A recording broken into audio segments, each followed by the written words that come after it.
I, Dr. Vitunja, welcome you all the dignitaries and participants on behalf of Center for Studies related to differently abled HPNLU Shimla, as well as in collaboration with Disability Rights Clinic, Kalgotia University.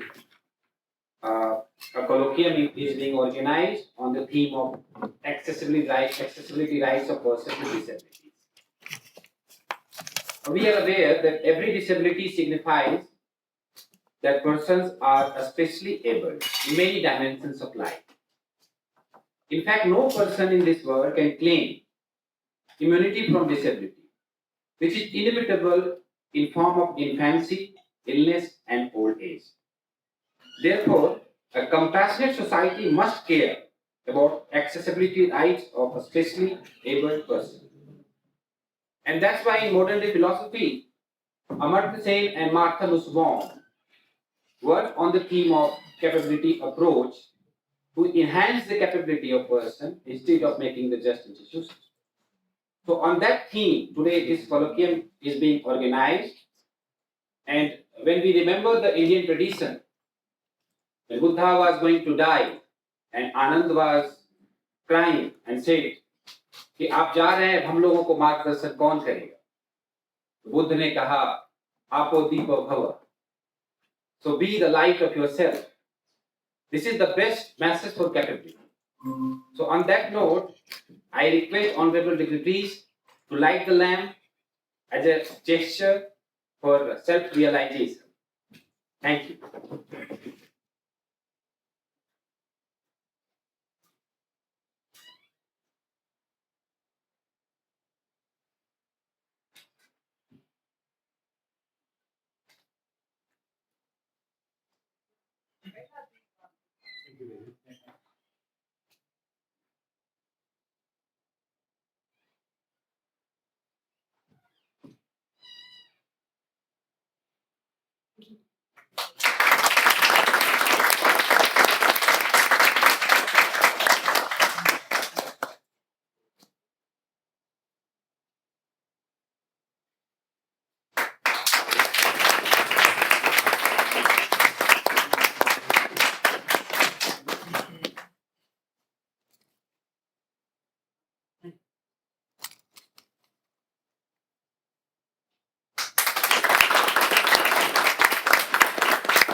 Now I request Honorable Vice Chancellor Ma'am to felicitate our distinguished guest.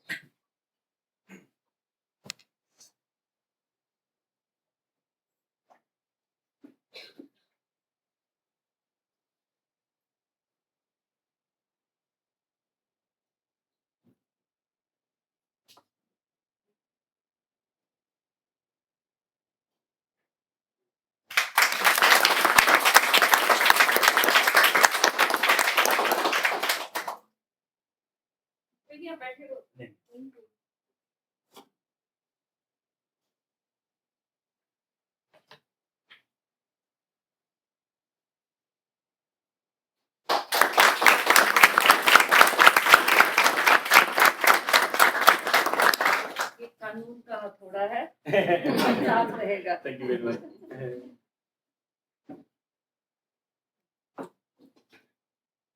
Thank you, ma'am. Very good.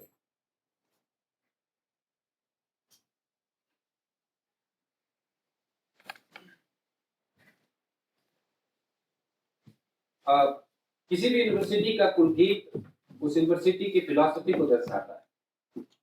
और भारत की परंपरा जो भारतीय दर्शन से और भारत का जो इतिहास रहा है, भारत को विश्व गुरु कहा जाता था.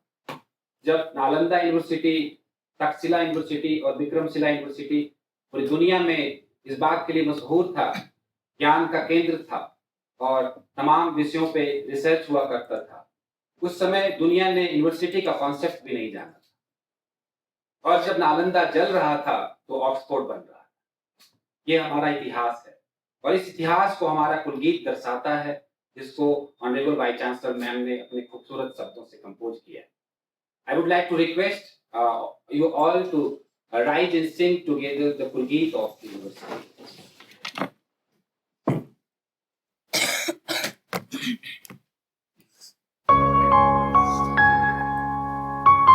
योगः करं सुकौशलम् योगः करं सुकौशलम्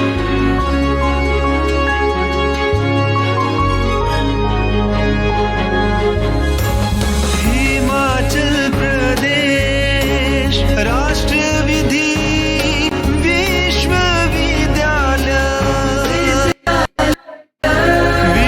गुरु बनना है क्यों न गुरूर करें हिमालय से ऊंचा मस्तक जिसका दूरदर्शिता आसमान की परतें चिरे हवाएं झूम झूम नाम ले जिसका बर्फ कोमलता में दृढ़ता भरे देवित्य विधि के हर विधान मस्तक झुके कर वेदी है संविधान की प्यार करे शक्ति शासन के प्राण की और अपने भारत देश महान की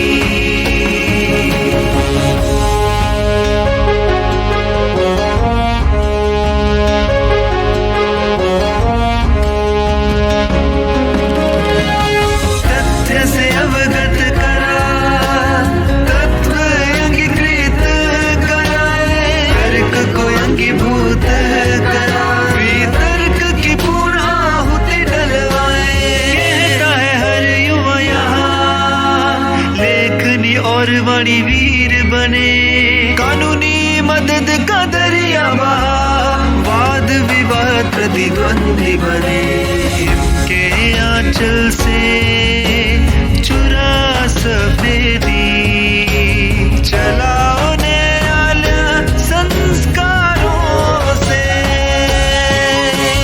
मिटाए अन्याय श्वेत श्याम वर्दी ख्याति बढ़े देवभूमि की जिससे न्याय की देवी का रूप सजा जहाँ स्थापित करे सिंहासन सुनहरा कुंदन बन संवरे विद्यार्थी यहाँ सारे जग में एक होना हिमाचल प्रदेश राष्ट्र विधि विश्वविद्यालय विश्व गुरु बनना है क्यों न गुरूर करें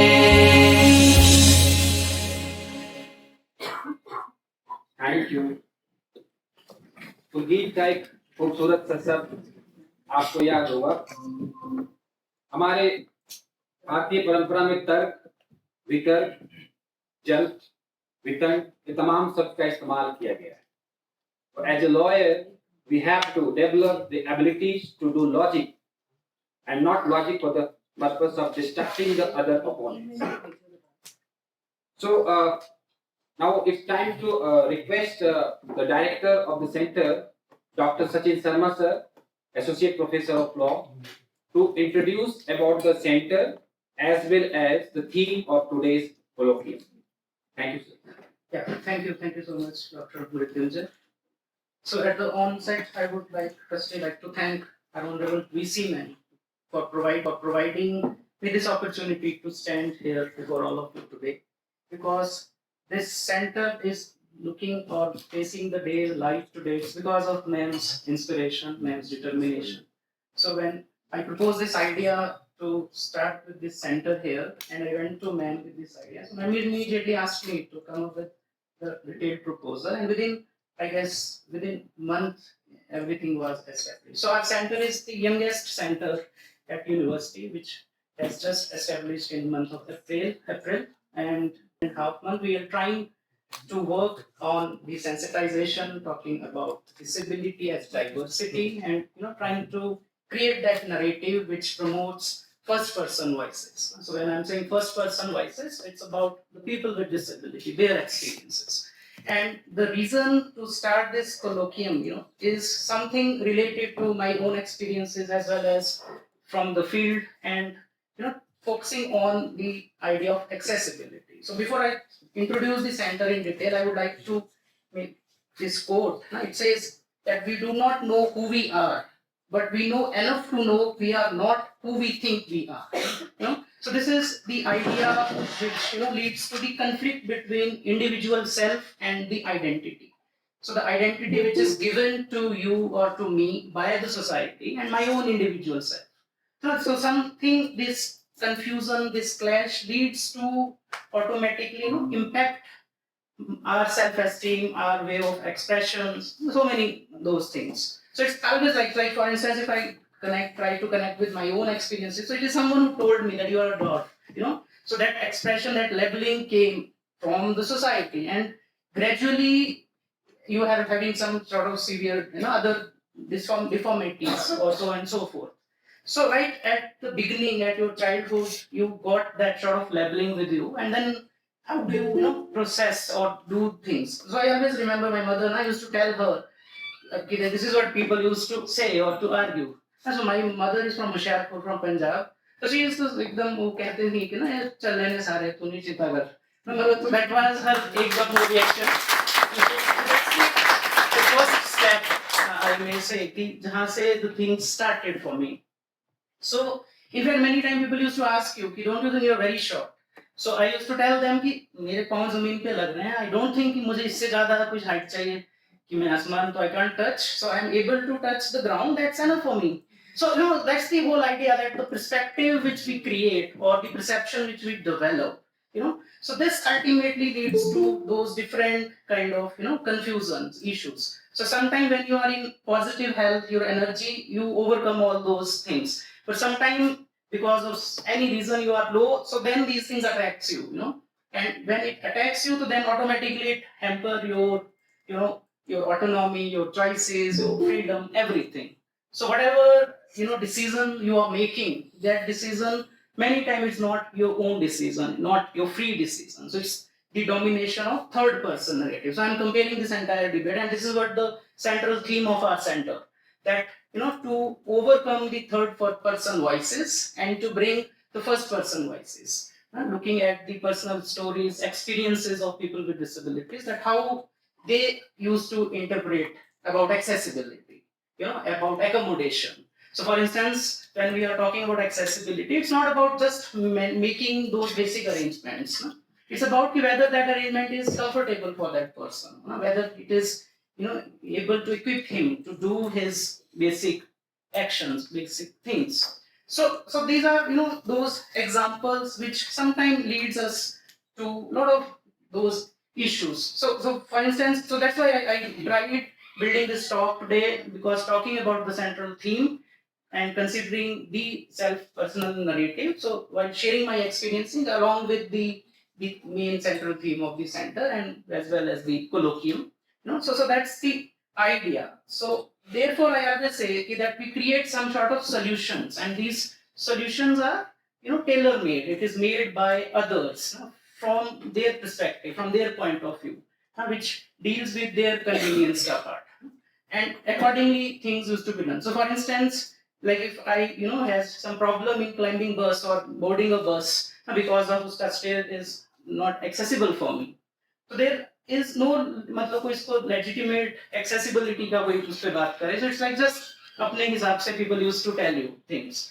So that's what which impact you. So अभी जैसे I always have this issue ना. So at one point of time I was experienced उस तरह से चीजें, and then I was narrated with कि things are okay, no problem. But then gradually what you experience in society, sometimes you feel low because of those experiences.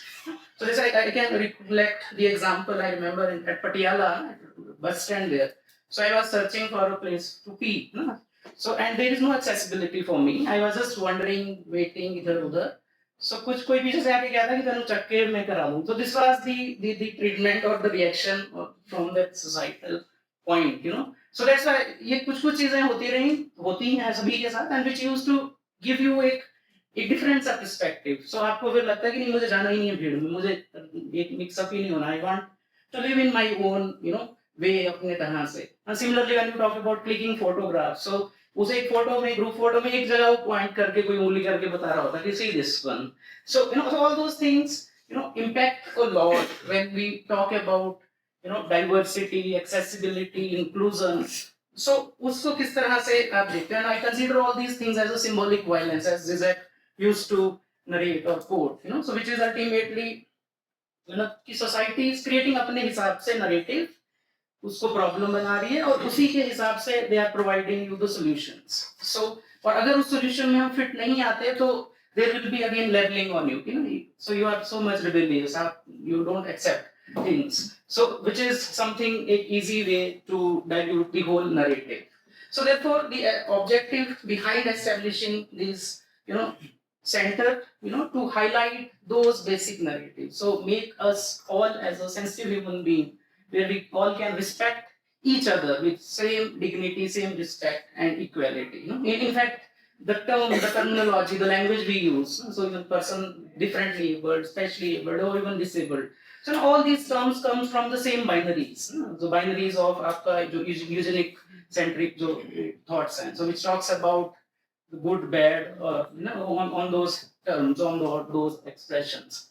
So which is sometimes leads to आपका एक problem. So therefore the idea from the center is to establish a disability jurisprudence which really do action in terms of research and try to focus on the real perspective about the whole idea. And therefore I'm quoting the central theme of UNCRPD, United Nations Convention for Persons with Disability, which says nothing about us without us.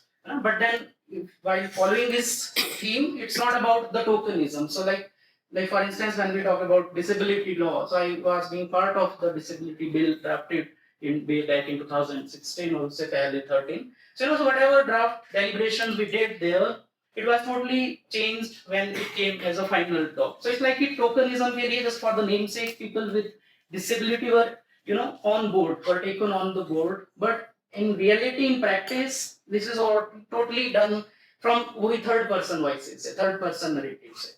So that's why the problem is that we always follow the convenience model. So I can recollect the case from Suchitra Srivastava case and Chandigarh administration. So that case, again depicts very exact the same thing, same scenario.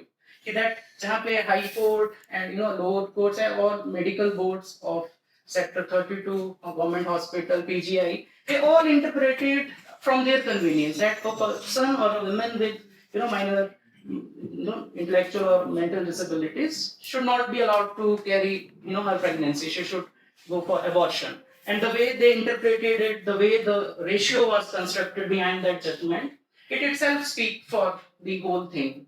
कि जहाँ पे आपने एक तरह से एक identity को suppress किया, and just imagine कि किसी इंडिविजुअल को एक पब्लिक फोरा पे they discussed, everyone were discussing about that women, that she is unable to bear or take care of the child, so therefore she should get it aborted. So no one asked her consent. वो सारे तो इस तरह के आपके पास बड़े सारे narratives हैं, बड़े सारे examples हैं कि which ultimately leads to this particular thought. In fact, interestingly, मैं अभी आज ही I was looking at, so अभी 13th June से 13 to 15 June, there is this conference on state parties at UNCRPD, और उसमें उनका जो theme है इस साल का agenda, it's on accessibility, and then they are focusing on reproductive health, accessibility to reproductive health, as well as accessibility in journal and technology per se. So I think we are fortunate in that way. We are deliberating on this particular thing, which is again the part of Accessible India campaign.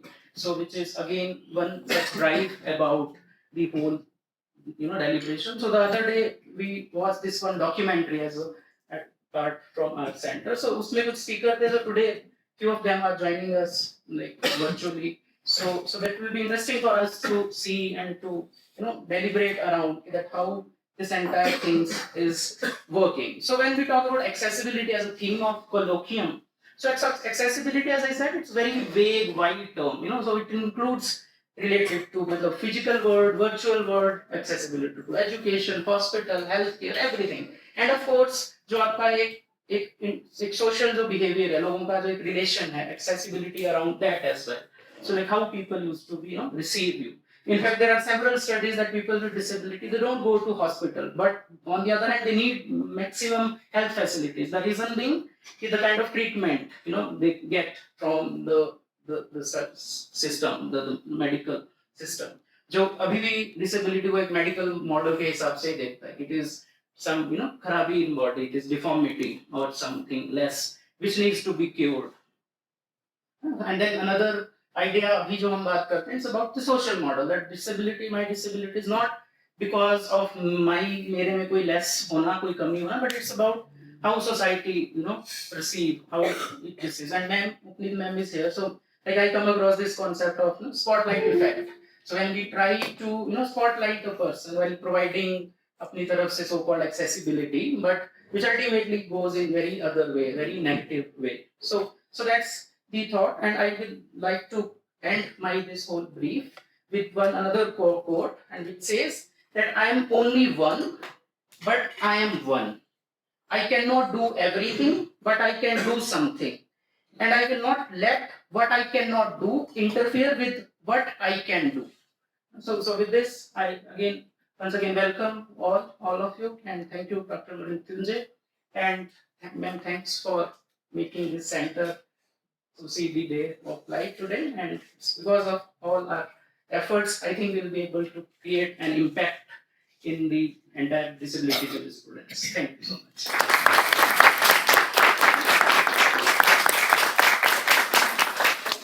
Thank you sir. Sir की बात को मैं एक line में summarise करूं तो कर सकता हूं कि परिंदों की सारी उड़ान धरा पर आकर ठहरती है. दुनिया में कोई लोग कितना भी फ्लाइट कर ले, लेकिन अंत में धरती पे ही रहना है, धरती पे ही चलना है.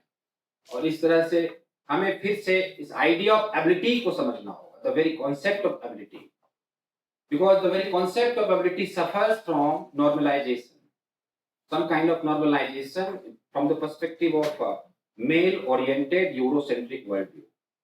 So we need to challenge the horizon of the very idea of abilities to understand the disability jurisprudence. So a German philosopher, Martin Heidegger, said that poetry is an art of saying unsayable, expressing unexpressible. And our Honorable Vice Chancellor, Professor Dr. Nisha Jaswal ma'am, is poet by heart, poet by attitude. Her way of life is poetic. And there is a connection of poetry with compassion, because in science we can rationalize great thoughts, but in poetry we can say something which touches the heart of the person. And that's why Lao Tzu, one of the great philosophers of China, said that feminine principle is the mother of all things. And Honorable Vice Chancellor ma'am, under her leadership as a motherly affection to us as well as university, established this university in last 4 years, established all those proper infrastructures for proper research and studies. And we can find that our universities are trying to sensitize the questions of disability jurisprudence to alter the structure, the existing structure, to make it more accessible for disabled and especially able people. So with that note, we are all aware about her illustrious journey as academician, administrators. I would like to invite her for welcome address.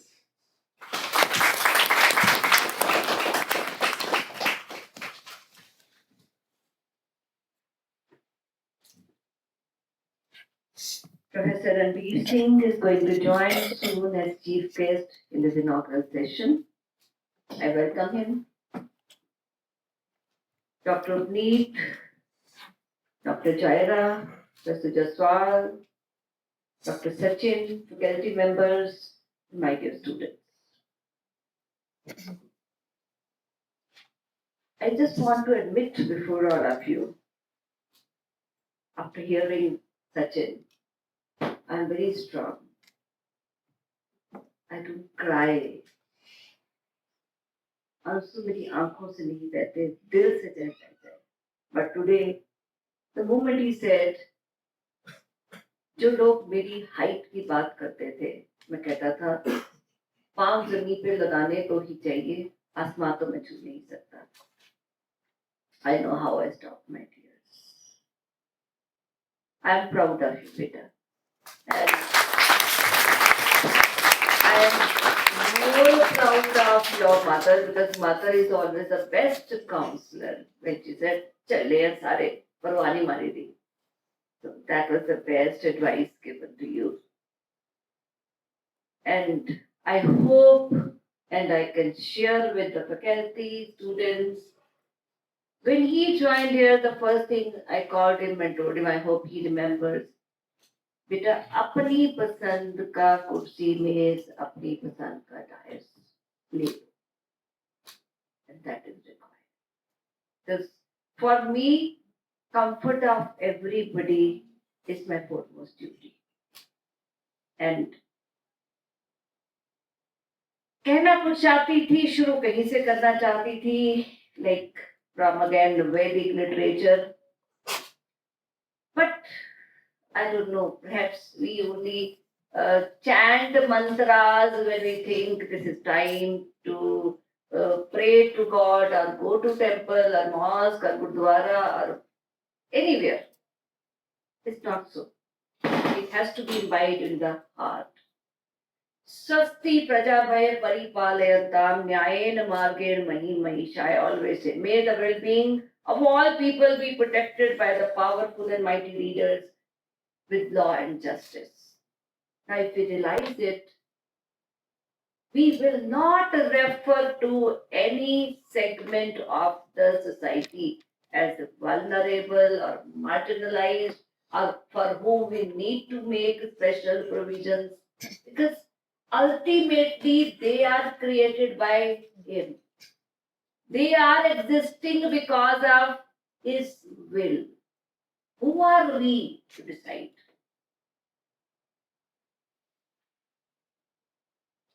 इसने जो बात की doctor Sachin ने, मैं आज घर से आते हुए रास्ते में तो पंक्तियां जैसे ऐसे ही दिमाग में आ गई. रात दिन का हिसाब चुकाने में बिता देते हैं. रात दिन का हिसाब चुकाने में बिता देते हैं. दिन होते ही एक पल में उस रात को बुला देते हैं. We just forget all our pain till the pain comes next time. That is the problem. That is why we stigmatize anybody without thinking that anything can happen to us tomorrow or even after a few seconds. And again, if we open the treasure of Sanskrit literature, now we have a lesson which we were taught, I don't know how much time back, in the ancient period. Jiveshu karuna chapi maitri veshu vidhyatam, which means be compassionate and friendly to all living beings. And I just want to ask, who thinks I'm normal? What happens when you have high fever? What happens? Some kind of disease just catches hold of you. है ना, बच्चे जो यहाँ बैठे हैं घर जाएंगे, mummy मुंह में डाल दो, मैं तो नहीं खा सकती, मैं तो नहीं खा सकता, and you become dependent. Now just imagine if such a kind of dependence continues for your lifetime, what will happen? Again, I am referring to a Sanskrit shloka. There's a lesson. Sarvam parvasham dukkham sarvam atmavasham sukham Etat vidyat samasen lakshanam sukh dukhayo, which means everything that is in others' control is painful. All that is in self-control is happiness. Now, this is the definition of happiness and pain.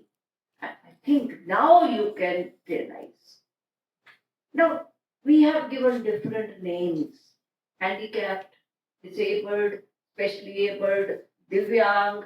Now, I want to tell you who is Divyang, or whom you call as disabled. Again in Sanskrit. Listen very carefully. Ko andho, यो अकार्य रतः. अंधा कौन है? को अंधो, अंधा कौन है? जो गलत काम करता है. को बधिरो, यो हितानी न चुनौती. बहरा कौन है? जो भले की बात, अच्छी बात नहीं सुनता. को मूको, कौन गूंगा है? Who is mute. ये काले प्रियाणी वक्तुम न जानाती, जिसको ये नहीं मालूम कि किस समय पे कौन सी बात करनी चाहिए. तो आपको समझ आया कि हैंडीकैप कौन है? और हम में से सोचना आज कि हम में से कितने हैंडीकैप्ड हैं, कितने लोग हैं जो इस तरह का व्यवहार करते हैं. Today's topic accessibility. Accessibility root word is access. Now, what is the meaning of access? Access is when you have chance or you have a right to use something. By chance also you have a right also. What is accessibility? आज मेरा मन कर रहा है कि मैं जो संस्कृत में संधि विच्छेद किया जाता है वो इंग्लिश में कर डालूं. Access plus ability. This is accessibility. That is your ability to, and for making you capable to access, then what is required? Required is designing of products, designing of environment, all kind of designing so that there is chance to access, there is right to access. And with a heavy heart, I am gathering courage to define disability. We know some kind of mental or physical impairment. Right? In the journal, forget that whom we call as something special. Now we try to be hyper humane. So we call them Divyang or specially abled. We talk about principle of equality, principle of non-discrimination in case of every human being. Whether I refer to Universal Declaration of Human Rights, whether I refer to our own constitution, equality. Equality means that we have the sources available, we have the provisions available, and we want to share them on equal basis. But what is required here? Because even if we share the resources, whether what we call them as specially abled, will they be able to have access to them? That is a very, very important question. So that is why instead of talking about equality, we need to talk about equity. Equity means make a provision for those resources whose outcome is equality. This is what is required. Now, access. Instead of talking about anything else, I'll just make one statement within quotes. There must be access to life. Access to life. You understand? If I ask you, where do you find it constitutionally? You'll say Article 21 of the Constitution with the right to life is guaranteed there. Access to life. First question. Mother is going to give birth to the child. Mother goes for a checkup. Ultrasound is done. It is found that the child is physically retarded. Now, I think first reaction of the family, why should we have this child? So where is access to life? God wants to give birth, you don't want. Access to life starts at that stage. After that number of situations, Dr. Sachin has explained in a very, very beautiful manner. We may talk about this. We know the Supreme Court of India has declared all these rights as part and parcel of Article 21. It's not merely Article 21. The whole of Fundamental Rights, Part 3, talks about all these rights. So, can't we talk about right to education, right to healthcare, right to non-discrimination, and right to the most important, on which we are going to have this international colloquium, right to accessibility. Accessibility to places, to environment, to, you can say, even to the digital environment. We talk about accessibility. Now, I must talk about different kinds of access. We say direct access, we say indirect access. If direct access is where no assistance is required. Now, we give direct access to every person. The moment we talk about right to equality, which is guaranteed to person, right to life and personal liberty, which is guaranteed to person. Indirect access, when we clearly refer to specially abled persons, where we provide assistance, where they can have access with assistance. I think we need to merge the both. We should provide the environment, we should provide such provisions so that those whom we are giving indirect access must have direct access. And here we have traveled from sympathy to compassion, and we must land into empathy. Empathy is we must put ourselves in the shoes of such persons, and we must realize what kind of feeling we will have. And nowadays, as we talk about the principle of accommodation also taken. Now, accessibility to places. Now, need not to talk. We have the laws. We talk about having ramps, having these rails and other accessibility seats, all these things. Now, again, today only while coming from home, कुछ पंक्तियां अपने आप ही उठ के आ गई. Satire, it's a satire and different modes. When support is not received, then what is the feeling? तेरे हाथ की लाठी क्यों नहीं चलनी करती?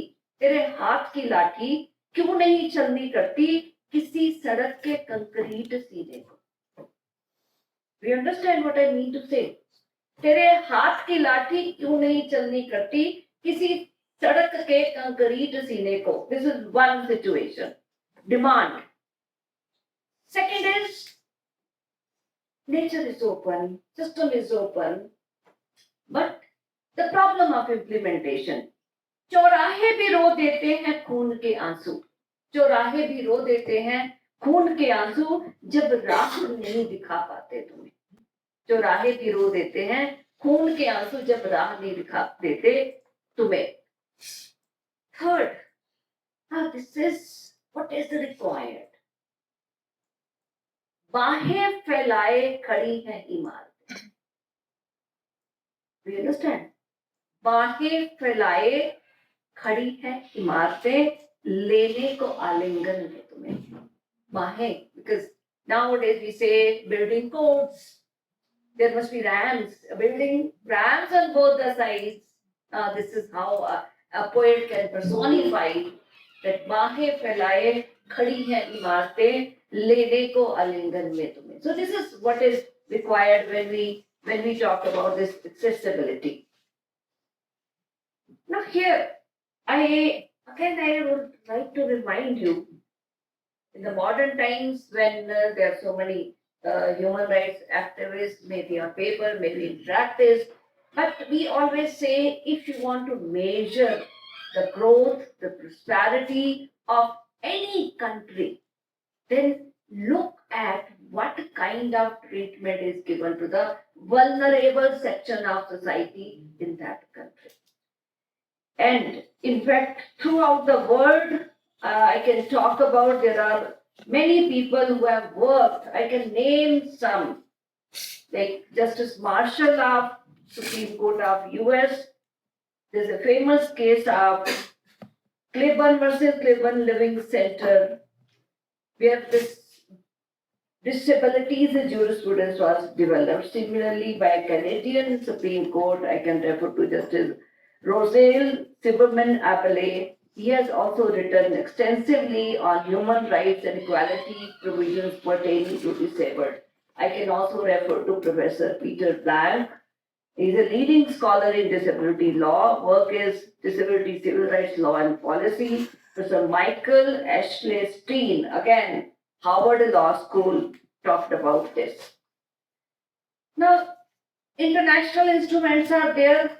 Everybody knows about this.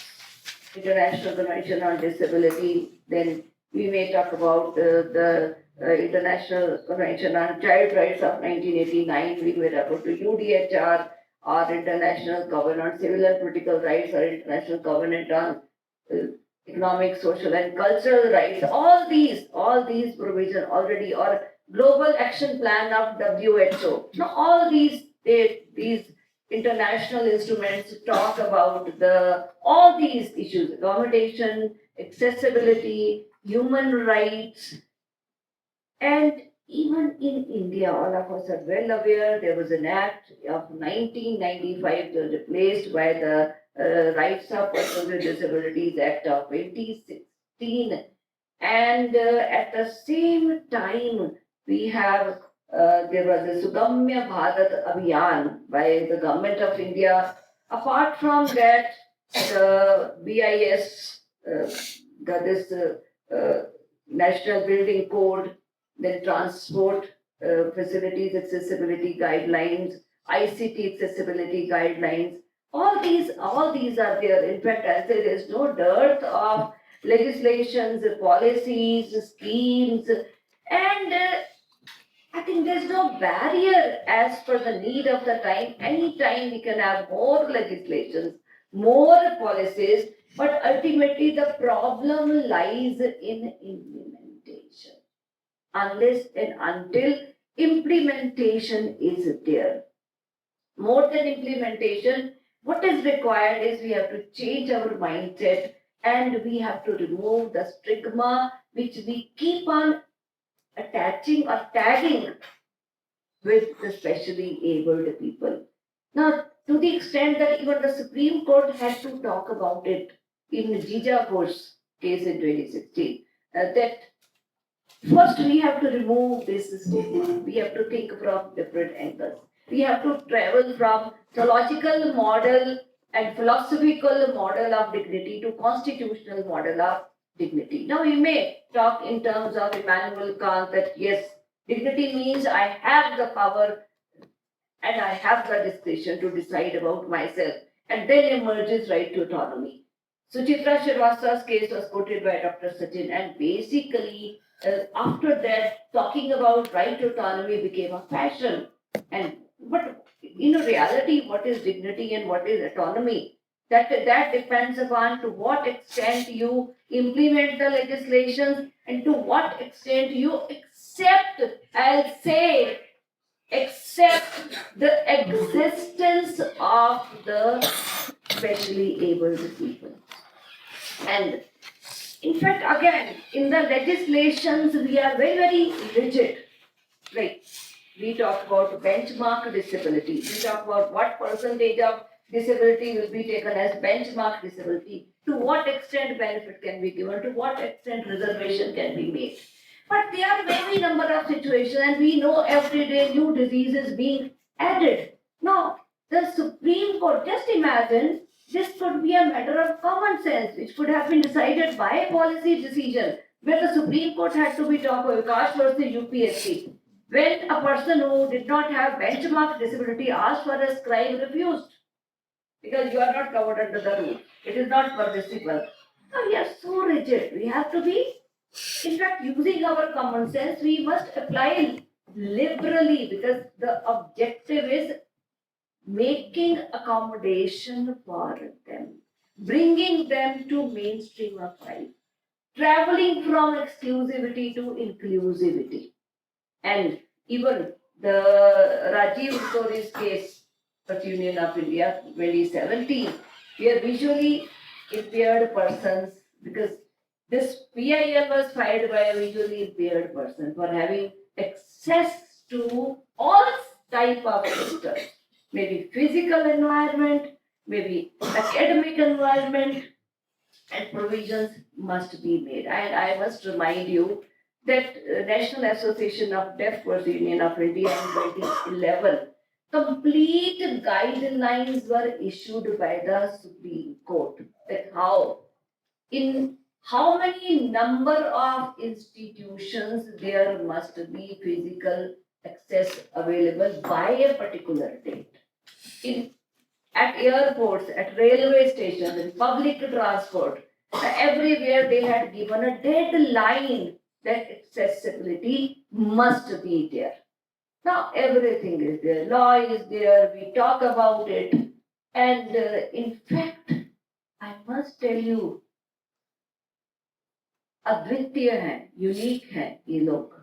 And we have the example, Stephen Hawking, Helen Keller, and if you want to talk regarding India, we talk about Ashtavakra.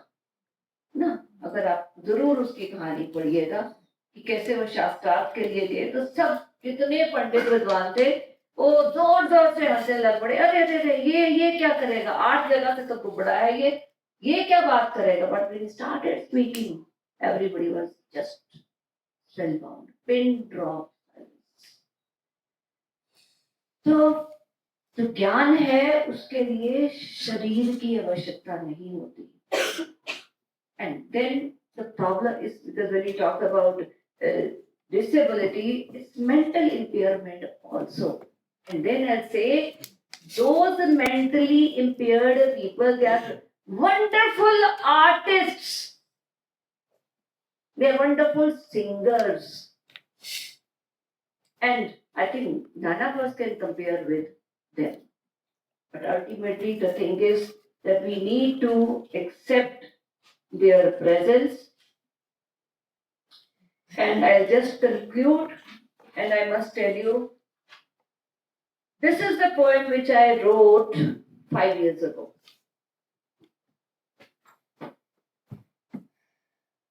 And this is in fact the message I want to give all of you. सहानुभूति से संवेदना का सफर तय कर सकते हो तो आज कोई बात करो. सहानुभूति से संवेदना का सफर तय कर सकते हो तो आज कोई बात करो. मेरे से बराबरी की तुलना कर सकते हो तो आज कोई बात करो. पेश करोगे, प्रचार करोगे या परिचय दोगे मेरा, पेश करोगे, प्रचार करोगे या परिचय दोगे मेरा, निर्णय कर लो तो आज कोई बात करो. आश्रित करोगे, निपटारा करोगे या बंटवारा करोगे मेरा, आश्रित करोगे, निपटारा करोगे या बंटवारा करोगे मेरा, भाईचारे का साहस है तो आज कोई बात करो. अपंग हूं, अंग भंग हूं या दिव्य अंग हूं, अपंग हूं, अंग भंग हूं या दिव्यांग हूं, इसका फैसला करना है तो कोई बात ना करो, इसका फैसला करना है तो कोई बात ना करो। मुझे वैसाखियां थमानी है आज तो कदापि आज कोई बात ना करो। मुझे वैसाखियां थमानी है तो कदापि आज कोई बात ना करो। सर्वे भवन्तु।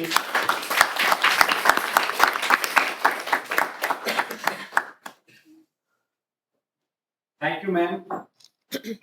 Ma'am, address resonates one of the great writers and thinkers of all time, Helen Keller, who said that the best and most beautiful things in the world cannot be seen or even touched.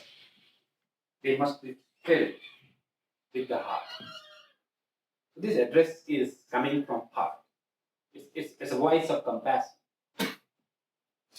Our chief guest, Professor Dr. Ranveer Singh, sir, we are all aware that he is pioneer in legal education and established two most important universities, world-class universities in India.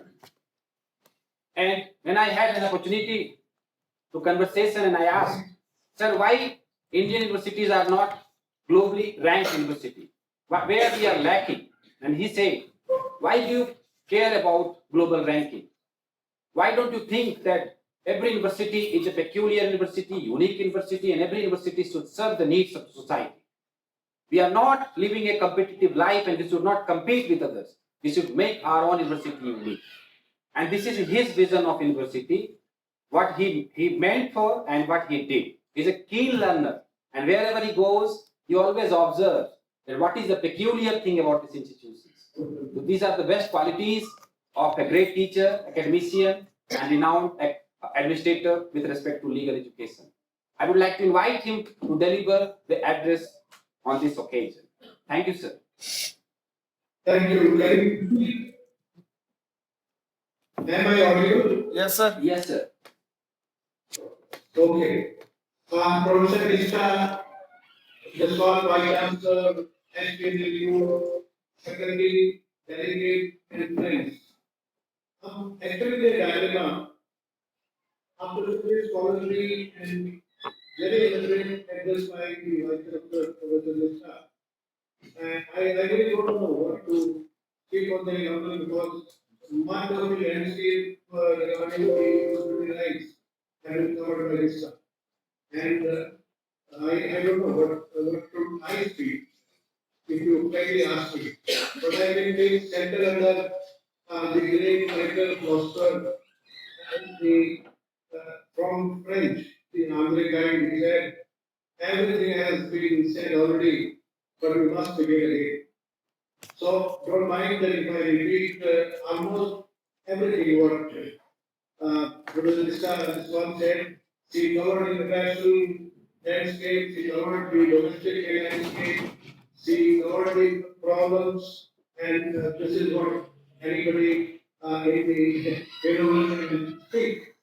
I compliment the entire university under the leadership of Professor Swan, the other head of the center and the staff for choosing the topic. I think what we need to discuss here is there can't be a better place to discuss the disability rights than Shimla. I very often I just went from Shimla 2 days back and I keep coming for various meetings on the university. And I find difficulty when I have to go to the village. If I feel like that I would like to visit the city, I have difficulty. I do not know how many people have really accessed those who are in cities to your rich or to your beautiful places in Shimla which you have. I do not find any facility anywhere in the entire city or in any of the hill stations. It may be Mussoorie, it may be your Shimla, it may be Darjeeling, any place. These are not the place for people with disabilities. I don't know whether the government of India or your center would ever think of it, then how to, because these places are accessible to everybody, is open to everybody. If there is no people, those who can walk and those who are hale and hearty, but the people those who are with disability of any kind, these are the cities also for them. They also want to enjoy the good weather of Shimla and also, they also want to see the snow of Shimla. And I don't know which international law, which domestic law provides you that right. And what kind of systems, what kind of mechanisms you need to create so that people can have access. I think in the course of time when you go through various sessions, you will definitely discuss that how we make not only buildings accessible. I find even today many of the even government buildings are not accessible to people because sometimes the lift is not working or there are no lifts and there are no ramps. And even in the law industry, actually, in some of the law industry, there are problems of accessing building for the classrooms.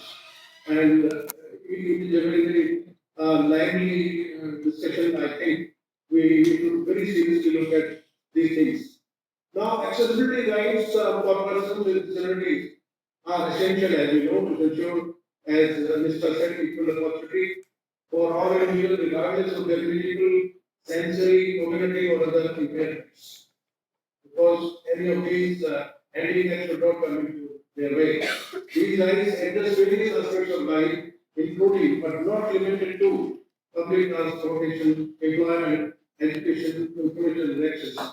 The importance of accessible rights for persons with disabilities extends far beyond legal compliance or physical accommodations. It lies at the very heart of the social justice, human dignity, equity in societies. These rights are essential for ensuring that individuals with disabilities have equal opportunity to participate in and contribute to all aspects of society, from education and employment to leisure and civic participation. I mentioned about leisure that somebody would like to visit Shimla and see or enjoy the good weather and the good places in Shimla. Without such rights, persons with disabilities face systematic barriers that prevent them from realizing their full potential, thus perpetuating cycles of marginalization and discrimination. Accessibility rights strive to eliminate these barriers by promoting inclusive practices such as the use of sign language, braille, or assistive technologies, as well as the design of physical accessible infrastructure. Because the shift in societal attitudes also, as this also mentioned, towards persons with disabilities, recognizing them not as objects of charity, but as rights holders and active contributors to society. Moreover, accessibility rights are inherent to fostering individual autonomy and independence of persons with disabilities, enabling them to make their own choices and decisions in their life beyond the direct benefits to persons with disabilities, upholding the rights contributed to society, diversity, and inclusiveness. And reaching communities with different experiences and perspectives. Therefore, the enforcement of accessibility rights is not just a matter of legal or moral obligation. I again repeat, the enforcement of accessibility rights is not just a matter of legal or moral obligation, but a testament to our commitment to building a just, equitable, and inclusive societies. And I can very happily share with you for very sane and happy consciousness today that before I came to address for the Nobel, I was reading Ashtavakra Gita. I got it on the video and I started reading it today. And then it is so particularly what Mr. mentioned and that dialogue. I think it should be displayed in the some session. It should be displayed as to the a person with that kind of disability, that amount of disability could be so efficient and should be so such a great inflection. Now, when we come to international law accessibility rights for persons, we are all aware that the CRPD, the United Nations Convention on the Rights of Persons with Disabilities, adopted by the United Nations General Assembly in December 2006, is a human rights treaty that aims to change attitudes I think we all understand there is a difference between human rights and fundamental rights. We don't mention human rights as such in the Constitution of India. We do mention human rights, of course. All human rights are, all fundamental rights are human rights, but all human rights may not be still fundamental rights under the Constitution of India. We shift from the view that persons seeing with disabilities as objects of charity, medical treatment and social protection towards viewing them as full and equal members of society with human rights. They have as much as human rights as anybody else, like you and me. The CRPD provides a global standard for how countries should treat and accommodate individuals with disabilities. Let me mention broadly, Mr. has already covered this, but still, the idea is that the principles that address accessibility rights are promotion of equity, equality, and non-discrimination, legal implementation and the policy. It messages that the government would come out with legislations so that these rights would be protected. Article 9 of the CRPD specifically addresses the accessibility issue, and then Article 21 ensures the right to freedom of expression of opinion. These are the articles in the CRPD. I'm not mentioning of the Constitution of India. Article 24 covers education and obligates states parties to ensure an inclusive education system at all levels. The aim is to ensure that persons with disabilities can access an inclusive, equality, and free primary secondary education on an equal basis with others in communities in which they live. Cities, maybe. Sometimes when we discuss all these rights, fortunately, unfortunately, we concentrate on mega cities, cities like Bombay, Delhi, Calcutta, Madras, or still other cities.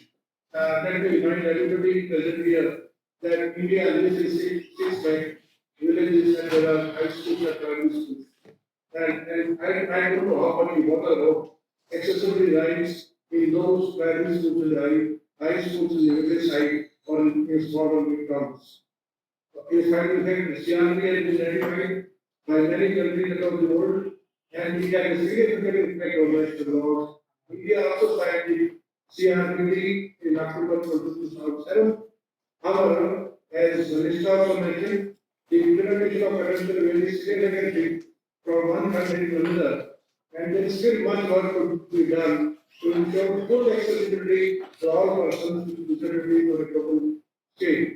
Now, if you look into the Indian legal framework on accessibility rights for disabled persons, the Constitution of India provides a very and a beautiful landscape for these people.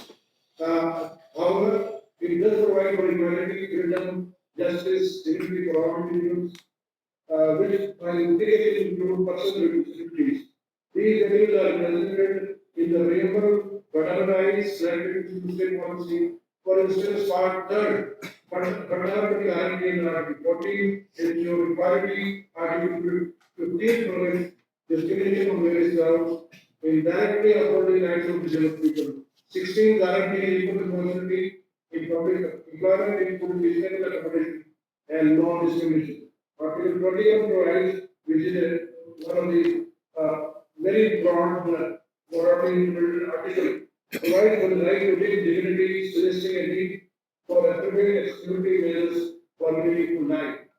Article 41 is directly to the state policy urges the state to provide for right to work, education, public assistance, including increased condition development. Lastly, Article 46 meant to promote education and economic interest of weaker sections can be broadly interpreted to include persons with disabilities who often face similar disadvantages. Moreover, the rights of persons with disabilities Act 2016 enacted under the framework provided by the Indian Constitution explicitly protects and promotes accessibility rights for persons with disabilities. The Act replaces the earlier legislation, the Person with Disability Equal Opportunity Act 1995. The new Act is in line with the United Nations Convention on Rights of Persons with Disabilities, UNCRPD, to which India is a signatory as I mentioned. Key points of the rights of persons with disabilities 2000 are there it gives a definition of disability, disability and value of previous.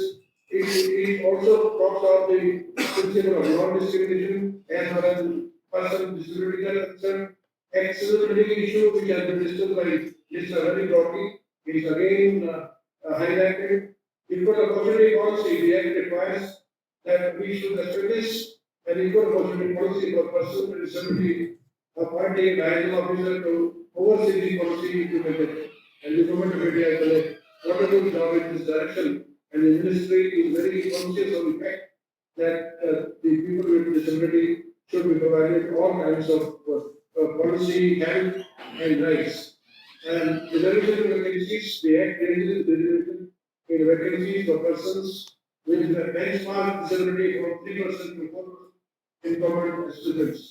Education, the Act mandates that all education institutions funded or defined by the government must provide inclusive education for children with disabilities. Grievance redressal mechanism, the Act also set up a two-tier grievance redressal mechanism composed by the state commissioner and the chief commissioner for persons with disabilities at the state and the national level. The new education policy, as mentioned by Mr. also lays down significant emphasis on ensuring inclusive and equity education for all. The role of the Supreme Court in protecting the rights of disabled persons has been very, very knowledgeable.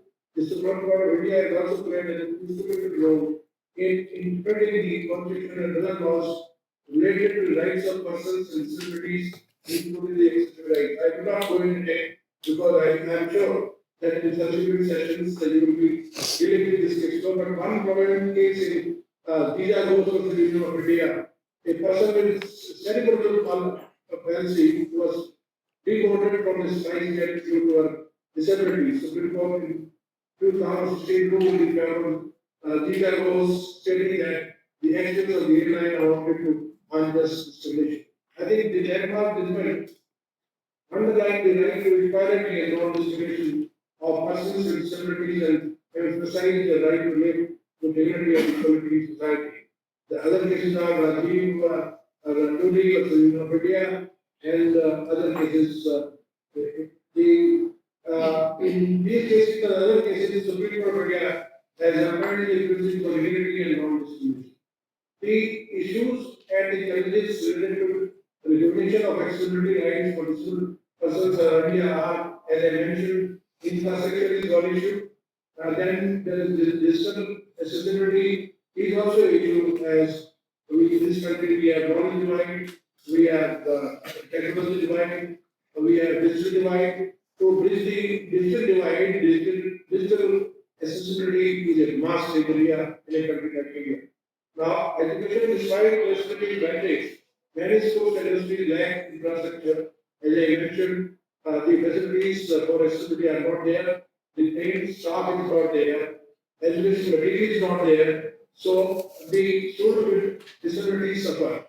Inadequate classroom accommodation, insufficient learning support, and stigmatization are prevalent issues. Employment rates are high among persons with disability in India.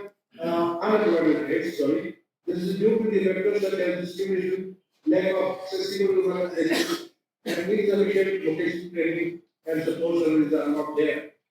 Healthcare, as far as the healthcare is concerned, accessibility issues in healthcare include physical inaccessibility of healthcare facilities, lack of sign language, independence, lack of training among other health professions in providing care for persons with disabilities. Awareness and attitudes. Societal attitudes are very important, and we lack of awareness about disability can lead to discrimination, stigma, and exclusion of persons with disability, and this is a major issue. How to sensitize people, those who display people with disabilities. Policy implementation is another area which NISTA also has upon. The Council of India has progressive policies on paper. There are significant gaps in implementation, enforcement, and monitoring. The problem lies that India is still a poor country. Disability and poverty often go hand in hand with persons with disabilities more likely to experience economic and social disadvantage poverty can limit access to essential services, include healthcare and education. Overcoming these challenges will require a very concerted effort from government, civil society, the private sector, communities to ensure that rights of persons with disabilities are fully realized in India. Accessibility rights fundamentally are about ensuring equal access and opportunities for people with disabilities. Uh, this could be very important because this could be anything from installing a ramp for wheelchair access to building and providing a sign language instructors for deaf individuals or designing websites. People use screen readers or other message technologies in the modern time. The ultimate goal is to create an inclusive society that values all its members and respects their rights to live. I think I will close here by saying I'm reminded of a very famous quote by Dostoevsky when he said that to mitigate the sufferings of society, what we require is that everyone is responsible to everyone for everything. If we have that mindset, if we have that attitude, most of the problems of disabled people can be taken care of. Thank you very much for giving me this opportunity to speak to you this morning on very important rights about disability persons. Thank you very much.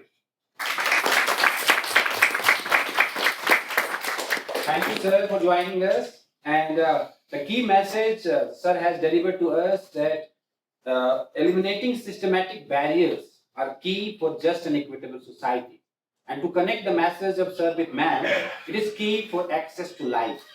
So with these words, I declare the conclusion of this session, and I invite on behalf of Center for High.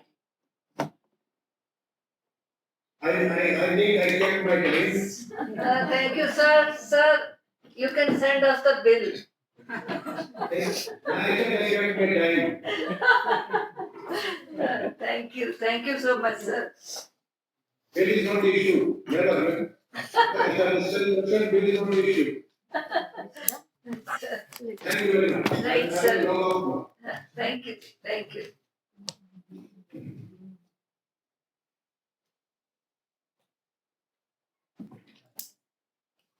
The theme of this session is accessibility and disability. And we have three distinguished speakers, Dr. Upneet Lalli ma'am, Dr. Shivani Gupta ma'am, and Mr. Nipun Malhotra. So I will start with, I will request Dr. Shivani Gupta ma'am. She is a disability rights activist and co-founder, Accessibility. Ma'am is highly motivated person and extremely experienced in working towards promoting inclusive community living in India and globally. Her areas of expertise include inclusion and accessibility, disability inclusive disaster risk reduction, assistive technologies and support services. She is specialized in accessibility of physical environment, inclusive disaster management, support services in low income countries. So it's a great opportunity for us and I would like to invite her to deliver her address in this session. Thank you, ma'am. Can you hear me? Yes, ma'am. Okay, great. Well, thank you so much for inviting me for this important colloquium that we have organized, and I congratulate you for organizing this. I'm very happy to be here. I wanted to ask, is it possible for me to share my screen? Yes, ma'am. PPT. I think so, yeah.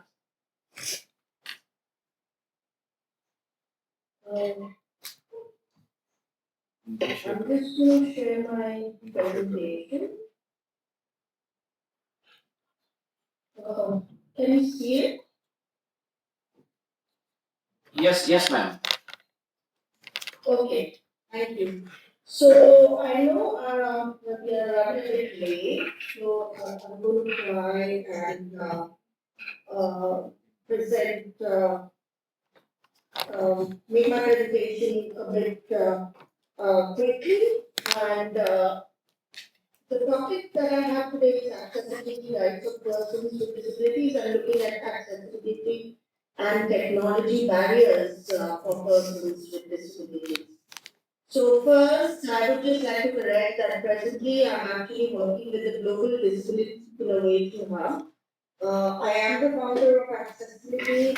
However, I am presently working with GDI Hub, which is a research and practice center driving disability innovation for a fairer world. GDI Hub is based in East London, UK, and is a legacy of 2012 Paralympic Games.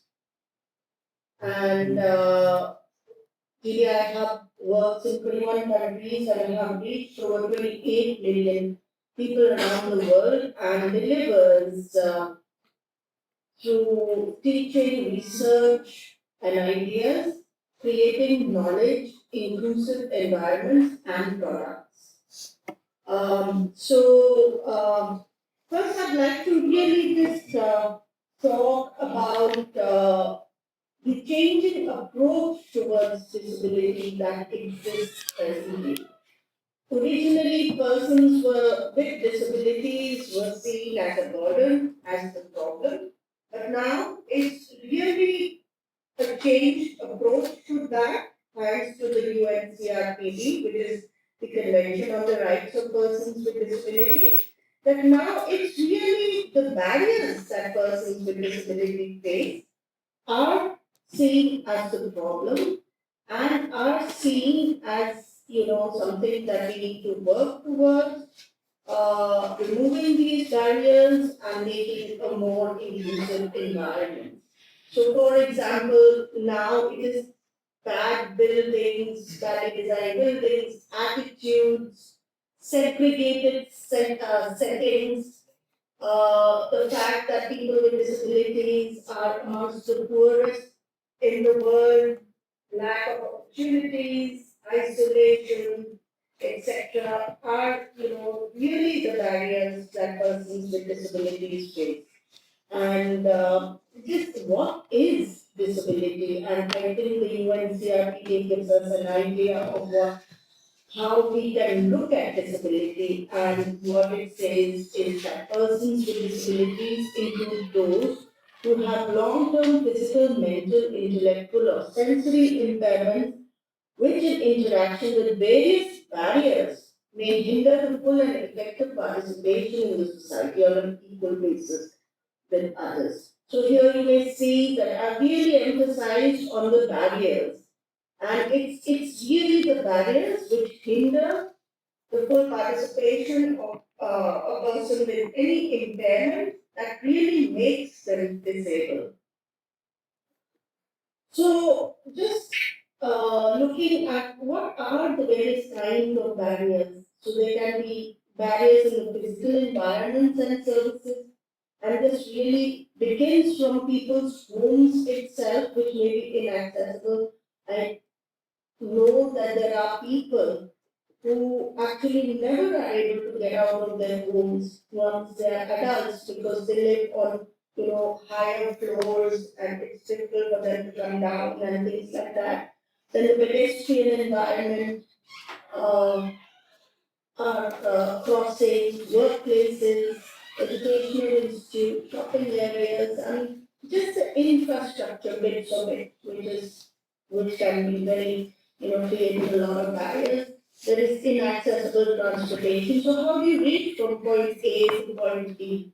Because the buses, taxis, or auto rickshaws, or anything is completely inaccessible. And then the inaccessibility of information and communication technologies, which would include the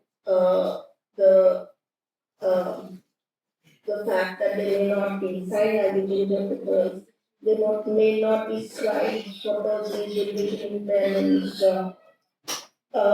Information is not available in alternate formats such as audio description, braille, large prints, etc. And websites may not be accessible. So, and the content on the television may not be accessible, and all these aspects under the barriers in information and communication technology. So when I look at this picture, I'm really thinking of what it really means. What is it that we need to do?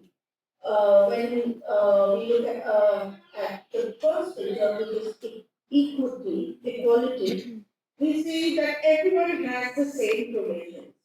So infrastructure is same for everyone. So there are some people who automatically get left out if there is not inclusive design elements which are embedded in the infrastructure design, then and such a environment is completely inaccessible and not inclusive. We can make like we can say we can retrofit accessibility many times.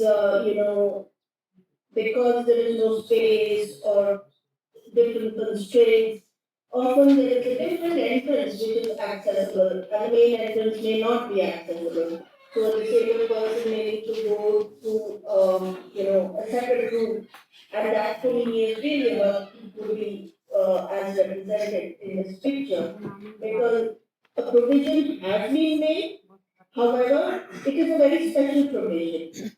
So, and this special provision is not really inclusive because a person with disability may have to go a longer route to reach this place, this accessible entrance, or may need to find out from people around, oh, how can I go in and things like that. That is really the liberation where the environment is really same. The use of the environment is really same for everybody. And that's what I would really say what one aims for when we are looking at accessibility of environments. So, just introducing disability. Now, disability is a very heterogeneous group.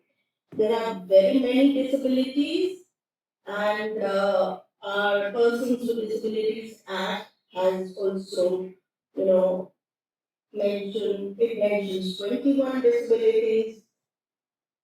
And why I'm bringing this up is because disability is so diverse and it results in diverse needs of persons with this, of this diverse group. For instance, a person on a wheelchair may require certain design aspects, whereas a blind person may require some other kind of provisions in the environment. So it's like a heterogeneous group requiring heterogeneous kind of approach to to provide a more inclusive environment for them. So I mean, what we mean by this whole thing, and how do we address this diversity? And how I see it is that to make any service inclusive, it has to go beyond just the built environment. The built environment, meaning accessibility of the built environment, is a precondition, as a prerequisite, we know. But what is happening in that built environment? There is some kind of a service that we offer there. For instance, it may be an education institution like yours. Now there is a lot of information that is read in this institution. The built environment is accessible. But if the information is not available in accessible format, then for a person who requires this, for instance, a person with vision impairment may not be really able to participate or access that service. Communication modes, if there is a student with a hearing impairment, if there is no sign language interpretation or uh, some kind of assistive devices and equipment that can aid the hearing. So if those communication provisions are not made, again, it will be inaccessible for this person. Sensitization of staff and support staff. So, I mean, are there, this is really very important for the attitude. And also, the educational system, like for instance, in schools, are there special ed teachers who can support children with disabilities? So that becomes important. And how all of this is maintained and managed. And this is really very critical also, in the context of built environment, because we can build accessibility. There may be a accessible parking that's provided, there may be a ramp, but there may be something parked in accessible parking, parked in the sense, a vehicle of a non-disabled person, or the ramp may be blocked by something so it cannot be accessed. Or even if there are, technology provisions like a roof reduction units to aid hearing persons with hearing impairment, or whether it's maintained and kept. All these aspects become very important. So, how to really approach this? And accessibility can really be, equated to a plumbing system. And where if there is one break, even a small leak can render the whole mobility system useless. And like, one leak can render the entire plumbing system useless. Similarly, if there is one barrier, it can create the entire system useless for the individual. And therefore, unless accessibility is not planned and designed, and finally provided recognizing that it needs to be seamless like the plumbing system, there are high chances of persons with disabilities to face inaccessibility. And what is this seamless mobility that I'm talking about?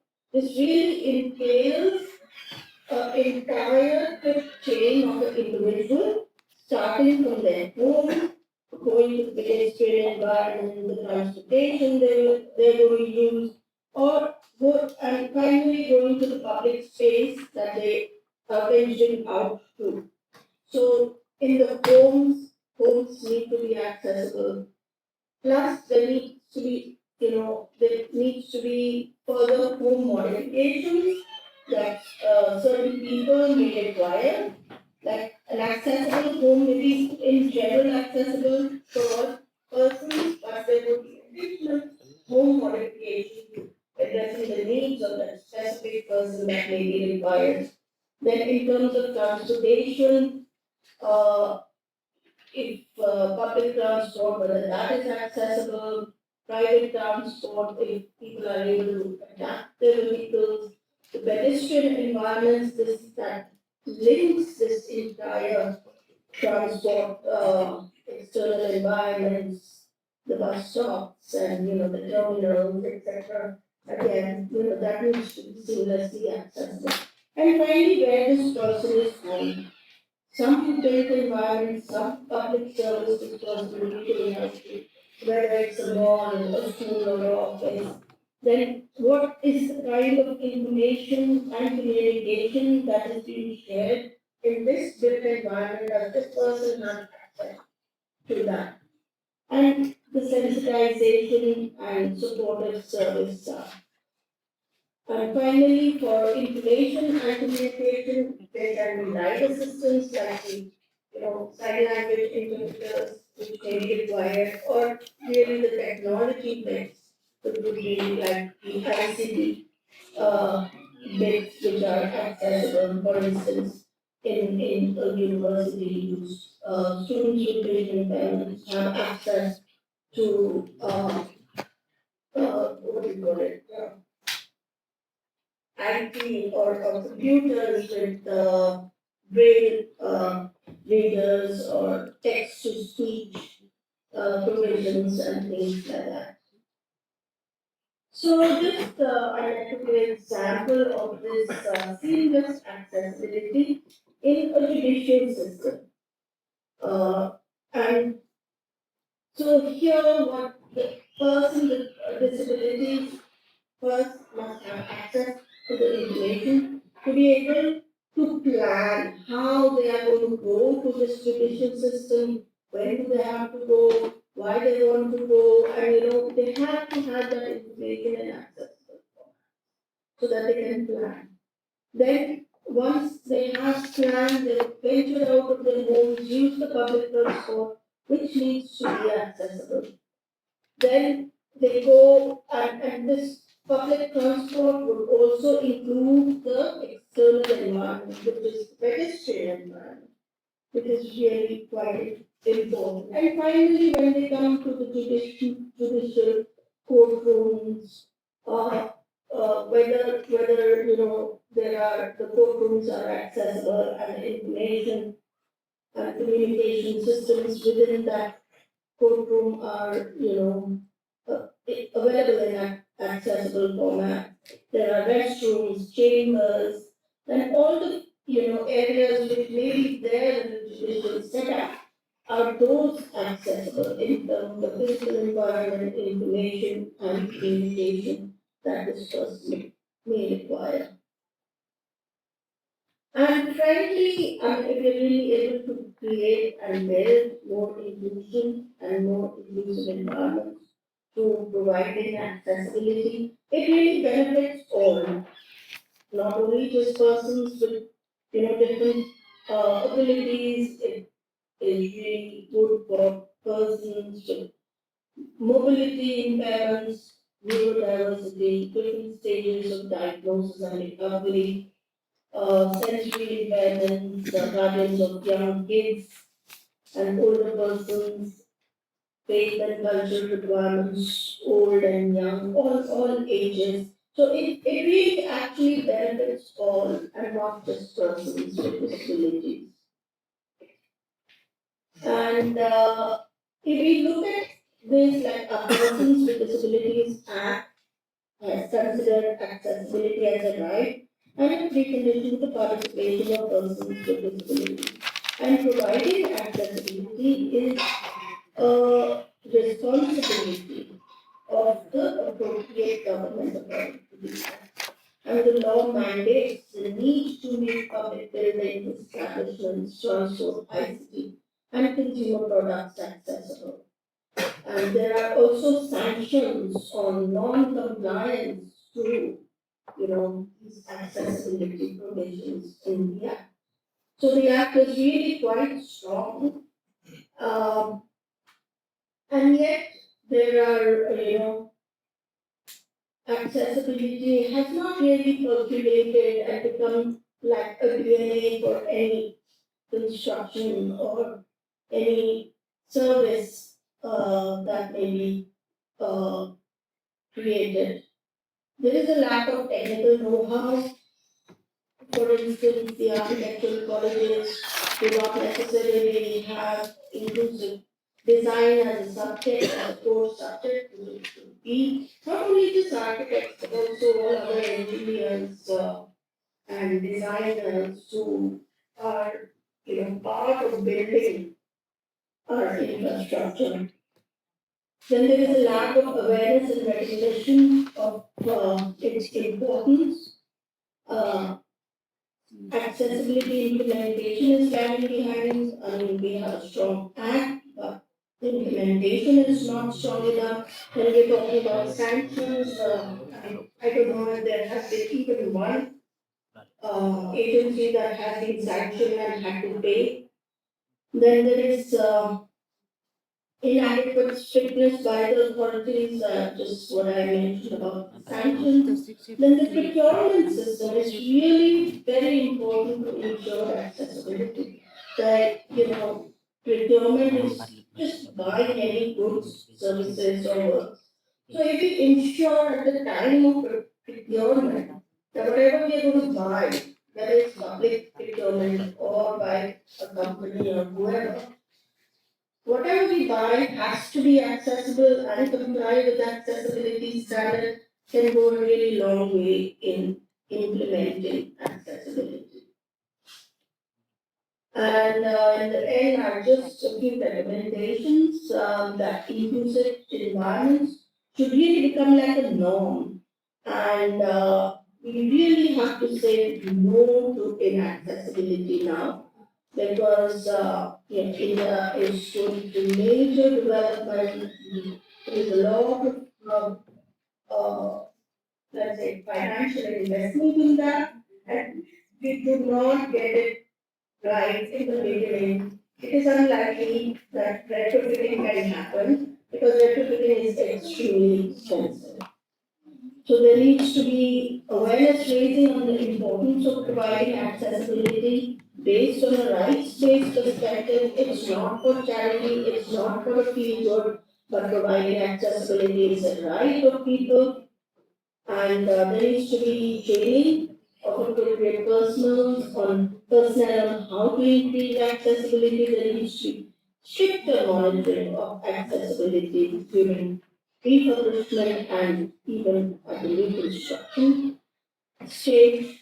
I mean, presently, building permits are given based on, to, like to get a building permit, there needs to be accessibility in the plans already. But yet, it needs to be stricter with implementation of such norms. So therefore, they need to be monitored. Then uh,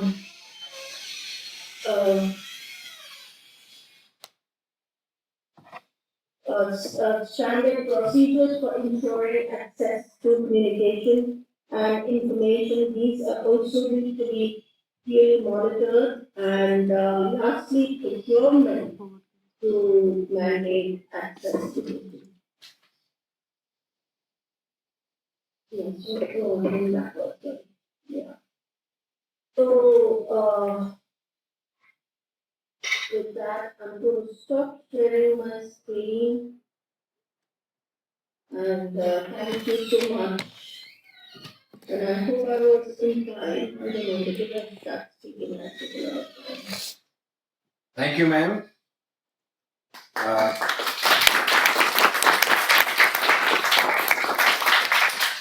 Ma'am has meticulously explained that we need to develop access culture to access. And that culture can be developed only if we think about information, communication, management, sensitizations. These are the key issues which must be focused by law. So our next speaker is Dr. Upneet Lalli ma'am. She is an Indian social reformer, author, researcher and trainer who campaign for human rights in prison, prison reforms, child and juvenile delinquent rights.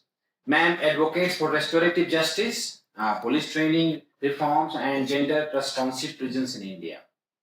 And ma'am has authored a book that is अपराध पीड़ित महिलाओं की समस्याएं, that is problems of female convicts. This book was awarded the Govind Vallabh Pant Award for 2008-9. Ma'am has authored other books on human rights and Indian prisons as well. And particularly, she was appointed as the Ambassador of Restorative Justice for India by the Restorative Justice International Global Advisory Council. Now, I am honored to invite her to address us.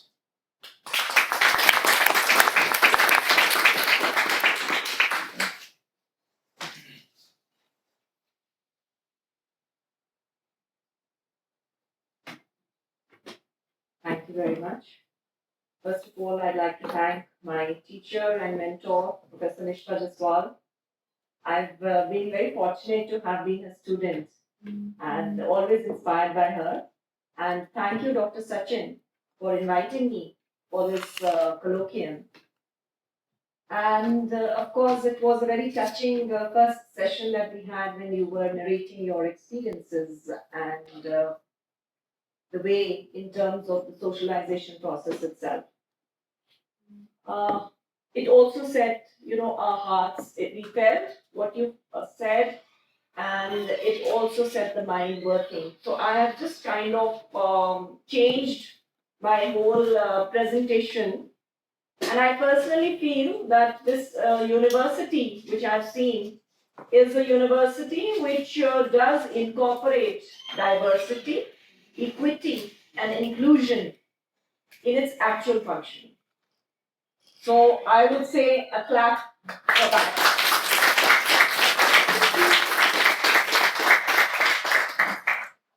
Change does not happen in a grand manner suddenly. It happens in small, small steps and small, small measures.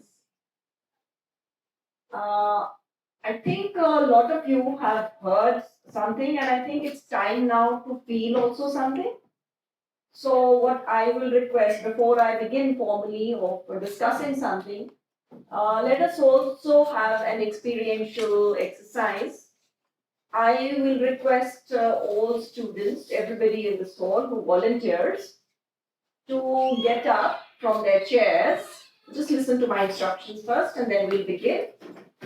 One of each person will choose a pair, that is one partner with you. And one partner will have his or her eyes open. The other will close their eyes, so you will be blind for some time, right? And you will escort the partner who is seeing will escort his friend across this corridor for around, you can take around for about 3, 4, 5 minutes. I'm sure it'll take you that. And try and show your partner, be the lead, be the light, be the eyes, and then we'll come back out here and then I'll have a few questions from you, right? So choose your partners and then no cheating. The one who has, I'm not tying any, no handkerchiefs or blindfolding you, but what you do is close your eyes tightly and then I will want some honest feedback from you. So we'll start, right? So choose a person who you feel comfortable with. किसी को भी ले लीजिए. And a psychologist is out here, so I am noticing everybody's reactions and responses. Okay? You will enjoy this.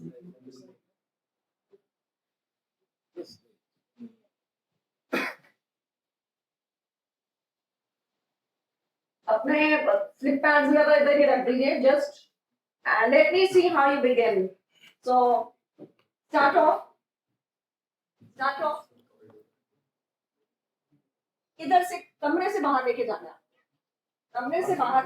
है और आगे बढ़ना है.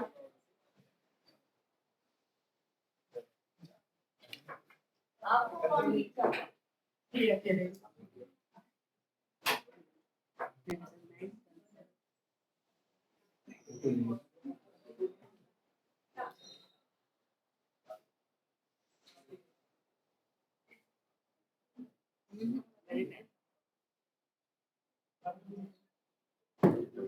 Probably करा रही ma'am.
You have to explain what is there on the way.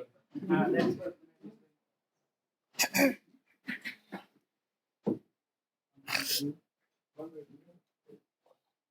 Okay, you can open your eyes now.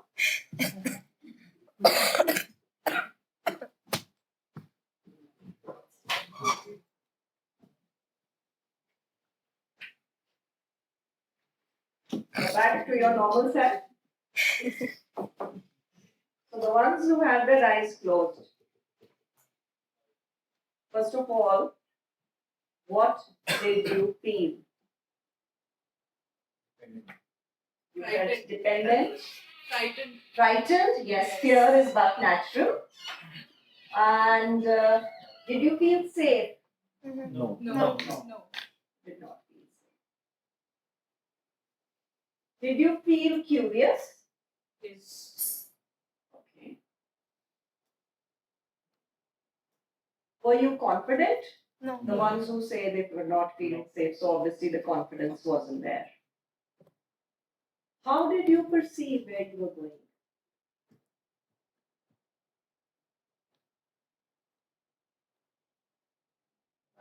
If I were to my experience, I had a lot of questions right from this place only, that have I crossed the gate?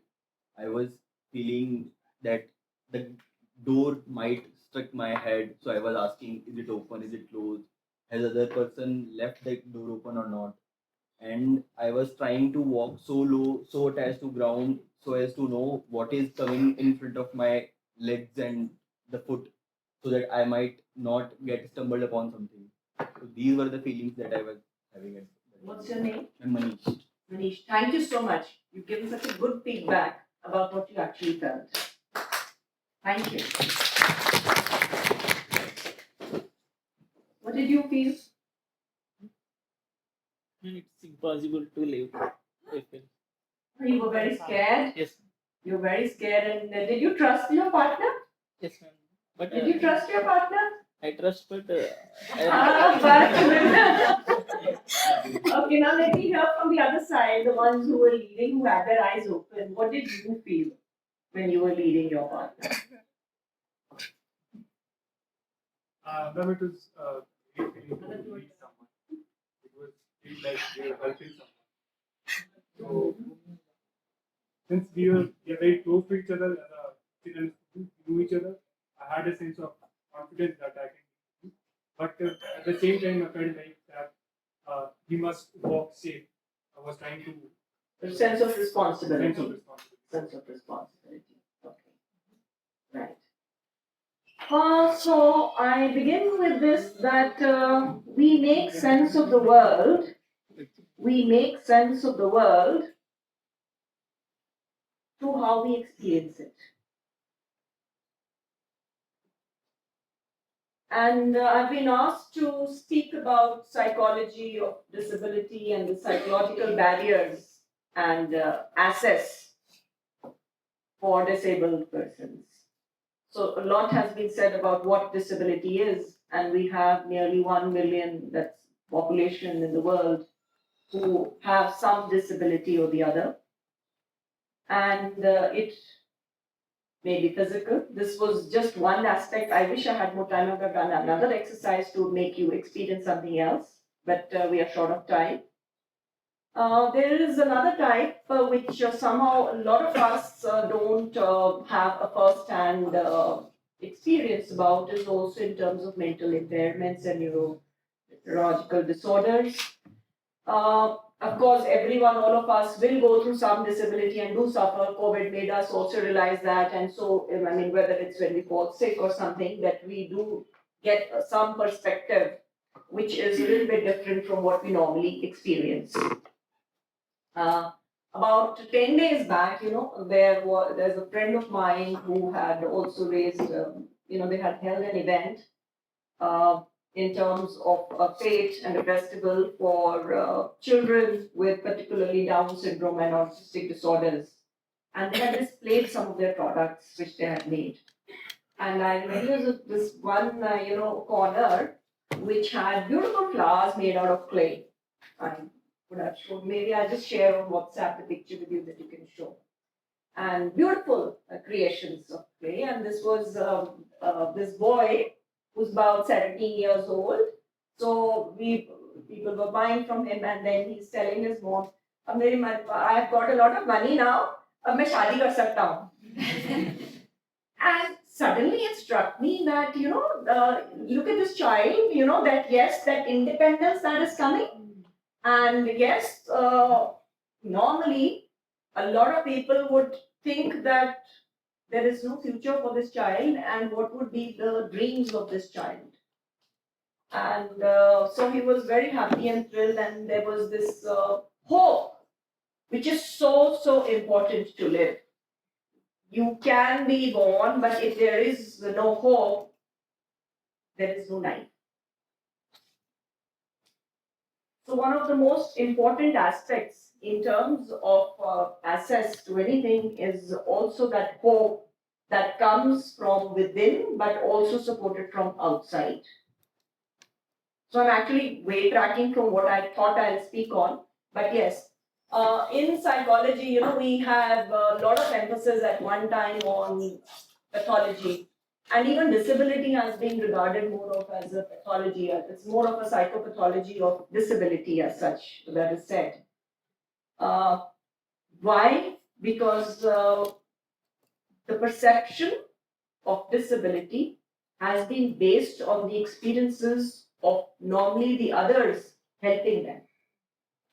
Normally it has been in the medical setting in terms of rehabilitation.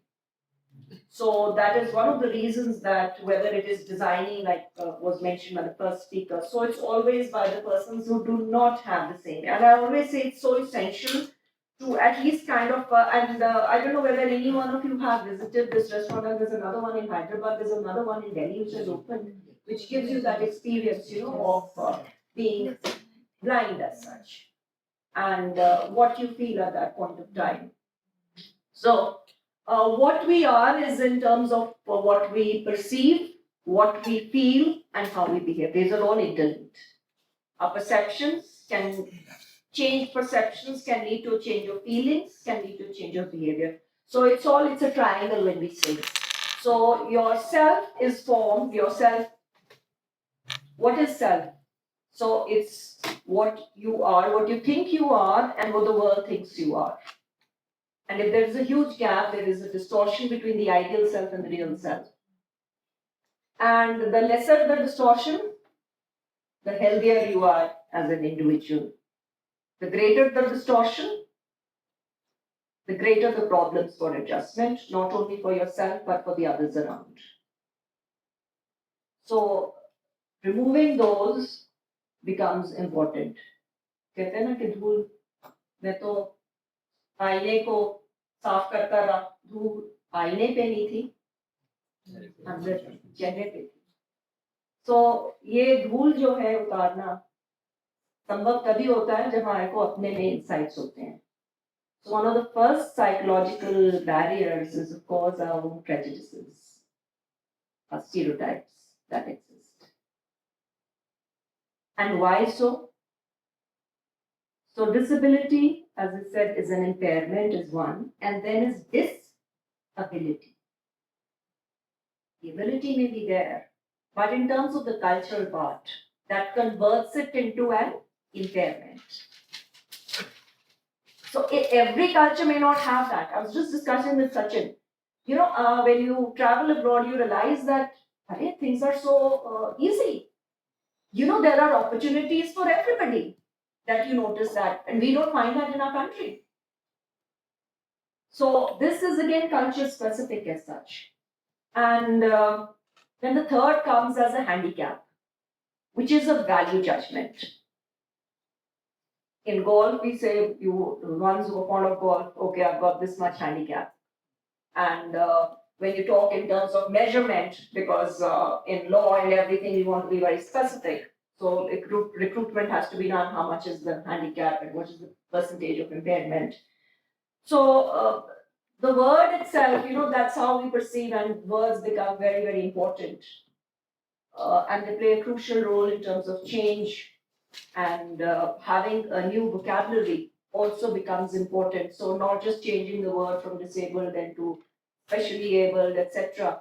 But that's one of the parts because we place a lot of values on what somebody thinks is the normal or somebody thinks is desirable. So everything cannot be really desirable as such, and what you may think is undesirable may actually be something that is great. So if you look at, I mean, people have talked about whether it's Helen Keller, whether it's been Stephen Hawking,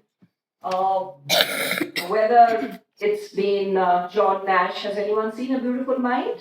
Yes. So, or it's been, I don't know, you can play that clip. I just show that of Dick Wojcik.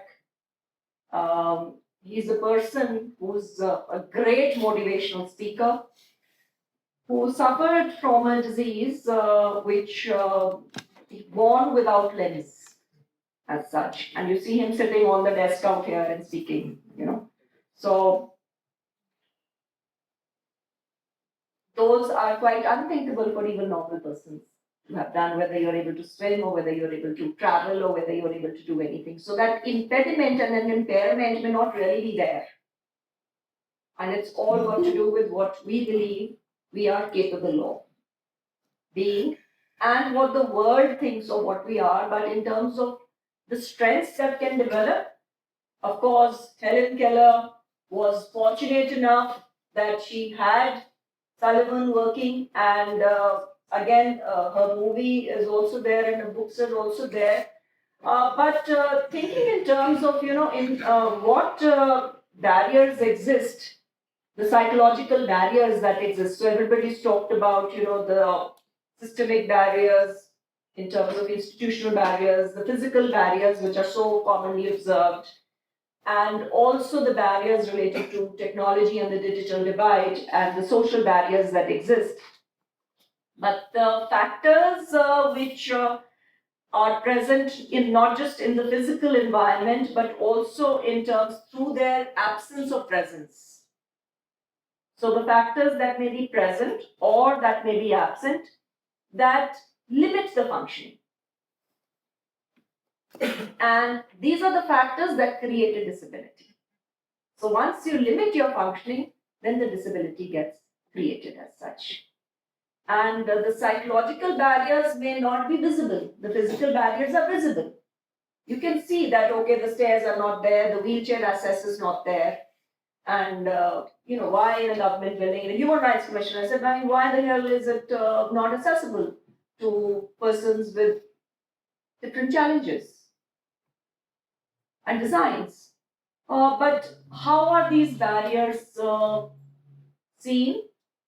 So they may not be seen many times, but they are more felt acutely and sharply and piercingly. And these barriers are something in terms of what the individuals, the others have, and in terms of the interactions with the individual and with the environment. Both are equally important. So you can create an environment deliberately to create another barrier, and you can create an environment which can be a facilitating environment.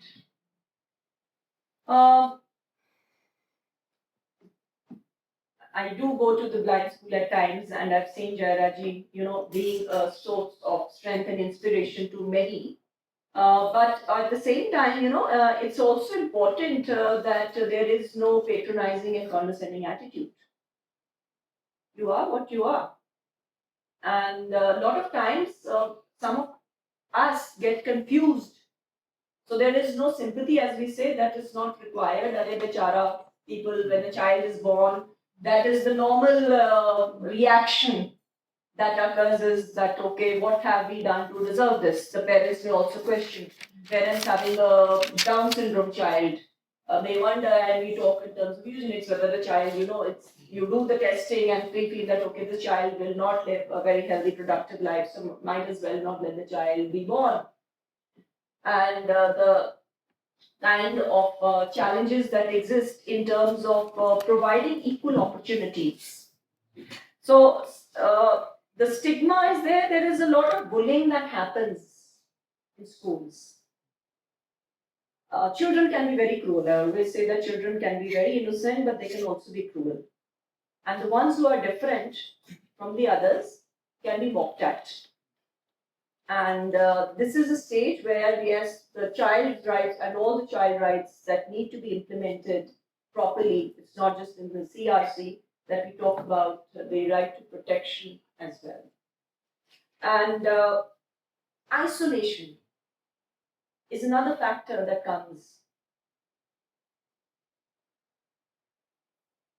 Do you feel you're apart or do you feel you're apart? And isolation is rejection and it is a symbolic violence that takes place. So violence need not be just physical violence. Violence which is psychological is much more damaging as well. The scars will remain for a long, long time and they may be forever as well unless healed as such. The stigma that arises is also because of the distorted stereotypes. The stereotypes that all of us have. What we think.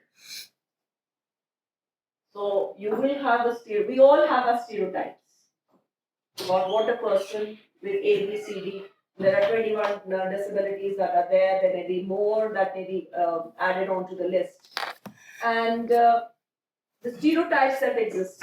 I remember, in college we had a friend, she was blind, and there was a prize distribution function, and she was to get a prize. So I remember Namita, and she was dressed up, and we were taking her to the stage when I was one of the partners. And she was asking me, how am I looking? And, then suddenly, okay, then you realize that yes, the person is equally concerned. She cannot see how she is, but she wants to be told how she is looking as such. So it's so important for so-called normal persons also to have different persons in the setup. So that's why inclusion is so very important. And it's the same cry that I've heard from parents with intellectually impaired children, that they feel so hurt when the child is isolated and the school says that, okay, we do not have this policy, this child will be admitted to a different class. So that inclusion becomes extremely important because it does help to reduce the stereotypes. Having a teacher like Jairaji, having a teacher like Dr. Sachin will obviously remove those stereotypes. Because the more you interact with, you will see different set of qualities and different set of things. And you will see not the negatives, but the positives. So how do you convert a negative attitude to a positive attitude? Jairaji is very good at positive attitude and affirmations. But this is again one thing that you learn. Because it has to be replaced. There can be no vacuum. So the greater interaction you have and a normal this thing, it helps to break those stereotypes and those prejudices that are there. Nobody could have thought what Stephen Hawking could achieve. But achieve he did. Nobody could have imagined, that yes, you can talk about so many kind of disorders that may be there. Christopher Reeve, persons who have again the identity in terms of what you Superman, and then suddenly after an accident you come through a spinal cord injury. And there is this thing that first was felt that yes, when you there was this part of feeling that you will go through a mourning process. If you have this injury and you will go through a mourning process and then you will come and cope with it because it's been such a trauma as such. But each psychology, you say, each individual is different. We are similar and we are also unique as well. And this was demolished by Dr. Mike Oliver, in fact. And a lot of people interpret the behavior of disabled persons in terms of compensation for disability. And that's what Goffman talks about in terms of his theory of stigma. But it's really, there are different viewpoints, so it's really not there as such. And what we have is in terms of whether we have our own predefined ways of perceiving things and of also having our value system readjusted to that lens. And I think that becomes very important, extremely important, because one is in terms of looking at how you are making sense of the social environment. What kind of interpretations are being given to that? There is also that conflict that comes in people's mind in terms of how do you make the person feel normal? You don't want to hurt. You don't want to be condescending. And I think the best persons are two persons are here. You want to be treated just as normal. And it's a similar thing in terms of aspects related to because we act and react with each other. So it's also important in terms of when we talk in terms of empowerment. So it's not only psychological barriers that are faced from the others, but from within oneself also. Because you have to fight your own demons. There is no hard cut and clear formula that, okay, you do this and this will happen. Because each person discovers his own unique strengths and coping strategies and mechanisms. So those coping strategies may also lead to, yes, excellence in one's sphere because you have to prove something. It may also lead to an area where you find that, yes, if you have the support systems in place, that's excellent. But if you don't have, that can be something that can lead to mental health problems also. And that's a thing that does not, I mean, of course, there is that neglect that takes place in terms of not looking just at the physical part of it, but also in terms of the psychological part of it. My time is. Yes, yes. So, yes, so I'll just wind up with one. There is this in Australia, Stella Young, in fact. So, again, when we said what we don't know how to behave and respond, so sometimes we think we are being very good. She says, hear her TED talk, I'm not your inspiration. Thank you very much. And that says a lot, you know. So, just some key messages. Respect. Becoming aware is important, but respecting diversity, respecting an individual as he or she is also extremely important. Abstain from assumptions. Don't have your preconceived ideas and notions. Encourage persons with disabilities to express their own opinions and views. Do not, when policy making issues, we try and, what you were sharing also, we try and impose those views. Of course, promote a more positive attitude, and I said how you do that, and support initiatives to change. So whether you are supporting being a champion or the others, I think it's also important to support. Do not thwart, but support as such. So thank you so much.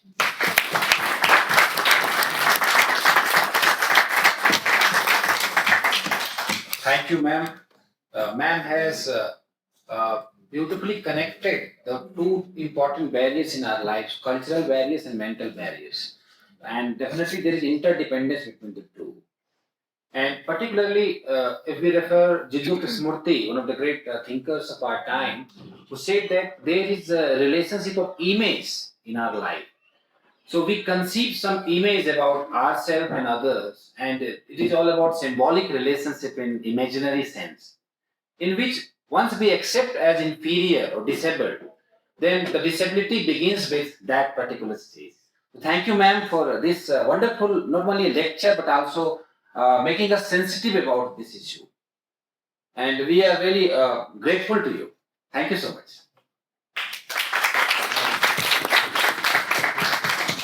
We have another speaker, Mr. Okay, okay. Thank you so much, Okay. Professor Dr. Lalle. It was so nice with that activities and all those.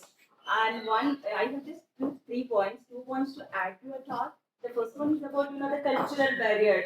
So the first thing you're telling like if somebody is abroad, their experience is different. One of my friends, he is a assistant professor at IIT Chennai now. So he was teaching legal history in Nansar. So then I decided my topic about disability selective abortion.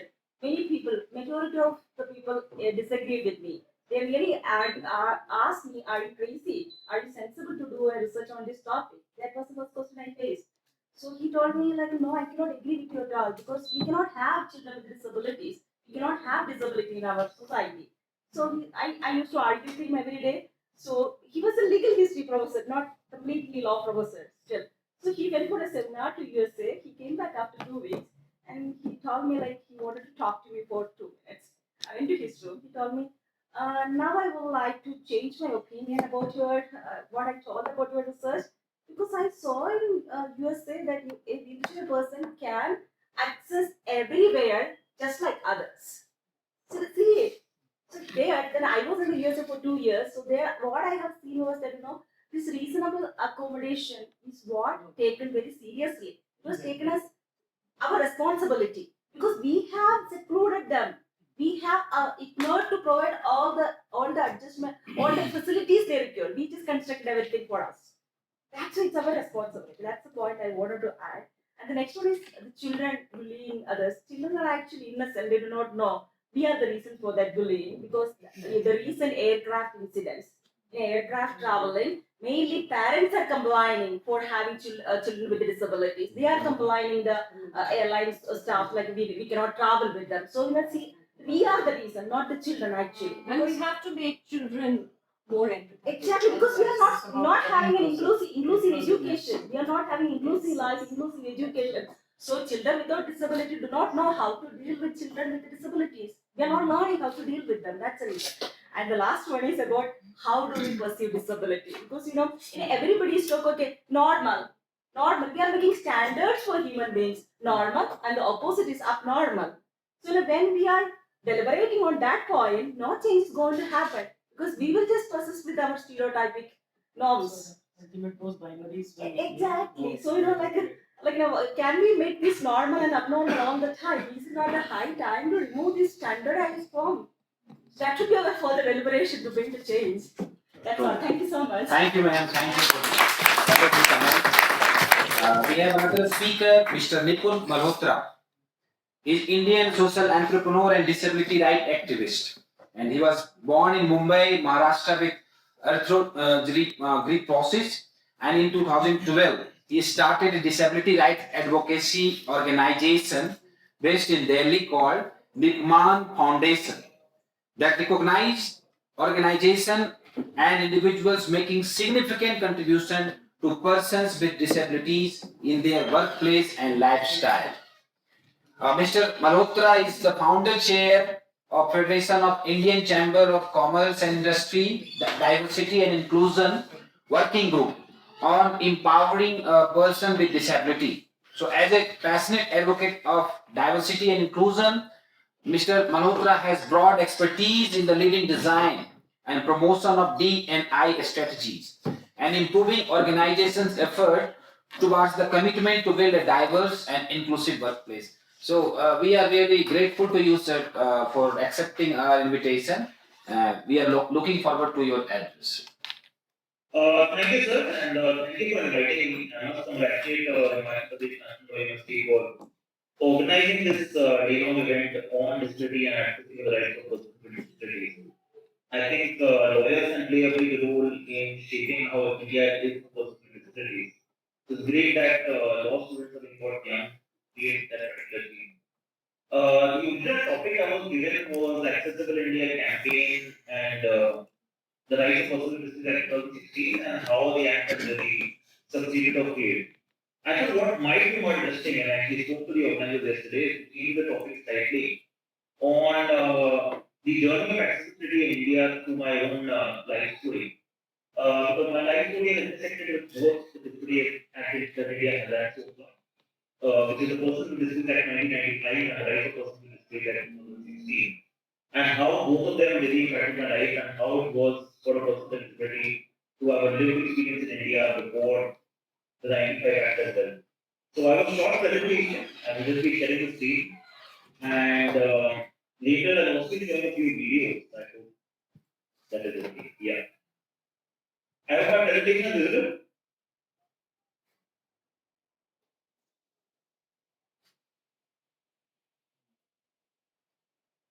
Yeah. Yes, it is, yeah. So I was really born in September 1987. So the 8 years before India's Disabilities Act came out. And when I was born, doctors did not really know how to diagnose a person with disability, how to react to a person with disability. My disability was eventually diagnosed to be called arthrolyposis, which is basically a right joint disorder, where muscles and arms and legs don't fully develop and stay the same throughout your lifetime. I'm a wheelchair user because of that. But initially, what doctors did is that they actually built a very glue and diagnosis. And instead of encouraging my parents to give me a normal life, which luckily they gave, luckily my parents gave, the doctors actually told them that they're going to give the right foot at all, or he's going to be sitting on bed the whole day and cannot really do anything. There's one doctor who even told my parents that it's worth keeping him alive because neck is straight, but don't really count on anything that he can do. Well, the turning point of the game, and there was this one particular doctor who told my mother that he never deprive you of the joy of motherhood. And I think that's when she made it her mission in life to give me a completely independent and normal life. This photo here is the only photo of me standing. I think what also happened in society is that the larger society, instead of accepting disability, really starts trying to find ways for a person, for a medical. And people are often said to very doctors, flats, government, etc., are hoping for that medical. So this photo, you might think that I'm smiling. It's actually a business of pain. And I think it was this particular meeting with which really was a turning point for me when my parents finally decided that it's okay, he is disabled, but he can still do a lot more than other than working on such medicals. Unfortunately, I still interact with a lot of parents who are still opening such kind of medicals and instead of educating the children, start focusing on running the and post to try to find some medical. When I was 5 years old, it was time sent me to a school. Now, there were two challenges really when it comes to schools with children with disabilities. One is admission at school itself. Mind you, I was born in 87, so this was 92 when I was going to schools.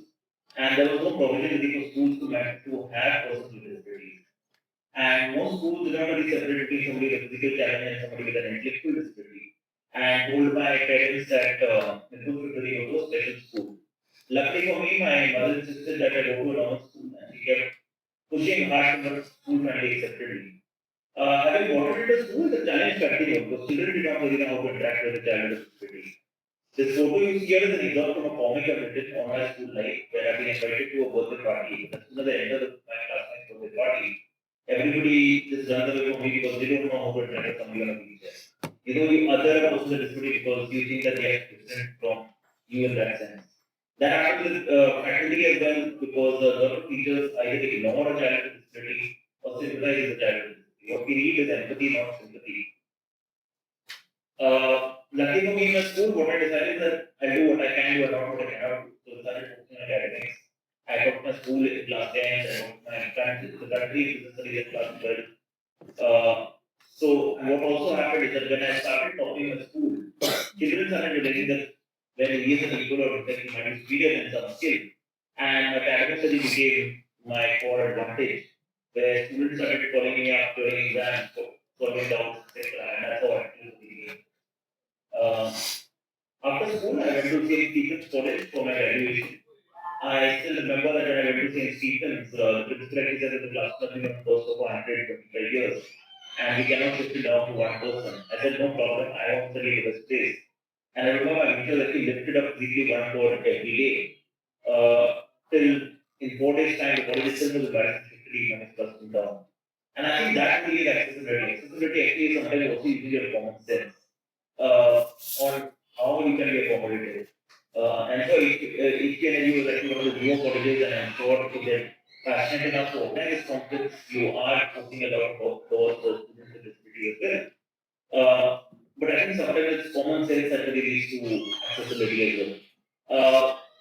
In Stevens, after this particular incident, actually the college really worked hard along with me to make the entire college accessible. Today, it's one of the most accessible colleges in Delhi University, and they have a lot of students with disabilities, with rights for them, with software for the blind, etc. Uh, Post seasons, I did a master's in economics from the Delhi School of Economics. And when I was at Delhi School of Economics, I decided to sit for placement. This was around 2012 now. 1995 Act aa gaya tha. It was almost 2 decades old. But attitudes are not very changed. So I remember going for a lot of jobs where whenever the HR looked at me, they used to look at my wheelchair and not me. My personality got replaced by my disability. And they used to see, ye kaise cope karega. It was a big challenge. I had a lot of new living experiences, including one company that I had to test whether I can sit on my wheelchair for 8 hours a day. Others did not believe my experience at the better confirming the value of change, people and ideas of economics, etc. And I actually decided to go out to Dixon and start something of my own, which is an impact foundation that I started in 2012 along with another. Some of our focus areas in the foundation were recognizing companies that employ people with disabilities. We ended up setting out India's Really Disability Awards for the Impact Foundation Microsoft Equal Opportunity Awards, where a lot of ministers, secretary, and policy discussions were had with key stakeholders on how to make corporate India more inclusive. But more important than that, companies that actually recognize people with disabilities and employ people with disabilities and give them an equal footing to recognize. And an ecosystem was created of such companies. But I remember in March 2015, I was about to enter this particular restaurant in Delhi, where I was denied entry because of my wheelchair. What the restaurant manager said is that यहाँ का माहौल खराब हो जाएगा अगर हम कोई wheelchair user को अंदर allow करें. I remember in America, till around a century back, there were these ugly laws, and what these ugly laws meant is that if somebody is a person with a disability, they really spoil the environment and that's why they're too ugly to the environment and they can't be allowed in parks, recreational spaces, etc. But it was shocking that in the 21st century, 75 years after independence as well, a restaurant was denying entry to somebody because they thought that the atmosphere in the restaurant will get spoiled because of disability. I decided to tweet about this incident, and before I knew it, it actually started trending on national media. And the Delhi government actually called for an inquiry that came out in my favor. But what I realized is that some kind of institutional change was needed. And actually, what is Zomato to add wheelchair access filters to restaurants? It would do two things. A, it would help identify which restaurants are accessible to people with disabilities. But more importantly, when an aggregate is rewarding restaurants based on their accessibility, restaurants themselves also change their attitude towards persons with disabilities. Interestingly, what started with Zomato has actually trickled down to other aggregators also having such filters now. For example, Book My shows which events of theirs are accessible and what seats in their events are accessible. PVR actually has an accessibility division within them. OYO is also showing which rooms are accessible, etc. So it's really trickled down in that sense. By this time, the right to persons with disability Act 2016 had also come up. And I think it is an extremely powerful act. But I think as Shimani also mentioned earlier, one of the big challenges with the right to persons with disability Act is implementation. I'll give you a very simple example. For example, the act actually says that, or the Group 3 Act rather, actually says that any building that is to be made in India should follow the harmonized guidelines issued by the Ministry of Home Affairs. And the guidelines are actually a very good comprehensive guideline looking at all physical infrastructure, how to make it accessible. However, no state actually has a building bylaws that have been modified to work with the harmonized guidelines. When the government Babu goes and gets a completion certificate for a building, he's only looking at the state's building bylaws. So obviously building can get approved without it being accessible as well. Ironically, however, you can actually go to court and investigate it as a building and make it accessible. So this lack of synergy between the two acts is ensuring that you can make a building that is accessible, but then you're inviting litigation against you if somebody with a disability comes in and cannot enter the building as well. It is unfortunate that not a single state so far has really started including accessibility in the state bylaws. Some of the other patterns that I have fought recently are one on insurance for persons with disabilities. You'll be shocked to know that today a wheelchair can get an insurance, but I cannot get an insurance for the IRDA actually discriminates against people with congenital disabilities. We also did a lot of protests when GST was introduced on disability aids, and it was introduced at 18%, but it's gone down to 5% now. But I was saying 5% is 5% too much, and I think PR going on in Supreme Court regarding that. But the tax on disability aid is equivalent to a tax on somebody working in a year. because for me, a wheelchair is what makes me walk, or a braille keypad is something that empowers somebody who's blind as that.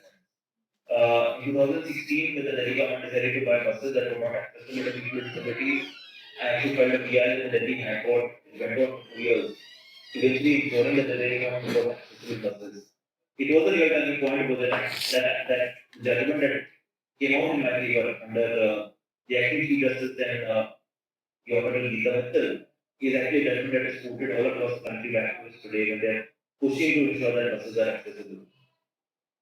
Uh, so that's what I want to present. I know the time was short and I was going to keep it short because things are going late.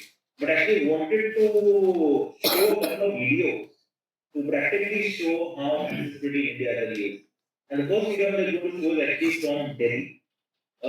Delhi is India's capital. You can imagine how, if conditions in Delhi are so bad, how they will be in the rest of the country. So, just a minute, let me just.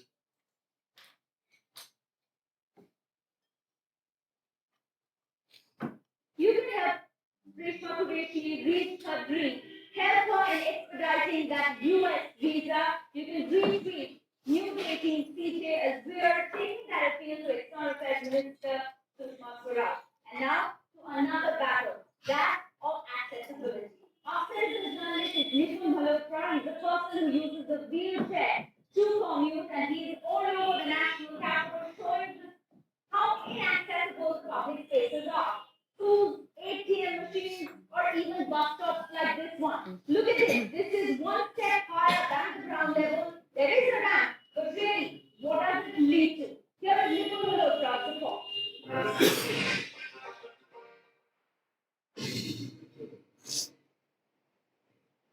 I am Nipun Malhotra, and I become a student of it today to talk to you about how digital accessibility, public transportation, and infrastructure of the national capital.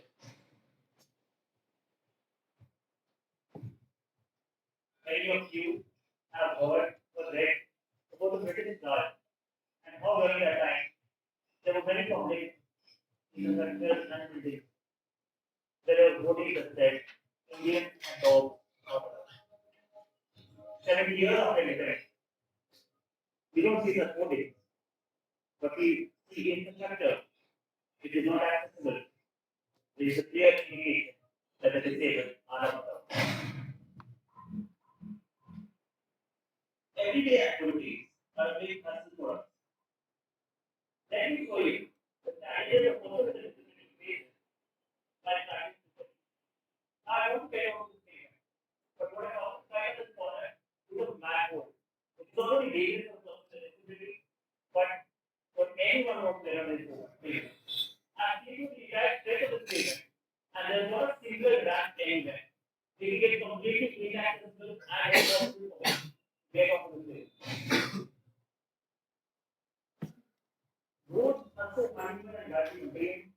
There are potholes everywhere, and it is possible for a person with a disability to travel walk in it. I have to get fingers, sons, or housing wherever. Buses are the main form of public transport. However, unfortunately, it's not transport.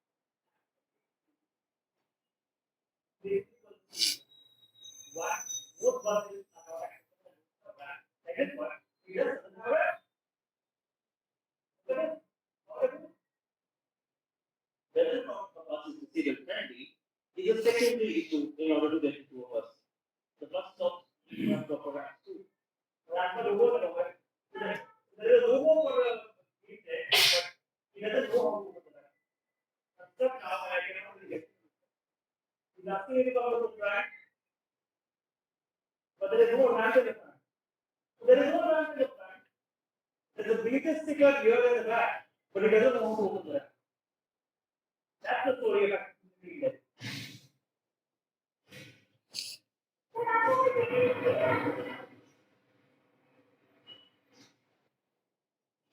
It is something as basic as crossing a road from the ordinary for a person. I crossed this road here, particular place, it's so high, it's such a raised platform, there's no slope, that I have nowhere to go. And I'm stuck in the middle of the road, the signal is going to go green, and I'm having to run back to the other side.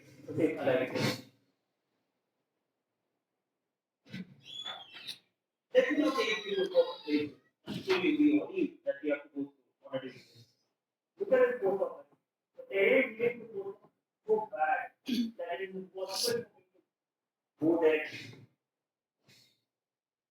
I'm 28 years old and I've never used an ATM in my life. Most ATMs aren't accessible to get into.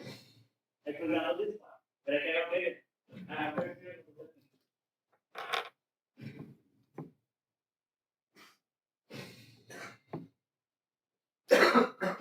But now that I am inside this ATM, this ATM again is not accessible at all because there is no headroom for me to enter. This, the numbers are too high, so my hands cannot reach them.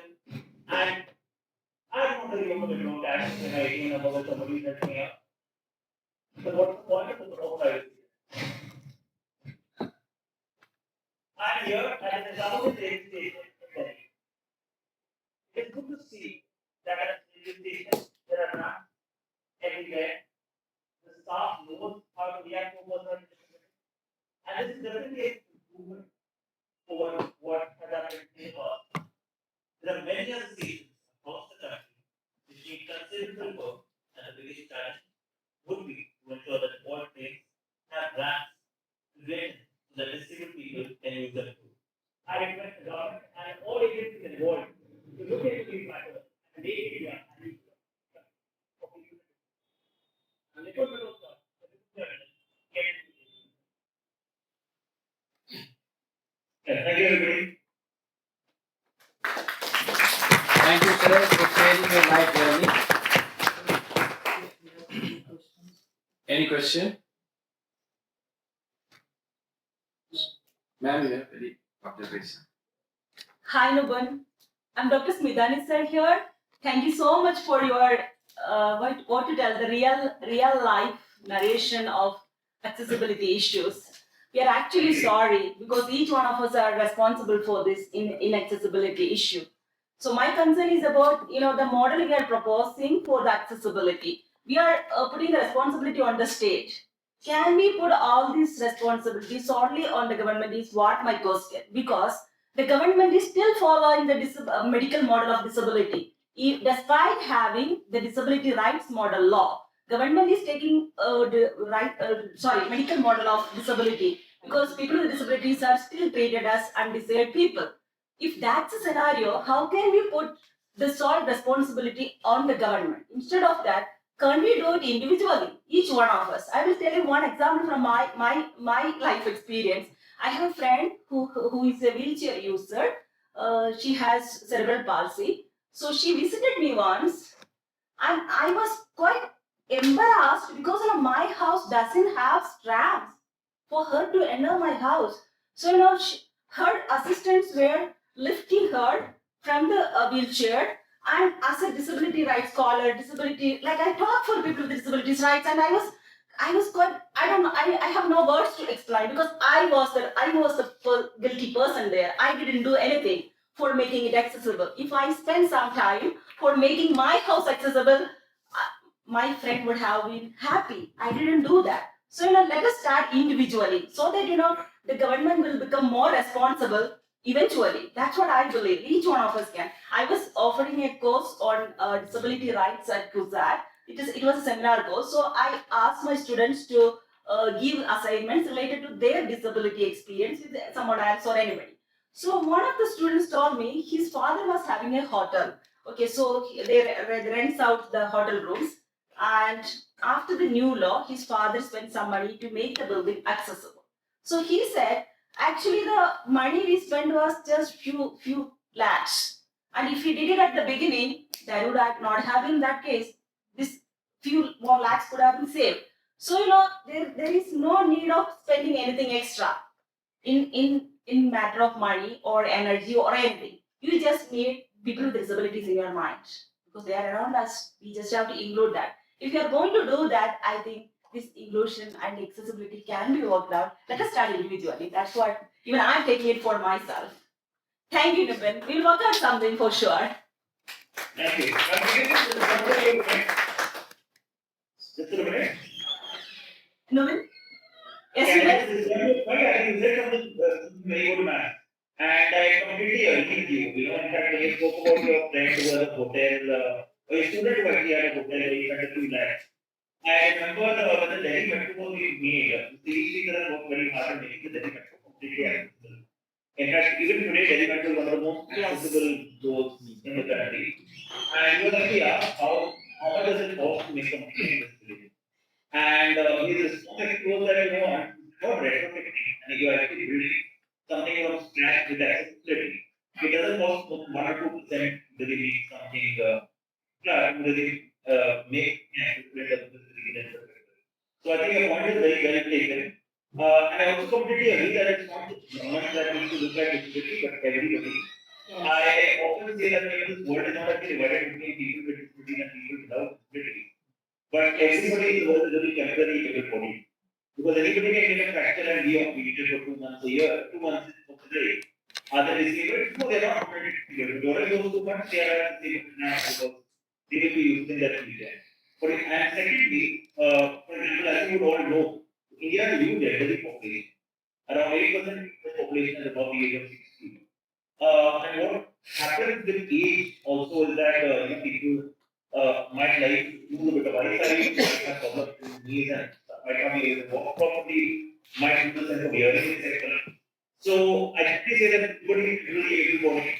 Anybody can do it at any time to for any time. Even somebody who's building their own house, look at accessibility not to people with disabilities, but look at accessibility for yourself. Because even you yourself are very good. So thank you for raising that point back. It's a very important point and I completely agree. Thank you, sir. Implementation of law is so superficial. That's what the major problem. Because like I will tell you, 2 years back, Kerala was the best disability-friendly state. Trust me, except metro, nothing is accessible in Kerala. That's the status. So with this, this session is concluded, and we will assemble at 20 for next session. Thank you. Thank you, Dr. Sunjay, for lovely state secretary. Thank you.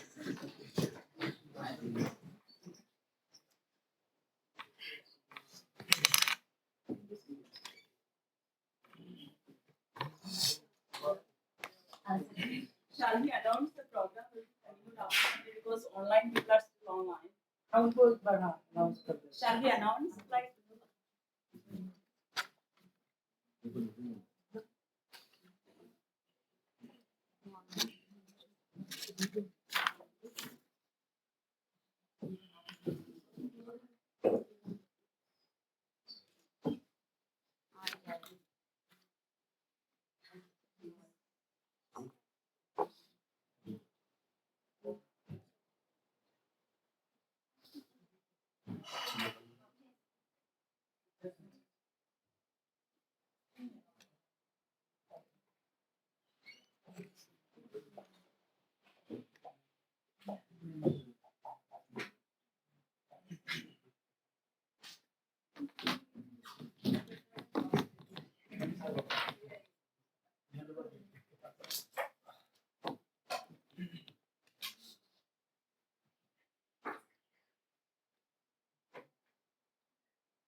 So I again welcome you all for the third session, and we have our distinguished guest, Dr. J.S. Jaira, Principal Institute of Blind, Chandigarh, and Sir will today deliver his address on inclusive and accessible education for people with disabilities.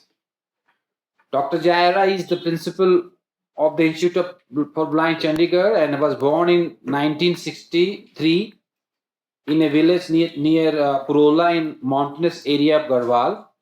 At 6 months, he lost his mother and his father and his grandmother who raised him and encouraged him to study and progress. So after securing 2 postgraduate degrees in English and in education, followed by diploma in special education, Sir taught at National Institute for the Visually Handicapped in Dehradun before moving to Chandigarh.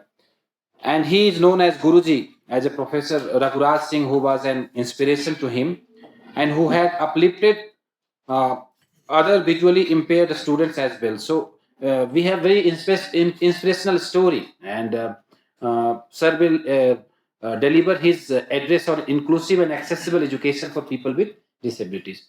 So again, welcome you, sir. Thank you. वास्तव में दिव्य दिव्य चमत्कार आप सभी लोगों को नमस्कार. First of all, I convey my hearty congratulations to worthy Vice Chancellor of this prestigious university, Professor Dr. Mr. Jaiswal ji, her wonderful team, Dr. Sachin, Dr. Mrityunjay, Dr. Registrar Saab, and so many others are also there. It's a pretty long list. And Professor Dr. Lali from Chandigarh, Dr. Smitha from Delhi, and galaxy of others. And to come all the way to Himachal Pradesh, especially in Shimla, it's a wonderful experience. And generally we say, ना हम रो के सीखे हैं, ना हम हंस के सीखे हैं, जो भी कुछ सीखे हैं, वो मिलजुल के सीखे हैं. And we have basically we are teaching children with visual impairment. They lack the sight but not vision. हम कहते हैं बच्चों के पास दृष्टि नहीं है, लेकिन दृष्टिकोण है. उनके पास तन की आंखें नहीं है, लेकिन मन की आंखें. उनके पास नजर नहीं है, लेकिन नजरिया है. They lack the sight but not vision, and vision can be enhanced by providing them quality education. And this is called Braille. What is Braille? Is a tactile script, and it was invented by Louis Braille. He was a French boy. At the age of 3, he became blind. So it was his constant endeavor to invent some system for the reading and writing of the visually impaired. Not only this Braille, today our students can access enormous information with the help of talking software. Like this, the Colloquium is regarding that, to make accessibility and inclusive education. So generally we say कि सबसे पहले professor doctor madam जो बहुत अच्छा कह रहे थे कि हम लोग तन भी लगा सकते हैं, मन भी लगा सकते हैं, धन भी लगा सकते हैं, लेकिन लोगों की जो सोच है, क्योंकि सोच को बदलो तो सितारे बदल जाएंगे, नजर को बदलो तो नजारे बदल जाएंगे, किसी को बदलने की जरूरत नहीं है, दिशाओं को बदलो तो किनारे बदल जाएंगे. You can create infrastructure facility, you can make modification, digitalization, you can make other things also, but the mental change that is very much required. अभी डॉक्टर सचिन ने सुबह जो बात कही है, basically I am from Uttarakhand Garhwal. तो जब हम स्कूल जाते थे, कई बार गड्ढे होते थे, पानी होता था, मुझे पता ही नहीं लगता था, मैं गिर जाता था. तो माय क्लासमेट यूज्ड टू से, यार तू आता क्यों है, तू घर पे नहीं रह सकता है. तो उन्होंने मेरे पिताजी को कहा कि सेठ को मत भेजो. तो मेरे पिताजी, हाँ नहीं आएगा. मैं 6-7 में पढ़ता था. But as a boy, I was having that crave, that desire. नहीं, मुझे पढ़ना है, मुझे इनको दिखाना है, ये मुझे क्या समझते हैं. तो मैं अपना बैग लटकाता था. तो मेरे पिताजी बोलते, बहुत अच्छा बेटा है, स्कूल जाना चाहिए. मैं पता मेरा बाप डबल स्टैंडर्ड करता है, उनके सामने बोलता नहीं जाएगा, मुझे पता बहुत अच्छा है. फिर बच्चे आए, सेठ जी चाचा जी आपको बोला जगन्नाथ को मत भेजो, ये गिर जाएगा, इसकी टांग टूट जाएगी. मेरे पिता, हाँ बेटा ठीक करे, नहीं आएगा बेटा, ऐसा है इसके अंदर की आंख ठीक है, बाहर की आंख खराब है, यदि गिर भी गया तो हम प्लास्टर चढ़ा देंगे, घर में लेकर तो उत्पाद मचा देगा. But I feel strongly the acceptance of the parents, the value they attach, that is more important. धूप में निकलो, घटाओं में नहा करके तो देखो, जिंदगी क्या है, किताबों को हटा करके तो देखो. सिर्फ आंखों से दुनिया नहीं देखी जाती, सिर्फ आंखों से दुनिया नहीं देखी जाती, दिल की धड़कन को बिनाई बना करके तो देखो, क्योंकि अंदर का भी जजमेंट आ जाता है. प्रोफेसर डॉक्टर लाली कह रही थी, once one day 3 people went for hunting. 3 लोग अपने घोड़े पे सवार करके गए, एक घने जंगल में रास्ता भटके, तीनों घोड़े के ऊपर थे. राजा था, मंत्री था, नौकर था. जब वापस आए चौराहे से, तो एक अंधा आदमी चौराहे पे बैठा हुआ था. तो नौकर आके बोलता है, अंधे इधर से कौन गया है? उसने कहा, जनाब जब आपको पता मैं अंधा हूं, तो उसने क्या कोई मेरे से एंट्री करानी थी? वो अनुत्तरी तो क्या चले गया. 15 मिनट बाद मंत्री जाता है, वो कहता है, ओए सूरदास इधर से कोई गया है? बोले हाँ, थोड़ी देर पहले आपका नौकर इधर से गया है. बोले अरे इसको कैसे पता लगा कि नौकर? ने उसका वस्त्र देखा, उसका अस्त्र देखा, उसका प्रमाण पत्र देखा, वो कुछ नहीं बोला, चल दिया. And after half an hour Luckily, the king passed through that way. He approached him very politely. भद्र पुरुष इधर से कोई व्यक्ति गए, he stood up and saluted majesty. हाँ महाराज, सर्वप्रथम आपका नौकर गया और 15 मिनट के अंतराल में आपका मंत्री महोदय गया, अब आप जा रहे हैं, अरे आप तो चक्षुविहीन है, आपको कैसे पता लगा? वो कहता महाराज, कागा किसका धन है, कोयल किसको दे, मीठी वाणी सुनाई के जग बस में कर ले.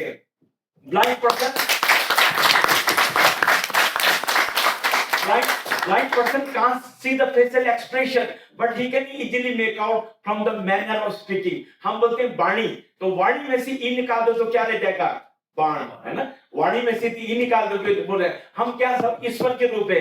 नमस्कार प्रोफेसर मैम, नमस्कार वीसी मैम, नमस्कार. तो यदि हम लोग का शिव है, यदि शिव में से ई निकाल दिया जाए तो क्या रहेगा? तो डेड बॉडी उससे हो जाएगा. तो उस ईश्वर की कृपा से सबको जन्म मिला है. प्रोफेसर डॉक्टर सुबह बता रहे थे कि एक बच्चा गर्भ में पलता है, माना डिसेबिलिटी वाला है, mother is interested to give him birth, but you know there are so many formalities. तो जब तक लोगों का जो मनोभाव है उसको नहीं चेंज करेंगे, कैसे काम चलेगा? हमारे बच्चे यही कहते हैं, माना कि अंधेरा घना है, माना कि अंधेरा घना है, मगर दिया जलाना कहाँ मना है. नहीं है दृष्टि तो जीवन यूं न गवाएंगे, मन की आंखों से दुनिया नहीं सजाएंगे, अंधकार में जीवन को दीपों से सजाएंगे, ज्योति पास नहीं तो क्या दिल का दिया जलाएंगे. मेरे घर में सुबह की लाली भी है, मेरे घर में सुबह की लाली भी है, मगर रात अंधेरी, जाने कहाँ सूरज छाई घटा घनेरी, फिर भी आशाओं की ज्योत जलाएंगे, फिर भी आशाओं की ज्योत जलाएंगे, इसी अंधेरी रात में नया सवेरा नया सजाएंगे, अंधकार में जीवन को दीपों से ही सजाएंगे, ज्योति पास नहीं तो क्या दिल का दिया जलाएंगे. तो फिजिकल बैरियर तो जैसे आप लोगों ने कहा है, to provide accessibility so that they can equally participate. My disability does not exist that I am using wheelchair. My disability due to the environment is not accessible to me. तो कई चीजें होती हैं. तो जब तक हमारा जो मनोभाव है, हमारे जो देखने का जो तरीका है वो नहीं बदलेगा. हम अपने बच्चों को कहते हैं जो दृष्टिबाधित, बेटा ऐसा है, मंजिलें मुनि को मिलती हैं जिनके सपनों में जोश होता है, पंख से कुछ नहीं होता है, हौसलों से उड़ान होती है, लहरों से डर करके नौकाएं पार नहीं होती हैं, कोशिश करने वालों की कभी गम के आगोश में जो पलते हैं, गम के आगोश में जो पलते हैं, जीवन की राह बदलते हैं, लाख कांटे हो राह में, चलने वाले तो फिर भी चलते हैं. Okay, we can create artificial atmosphere, but what is required that with a strong willpower, that John Milton, Stephen Hawking, Louis Braille, Helen Keller, so many luminaries are there. You know, these government facilities were not existing that time, but you know they were having a strong willpower. And according to John Milton, he composed Paradise Lost. So he wrote few lines which I like to quote over here. What thou the field is lost, nothing is lost. The mind is its own place. It can make heaven of hell, hell of heaven. So what is more important, that is willpower. First we have to accept जो परिवार का जो एक लोग उनका जो एक तरीका है, यदि फैमिली वाले बच्चों को एक्सेप्ट करेंगे, उसका रिस्पेक्ट भी करेंगे, रिस्पेक्ट करेंगे, उसकी पार्टिसिपेशन होगी, पार्टिसिपेशन होगी, वो एम्पावर्ड हो जाए, एम्पावर्ड एजुकेटेड हो जाए, एजुकेटेड एम्प्लॉयमेंट मिले, एम्प्लॉयमेंट ही will lead a dignity full life in this thing. So ये को रिलेटेड इश्यू है. तो जब तक हम लोगों का एक चेन नहीं बने तो तब तक कैसे आगे काम चलेगा? राहें हमारी रोकना इंसाफ नहीं है, विकलांगता है चुनौती, अभी साफ नहीं है. प्रोफेसर डॉक्टर लाली ने आपको एक्सरसाइज कराई. जनरली आई टू से बच्चों अपनी आंखें बंद करो. Are you able to go from here to the dining hall? जा सकते हैं वहां तक? नहीं जा सकते हैं. तो अपने आप को उसकी जगह देखो. We want integration not segregation, inclusion not exclusion, liberation not protection, empathy not sympathy, opportunity not charity. So measure the ability not disability. मैं इसकी जगह होता तो कैसे करता? तो हम अधिकतर बच्चों को ये कहते हैं कि बच्चे आपको एडेप्ट करना है, आपको लोगों के अंदर जो एक संसद भाव, जैसे प्रोफेसर मैडम का था, यदि आप कोई बात करनी है, सहानुभूति की नहीं प्रानुभूति की बात करो, एक सेंसिटिविटी की बात करो, तो यदि वो डायलॉग हो जाता है तो मैं समझता हूँ. एक राजा था, उसके आंखों में कुछ दिक्कत आ गई थी, तो उसने कहा आपको ना सब कुछ ग्रीन ग्रीन चाहिए. तो उसने अपने मंत्री बोला everything should be done green, चारों सड़कें उड़ के चारों ग्रीनरी बना दी। अरे यार कितना तो करें, कहीं न कहीं तो रह जाएगा। तो एक स्पेशलिस्ट आया, जैसे बीसी मैडम आई, उसने कहा भाई राजा जी ये काम करते हैं, it is not possible to do this. उनको जो है वो चश्मे का जो रंग था वो ग्रीन दे दिया, सब कुछ उसको ग्रीन दिखना है। अब उसके घरवाली ग्रीन हो गए, बच्चे भी ग्रीन हो गए, सब कुछ ग्रीन हो गया। तो मेरे कहने मतलब है जब वो चश्मा तैयार करें, चाहे गवर्नमेंट हो, अब ये स्मिता मैडम वगैरह, क्योंकि कई बार क्या होता है, हम बोलते हैं वृक्षारोपण कार्य करो। मोदी साहब ने कहा स्वच्छ भारत अभियान, CIC, clean Indian campaign, accessible India campaign. It was launched on 3rd December 2015 to make universal design, to make universal learning design for everybody. क्योंकि जो आने वाले जो पॉपुलेशन है उनके लिए भी तो एक्सेसिबिलिटी है, नॉर्मली फॉर PWD। तो जब तक ये और एक वजह वेलफेयर एक्टिविटी, कोई थोड़ा बहुत सुधार करना था, इसको एक कल्याण कार्य माना जाता था। But now it is legal right, we can go to court also कि सर हमारे लिए सुविधा नहीं हो रही है। लेकिन सबसे बड़ा जो मैं समझता हूँ वो तब होगा जब लोगों का दृष्टिकोण चेंज होगा, क्योंकि जैसी दृष्टि वैसी सृष्टि। दृश्य एक है लेकिन दर्शन उसके जो ना दृष्टिकोण अलग अलग है। कोई लेडी डांस कर रही है, कोई बोलता है दृश्य एक है लेकिन उसके दर्शन अलग अलग है। कोई बोलता है ये तो रोजी रोटी कमा रही है, कोई बोलता है क्या सुंदर भाव बन गया, कोई बोलता है कितनी प्रैक्टिस की है। तो ये हमारे जो परसेप्शन है, हम तो यही बोलते हैं कि यदि एटीट्यूडनल बैरियर दूर हो जाए तो सारे बैरियर जो बराबर हो सकते हैं। आदमी को चाहे वो फिजिकल बैरियर हो, मेंटल हो, इमोशनल हो, साइकोलॉजिकल हो, inclusion. In institute for the blind sector 26 we are providing them special education, but certainly new director has been appointed. So according to that fellow, he is also an IS officer, being a visual event. He wants to promote inclusive education. हम अपने बच्चों को sector 8 के government model sector 19 को करें, अरे राम राम राम राम ये कैसे पढ़ेंगे। मैंने कहा आपको पता हमारे जो ऑफिसर है वो भी IS है, ब्लाइंड आदमी कैसे हो गया है। तो जब तक लोगों को अवेयरनेस नहीं होगी, एक सेंसिटिविटी नहीं होगी, एक एक्सपोजर इंटरेक्शन नहीं होगा, तब तक ये सारी चीजें क्यों किताब। क्योंकि कली खिलने से पहले प्रोफेसर मैडम बड़ा अच्छा कहा सुबह कि बहुत सारी स्कीम है, बहुत सारे कानून है, बहुत सारे प्राविधान है, बहुत सारे रूल है, लेकिन हम ये कहते हैं कि उसका जो क्रियान्वयन है, उसका जो इम्प्लीमेंटेशन है, और वही है कि कली खिलने से पहले बाहर आ गई, कली खिलने से पहले बाहर आ गई और फूल बनते बनते बकरी खा गई। तो उस बकरी को रूल बहुत बन गए, लेकिन जब तक हम उसको इम्प्लीमेंट नहीं करेंगे तब तक कैसे काम चलेगा। अब जैसे कई बार मेरी वाइफ हम जाते वो कहते ए दोस्ती हम नहीं तोड़, तेरे लिए मेरे लिए गा रहे। उनको क्या पता कि I am visually impaired person, तभी पकड़ा वो सोचते मेरी मस्ती में जा रहे हैं। तो बंदे पे डिपेंड करता है। तो हम यही लेके चलते हैं। एक बार क्या हुआ, I was coming from Uttarakhand Garhwal और गर्मी हो रही थी। तो मेरे आपको पता है बीइंग ए स्टूडेंट, आज से 20-25 मतलब आज से 35 साल पहले की बात, एक लेडी के 2 बच्चे उसको तंग कर रहे थे। हमने आइसक्रीम खाने आए, विकास नगर की बात है, तो मैंने कहा आइसक्रीम वाले कैसे दे रहे हो। कह रहे बाबू जी 1 रुपए के 2 रुपए के। मेरी जेब में 50 रुपए था और गरीब विद्यार्थी था, तो मैंने कहा भाई ऐसा करो 1 रुपए की मुझे दे दो, एक इन दोनों बच्चों को दे दो। वो इतना कलाकार था, उसने उन बच्चों को भी दे दिया और मुझे उसने मुश्किल से जो ना वो 7 रुपए वापस किए। और मैंने कहा कैसे किए।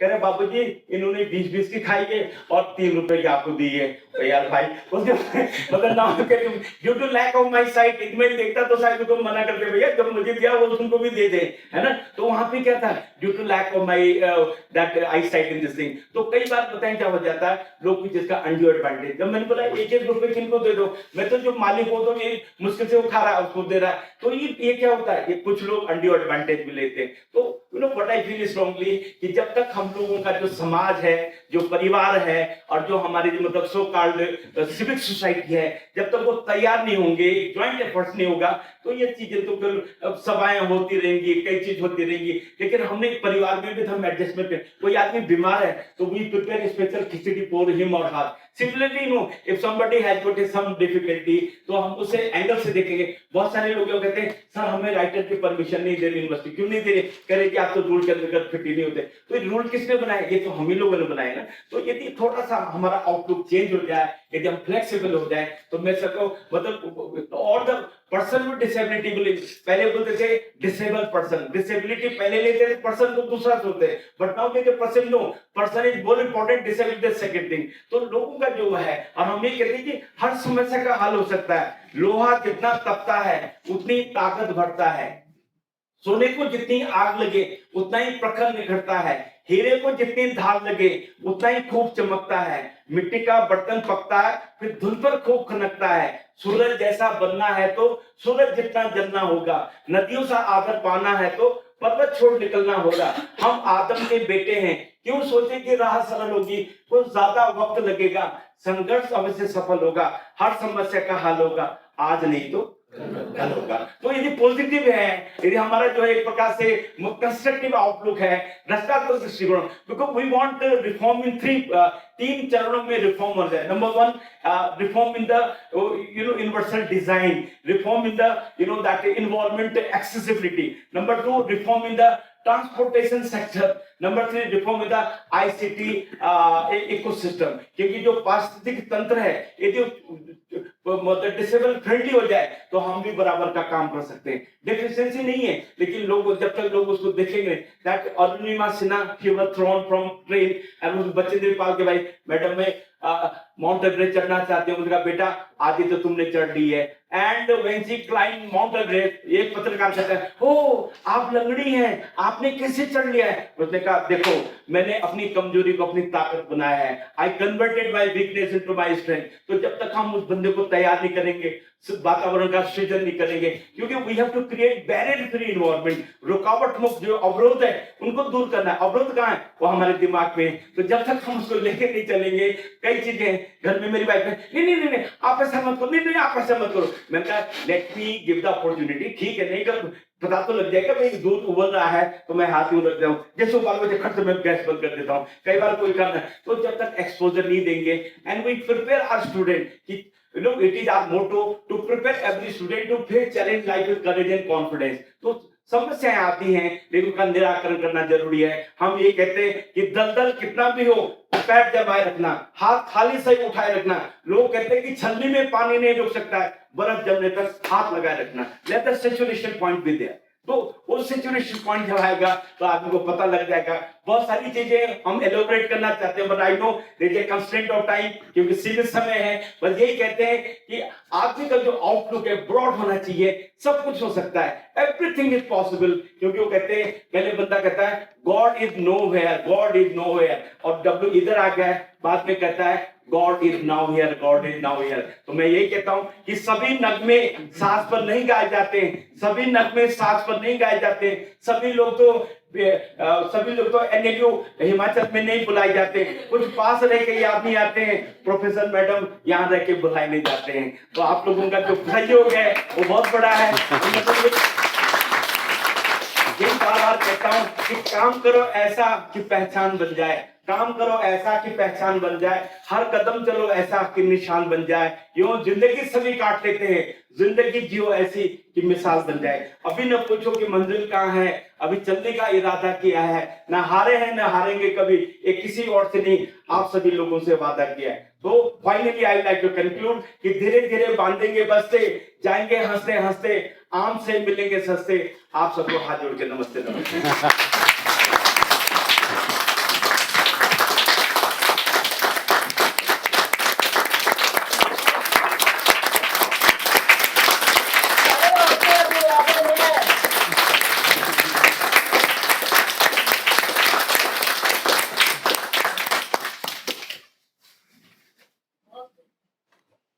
Thank you sir for inspirational address. आपका लाइफ अपने आप में एक उदाहरण है हम सब के लिए कि कितनी भी बाधाएं आ जाए, इंसान जब आगे बढ़ना चाहता है तो बढ़ सकता है। और स्टीफन हॉकिंस की बात करते हैं, लेकिन आप जीता जाता उदाहरण है हमारे सामने, और इसके लिए बहुत बहुत धन्यवाद कि आप हम लोगों के बीच आए और अपना कीमती वक्त दिया sir. Thank you so much. We have another guest, Mr. Nilesh Singhit. He is currently member of Supreme Court Committee on Accessibility. and he has been for nearly 2 decades involved in providing solution, formulating policies related to legal counseling, and overall advocating and promoting the rights of disabled persons. He is an open source enthusiast and strongly believe in free use of free and open source for making available accessible solution for everyone. So over to you, sir. Good afternoon. Can you hear me? Yes, sir. Am I audible? Yes, sir. Yeah, I thank HPNLU and the team for inviting me to this year speaker. My topic is basically talking about accessibility in general. So, I mean, like, I'll like to begin with what earlier one of the speakers said. I mean, the whole thing of, going blindfolded and trying to help somebody else and understand what it means to be a blind person or a disabled person. I think that is a little oversimplification because it's just not, in 2 minutes one can understand what it really means to be a person with disability. I mean, it's like, if I give you an analogy, if a man is asked to wear a sari and wear sandals and say that, you walk from this corner to that corner and you understand what it means to be a woman. It's not. In fact, there is a lot of things that happen, the lived experience, the psychology, the whole thing of being left out, included, discriminated, all that adds up. And the best example I can give you is when Nipun made that presentation, where he showed that, the entire clip. And even if person is not a disabled person, one should understand the ability of the world around us. For example, that bus, there is this entire bus where it is supposed to be disabled friendly, but the conductor did not want to open that van. That is what people face. And a non-disabled person can never understand this. I have used those techniques, during my session. Usually in the afternoon, when I find that everybody is sleepy. So it is just a get, a way to tell them, okay, get up your, lazy heads and lazy backside, move around and come back. At least you will be a little more alert. So perhaps that is one way of doing it. I also kind of start with my own lived experience. That is the most powerful statement that anybody can make. I can talk about law, I can talk about various articles, sections, court orders, but at the end of the day, they only make impact in an academic world. In the real world, they have no values are not that much. And with I started with HRLN, Human Rights Law Network. I headed the Bombay unit for the entire West Zone. And we kind of started off filing public interest litigation in the Bombay High Court. And the first time we found that the Bombay High Court itself was not accessible. So we met the Chief Justice then. It was Justice Chief Justice Dalvi Bhandari. And Justice Chandra also, at that time in the Bombay High Court. So kind of we approached him and we have a Disability Act that was 1995 at that time. Unless people with disabilities come to the court and kind of file be there themselves, the entire process is useless because a battle cannot be a person has help. Why here it's right. So they said, oh, we put a ramp there. And they did put a ramp there, and the ramp was very steep.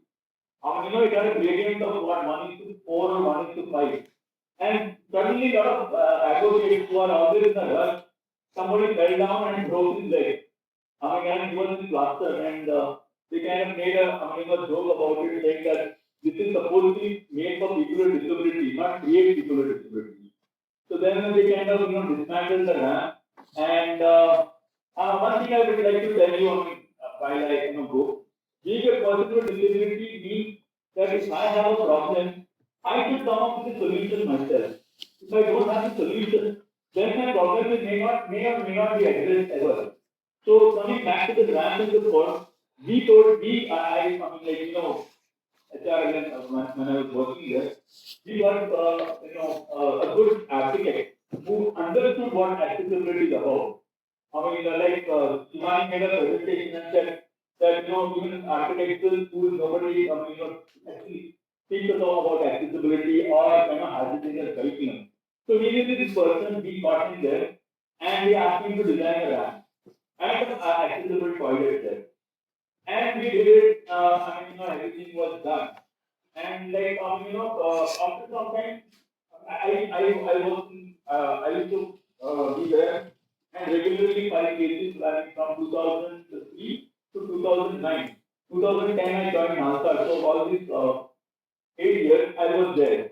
As long as I was there, this alarm and toilet were there. Moment stopped going there, I was the most one of the active person. And at that time, we had a lot of cases that were going on. So 2011, when I went back again for something, the toilet was missing. The ramp was not being used at all. So, this is the, thing that we constantly find that as long as one is there and trying to see things are working or not there, they use it. I mean, it is made available. Once somebody is not using it, suddenly they find that it's being not used regularly, they just shut it down. I'll give you another example.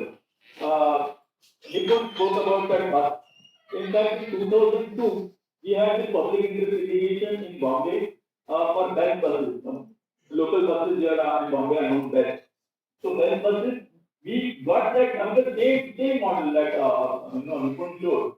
We got that bus done, and they had this strange logic at that time. They were going for 1,000 buses. So somebody said that take 3% reservations for people with disability.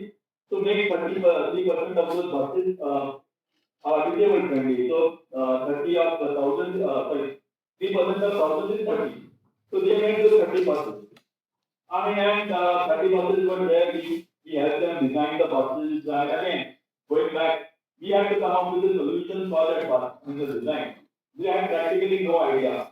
So at that time, there were two buses that were flying in Bombay. The one was Ashok Leyland and I forget the other one.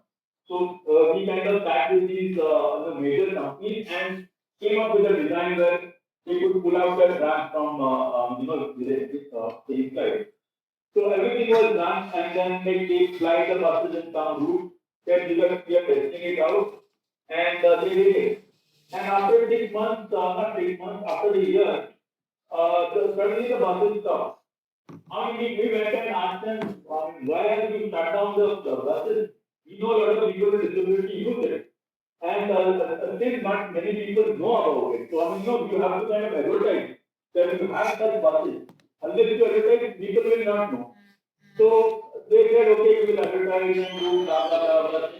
And another 6 months passed away. And suddenly we read in the newspaper saying that nobody is using the buses. So now these 30 buses are going to be converted as mobile offices for the best. We have to go back to court. And they said, on what basis are you saying that nobody is using the buses? And on what grounds are you making them in mobile office? So we sat with the best people and talked out the route for them. We kind of used the route, the basis for the routes. There is this employment exchange in Bombay for people with disabilities. I tell you, they do nothing.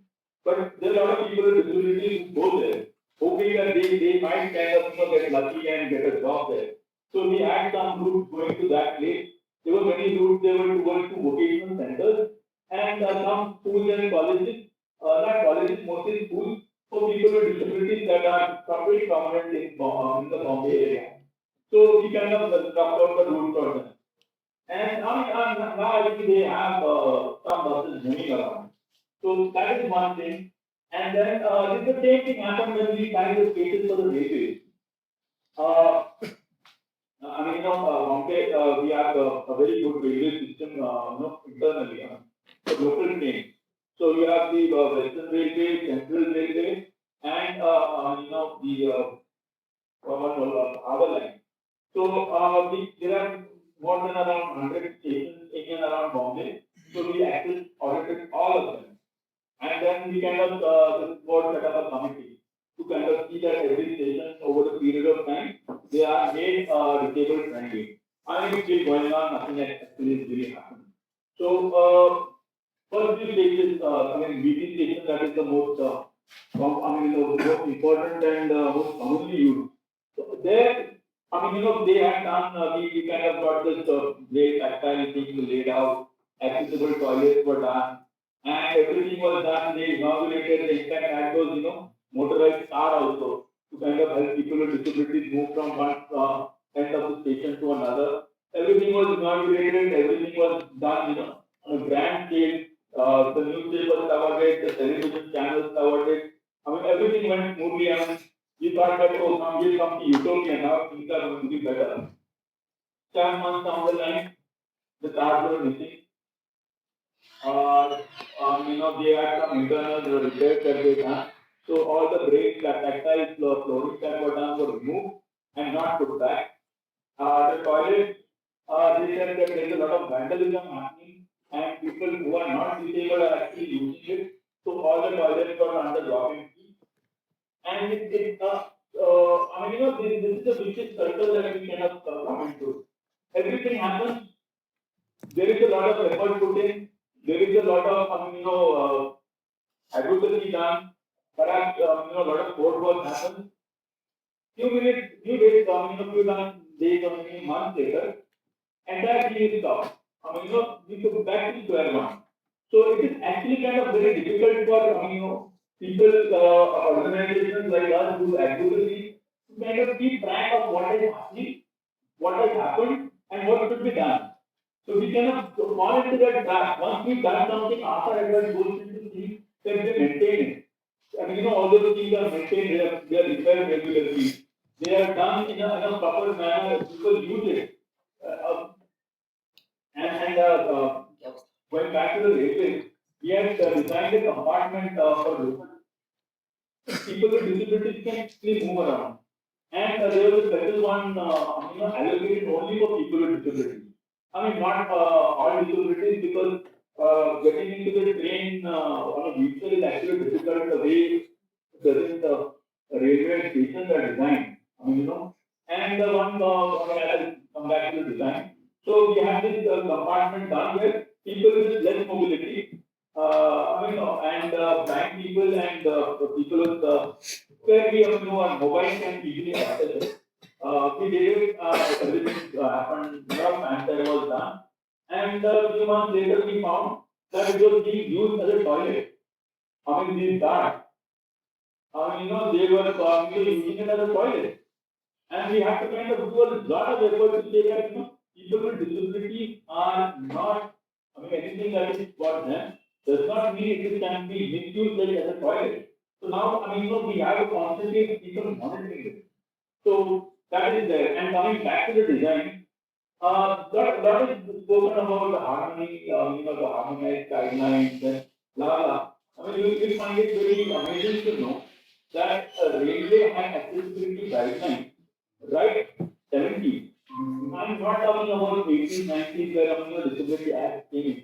They had guidelines in the 70s for people with disabilities, but they never used it. In fact, we had, while we were working on making radio stations accessible and saying what would be the best way to do it. Because most of the radio stations in the entire country, for that matter, and especially in Bombay, they all kind of follow the design that were done within the British era. There's nothing really has changed as far as the stations go. You go to any part of the country, all the stations actually look the same. It's going to be up at platform, and the desk rooms and desk rooms and the card rooms, they all are pretty standard. So they follow the same guidelines. So everything is actually same. So we found that they had these things right in the 70s, they had worked it out. But unfortunately, they never used it. When we kind of push them to the corner, so we already have a guideline, we don't want any new guidelines. Because railway comes under, I don't know what ministry there, blah blah blah ministry, so it doesn't fall under whatever, legal googly they kind of those few others. And they said we have our own guidelines. So, and we have to kind of force them to use it. back into the court saying that you already had the evidence, so why are you not used to it? So anyway, so I mean, and in that I spoke to a very senior engineer of the railway. He said, "Why are we, creating problems and making more work for us? We already have so much work.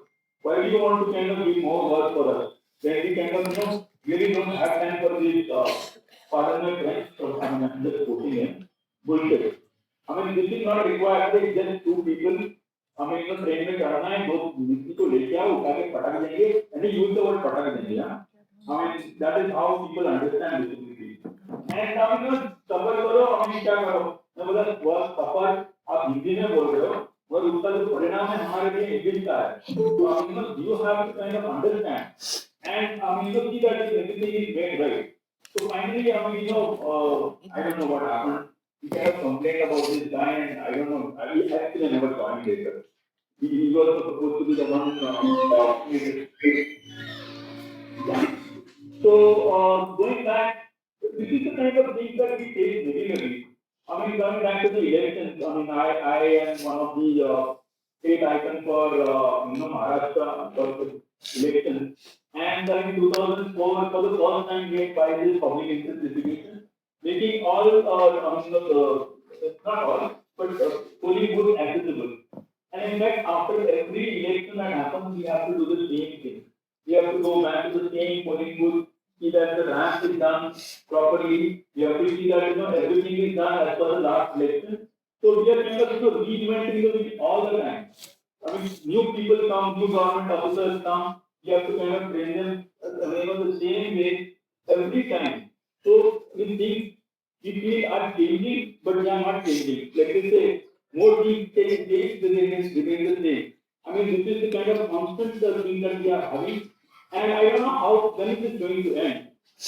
People like me, I mean, I've been at it for the last 25 years, nearly now. I mean, more than 25 years. And we feel that, things are changed, things are better, but we go back to square one. So, I mean, yes, we have good laws. UNCRPD has made a lot of difference. The 2016 Act has made difference. Nippon did not speak about the accessible, campaign. I think it should have written more. I mean, exactly what they have done and how much has been made accessible. From what I understand, nothing has really changed. Government buildings are the same. Now I'm part of the Supreme Court Committee on Accessibility.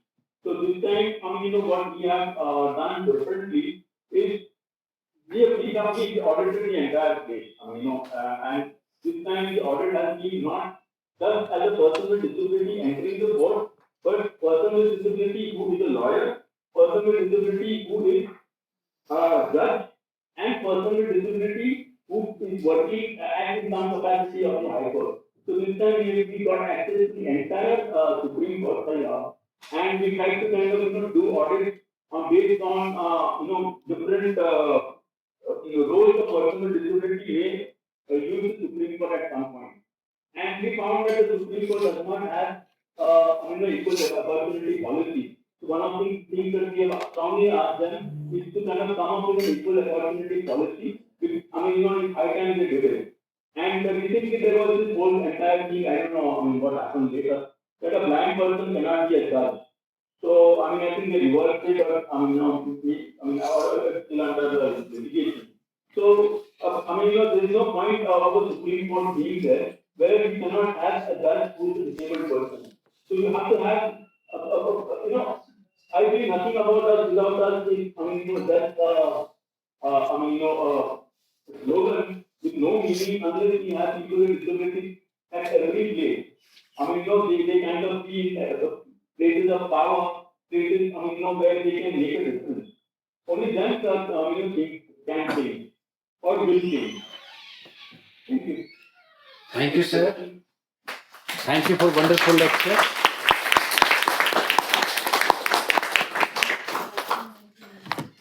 We have another distinguished speaker from Ireland, Professor Eve Flynn. She is an established professor at the School of Law and director of the Center for Disability Law and Policy. National University of Ireland, Galway. She is a graduate of University College Cork and received a scholarship from the Irish Research Council for Humanities and Social Sciences for her PhD research on advocacy for persons with disability in Ireland and Australia. She published her first book with Cambridge University Press in 2011, titled From Rhetoric to Action, Implementing the UN Convention on the Rights of Persons with Disability. And this work was based upon her postdoctoral research on comparative national disability strategies conducted at CDLP. So I request her to deliver her address on legal capacity and accessibility. Thank you. Thank you so much for the opportunity to speak with you today. It's a great privilege for me to join you from Ireland and to share some of my experience in working on legal capacity from the perspective of accessibility. So as mentioned in your introduction, I have worked with the UN Committee on the Rights of Persons with Disabilities, particularly the working group that drafted General Comment 1 on legal capacity. And it was very interesting work because at the same time, there was also a separate working group within the UN Committee that worked on General Comment number 2, which is on accessibility. So these two issues are very closely related to each other. And for me, I think we can progress much further if we consider legal capacity as an accessibility issue as part of the broader spectrum of accessibility measures that are needed in society to protect the rights of persons with disabilities. So first, I'd like to remind us of the obligations that we have under both Article 9 and Article 12 of the Convention on the Rights of Persons with Disabilities as they relate to accessibility and legal capacity. Under Article 9, there is the obligation on states to enable persons with disabilities to live independently and participate fully in all aspects of life. There is a requirement that state parties shall take appropriate measures to ensure persons with disabilities access on an equal basis with others to the physical environment, transportation, information and communication, which of course is very important for legal capacity, including information and communication technology systems, and to other facilities and services open or provided to the public, both in urban and rural areas. As part of Article 9, when we go in depth to that requirement, it says to promote other appropriate forms of assistance and support to persons with disabilities to ensure their access to information. And again, this is a core requirement because without information in an accessible format, it is impossible for people to make informed decisions about issues that will have legal consequences in their lives. And that could be anything from decisions about forming relationships or choosing to get married, or indeed to separate or divorce.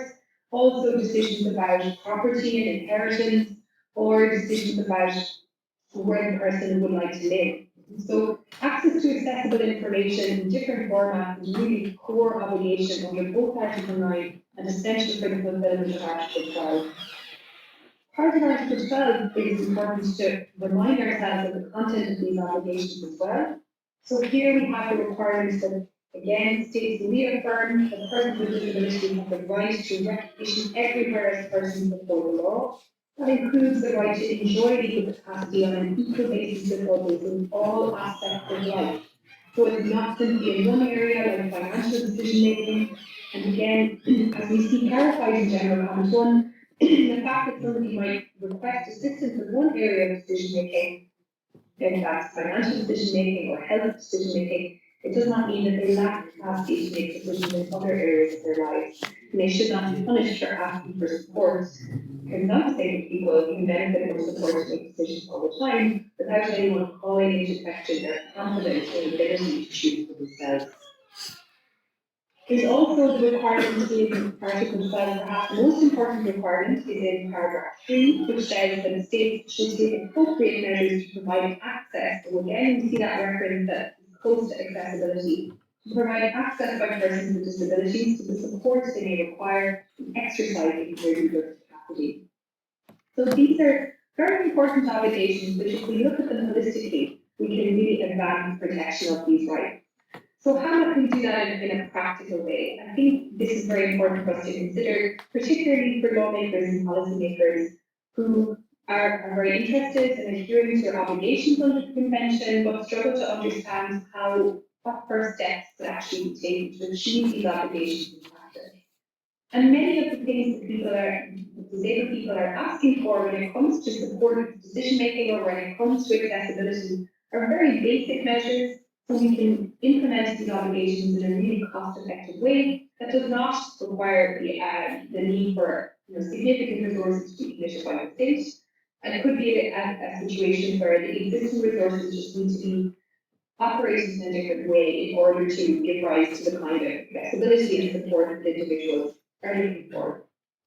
In the context of Article 12, for example, we talk a lot about naturally occurring support, and that is the support that we hope that people should have around them in terms of supportive family environment or chosen family or community environment. And of course, not all disabled people have the privilege of living in environments that are supportive of their human rights. So that is an issue that states need to work on as part of, for example, the awareness raising measures under Article 8 of the Convention to change the perspective of society towards persons with disabilities and ensure that there is this greater understanding. Persons with disabilities as autonomous agents who, with the right support and accessibility measures, can be in charge of their own lives and can direct their own destiny. So when we look at the text of General Comment 1, it can help us drill down in more depth into what specifically states need to do in order to make real this obligation, this grand commitment that we have in Article 12 to realise the vision of all persons with disabilities enjoying equal capacity on an equal basis with others. So when it comes to accessibility, General Comment 1 on the capacity also recognises the interaction between Articles 9 and 12. And it says that support to persons with disabilities in the exercise of their legal capacity might include measures relating to universal design and accessibility. They give some examples practically of what this would involve. So they say that, for example, requiring private and public actors, such as banks and financial institutions, to provide information in an understandable format, or to provide professional sign language interpretation in order to enable persons with disabilities to perform the legal acts required to open a bank account, conclude contracts, or conduct other social transactions. So this is a concrete example of an accessibility measure that can be put into place in practice that would achieve that right to equal legal capacity. And again, later on in General Comment 1, it goes in more depth again about the relationship between these two obligations of accessibility and equal capacity. It says that the rights are closely connected because the right to equal recognition before the law is necessary to enable people to live independently and participate fully in all aspects of life. Article 9 requires the identification and elimination of barriers to facilities or services open or provided to the public. The lack of accessibility to information and communication and inaccessible services may constitute barriers to the realisation of legal capacity for some persons with disabilities in practice. Therefore, state parties must make all procedures for the exercise of legal capacity and all information and communication pertaining to it fully accessible. And state parties must review their laws and practices to ensure that the right to legal capacity and accessibility are being realised. So how might states start that process of reviewing their laws and practices that relate to both legal capacity and accessibility? To do this, it's important for states to consider how this can be done in cooperation with and with the full participation of the representative organisations of persons with disabilities. And the reason this is important is that different groups of persons with disabilities will have very different access needs. So what makes something accessible for one group or one individual is not the same for perhaps the same individuals within that group. And this is why the obligations of accessibility and the obligation to provide reasonable accommodation must be achieved in parallel. So these are equally important obligations, but they are distinct legal obligations as well. We must understand this distinction in order to achieve full realisation of these rights. And this is very much clarified in General Comment 2 on Article 9 on accessibility, where it talks about the distinction between accessibility, which is a group-related obligation, and reasonable accommodation, which is an individual-related obligation. So the interesting thing about accessibility, as clarified in General Comment 2, is that the committee described it as an ex ante duty. meaning that, for example, persons with disabilities have the obligation to provide, or state parties rather, have the obligation to provide the accessibility measure before an individual disabled person arrives requesting a particular form of access. So it is no excuse for state and public bodies to not have accessibility measures already in place. It's not an excuse to say, well, we've never had a disabled person who wanted to access this public building or this service or this information, so we shouldn't have to make it accessible. No, the convention is clear that accessibility is an obligation ex ante. We must provide it without waiting for someone individually to request access. And this is challenging for a state because if someone individually hasn't requested the access, that individual state body or public service may not be aware of what kind of accessibility measures could be required. So this is why it is important for all state bodies and public services to consult widely with the representative organisations of different groups of disabled people to understand what would be necessary to make this service accessible to you. So the municipalities or local authorities must have processes and structures in place so they are regularly communicating with different organisations of disabled people to better understand how to make their services and information accessible. And in so doing, they will be indirectly contributing to supporting people to exercise their legal capacity. Because information is power, and when people are informed, people can make choices and take actions that may have legal consequences for their lives. In this way, the committee has distinguished the obligation on accessibility from the obligation on reasonable accommodation. Reasonable accommodation, therefore, is individual-based, and they describe it as an ex nunc duty, meaning it is enforceable from the moment an individual needs it in a given situation or makes the request for reasonable accommodation. So that is different, but that is also important because no matter how generally accessible states make public services and public facilities, there will always be, because of the individual needs of each human being, some things separate or different or particular that might be necessary for a given individual to access that service. So it is not sufficient for states to say, yes, we have consulted widely with disabled people's organizations, they have told us we need to make information available in Braille, we need to make information available in easy to read with images and simplified language. We need to make electronic accessible formats that can be used by people who have screen readers, for example. We've done all of that. We've achieved all of our obligations. Now we don't need to worry about what any individual disabled person might need for their accessibility. No, it is not sufficient. It is a good step. It is a good starting point. And I think the benefit is that it can be done without waiting for someone to come forward requesting a particular form of access. But it does not mean that the job is finished. So states still need to be open to the fact that an individual, for example, let's say an autistic person, may need a very unique form of access or support in order to get the information that they require or get the service that is generally available to the public from the state or from various public bodies. So in order to accommodate that level of difference and uniqueness, it is important to listen to the individual and tell us what it is that they need. And often what people are asking for is so simple and so basic that it should really not be a barrier to achieving that obligation on the part of the state. For example, an autistic person may say, I need, when I access this information, I need to have a trusted support person with me who can help me to remember that information later. That's very basic. It should be very easy to facilitate that. Or the person might say, I need to access this public service or receive this information in a room which does not have bright fluorescent overhead lighting, because that is an issue for me in a sensory level, that makes me very stressed, or if there's very loud noises in the environment, I can't concentrate and process the information that was given me. So there are ways to work around this within the constraints of the resources available to the public services and to the state bodies that are providing the information. It's usually possible to do different things like scheduling appointments early in the morning, first thing in the morning, so that this person is the first person to be seen. There's not a huge crowd of people waiting for services or information at the same time, or perhaps the last appointment of the day when also people are a little bit quieter. Can a person receive the information in a different room or office if that's important for them, that has more natural light, or is an environment that is better for them to understand the information and be able to be empowered to take their own decisions with that information. It could also be a situation where individuals have access to their own forms of technology. So many people communicate in different ways, whether that's through sign language or whether it's through technological communication, like using an app on a device where they can type or they can press buttons that have images attached that they can put together to form a communication like an online communication board.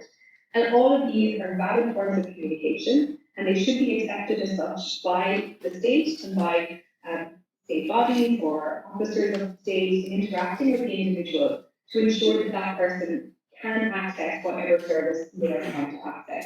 And that is the case whether people are communicating, for example, police or law enforcement, or they're communicating with the municipality about some public service or something that is generally available, or with public schools or education providers, or with the offices of the state, with the government and ministries and so on. So I think this is really important that we are aware of the different ways in which people communicate, the different accessibility measures that each person might need in order to make themselves clear and understand the information that we are trying to impart to them, and that we recognize all of these forms as valid and appropriate, so that then the person can get the information that they need to go on to make the decisions that are going to respect that individual person with a preference, which is a concept that is so core to Article 12 and to, I think, the Convention as a whole. The idea that each human being, regardless of the level of impairment or disability the person has, is a person with a will and preference. They have a goal, they have goals for their own life, they have things that are important to them, and it may just be that because of their unique form of communication, it is difficult for others to understand what those things are. But it is not impossible to discover the individuals with a preference. And in fact, I think this is the most important thing that we can do, that we can put our minds to, is to really focus our activities away from what we know has been so damaging in the past, which has been imputing to persons with disabilities what we think is best for them, whether that is what we think is medically best for them, what we think is socially best for them, and allow individuals, as we all enjoy in our lives, the autonomy to be able to tell us what works for them, what is important to them, and how do we facilitate that on an equal basis with others. Because we're not talking about wish fulfillment and realizing every whim of an individual. That's not the case for anyone in society. We're simply talking about basic and equal human rights for all, and that requires a degree of understanding and flexibility when it comes to accessibility, and it requires a degree of autonomy and respect when it comes to legal capacity. And in this way, I think the two articles are very much intertwined, and we can see how in realizing one article it is impossible to ignore the other. And this is of course true for all of the articles of the Convention, and indeed all of human rights law, which we know human rights are interdependent, indivisible, and we can best realise the human rights of all by realising the totality of the person's human rights and not selectively picking and choosing which human rights we believe are most important. So with that, I'll end my remarks. I'm very happy to have been part of today's session and to have heard the remarks before me. And of course, if there are questions or resources or follow-ups that anyone would like to do, I'm very happy for my contact information to be shared and to continue the conversation efforts too. Thank you, Professor Flynn, for this wonderful address. Okay, we have some questions. Dr. Smita Nizar will ask a question. Yes, ma'am. Professor Flynn, good evening. I don't know, it may be good morning for you.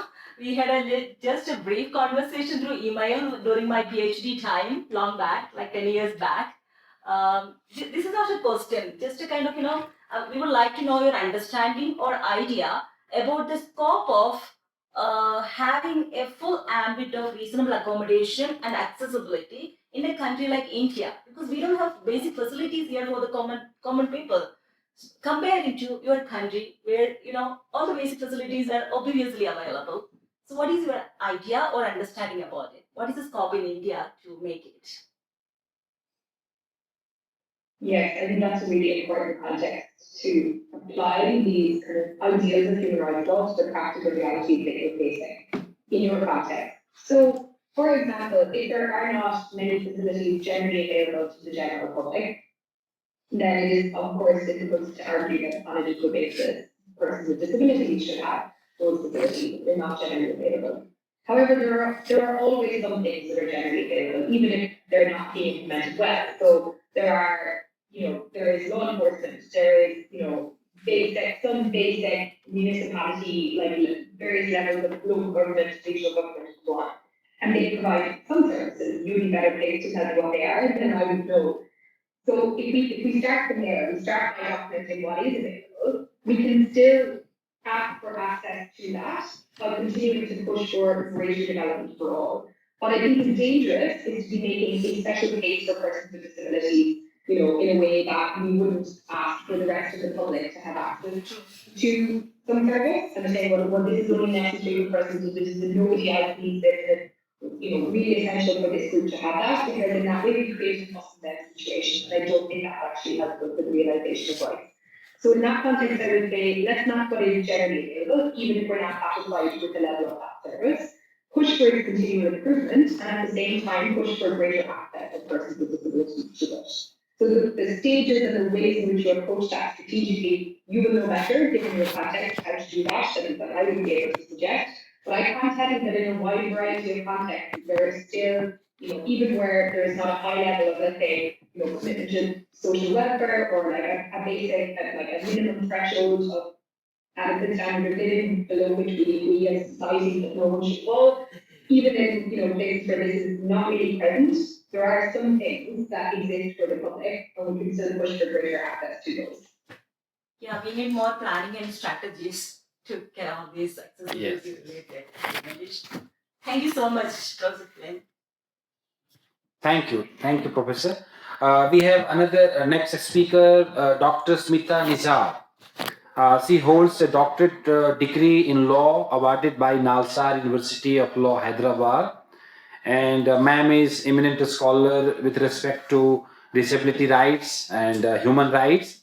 Her research in area of legality of disability selective abortion is the first study in the world after the UN Convention on the Rights of Persons with Disability came in India. So today she will address us on the issue of access to reproductive health. Over to you, ma'am. Good afternoon, all. I hope all of you will be comfortable if I'm having my presentation from here. Yes, Because it's just a talk. Yes, Like yes, just definitely. an interactive talk. Yes. Okay. So my talk is on a very sensitive topic. It's about reproductive rights, access to reproductive rights of persons with disabilities. I will be approaching it by two shades, the social approach and the UNCRPD approach. We will be examining the rights of people with disabilities for their reproductive rights in light of the social approach and the UNCRPD approach. So in every talk for disability, I start with a question. How do we perceive disability?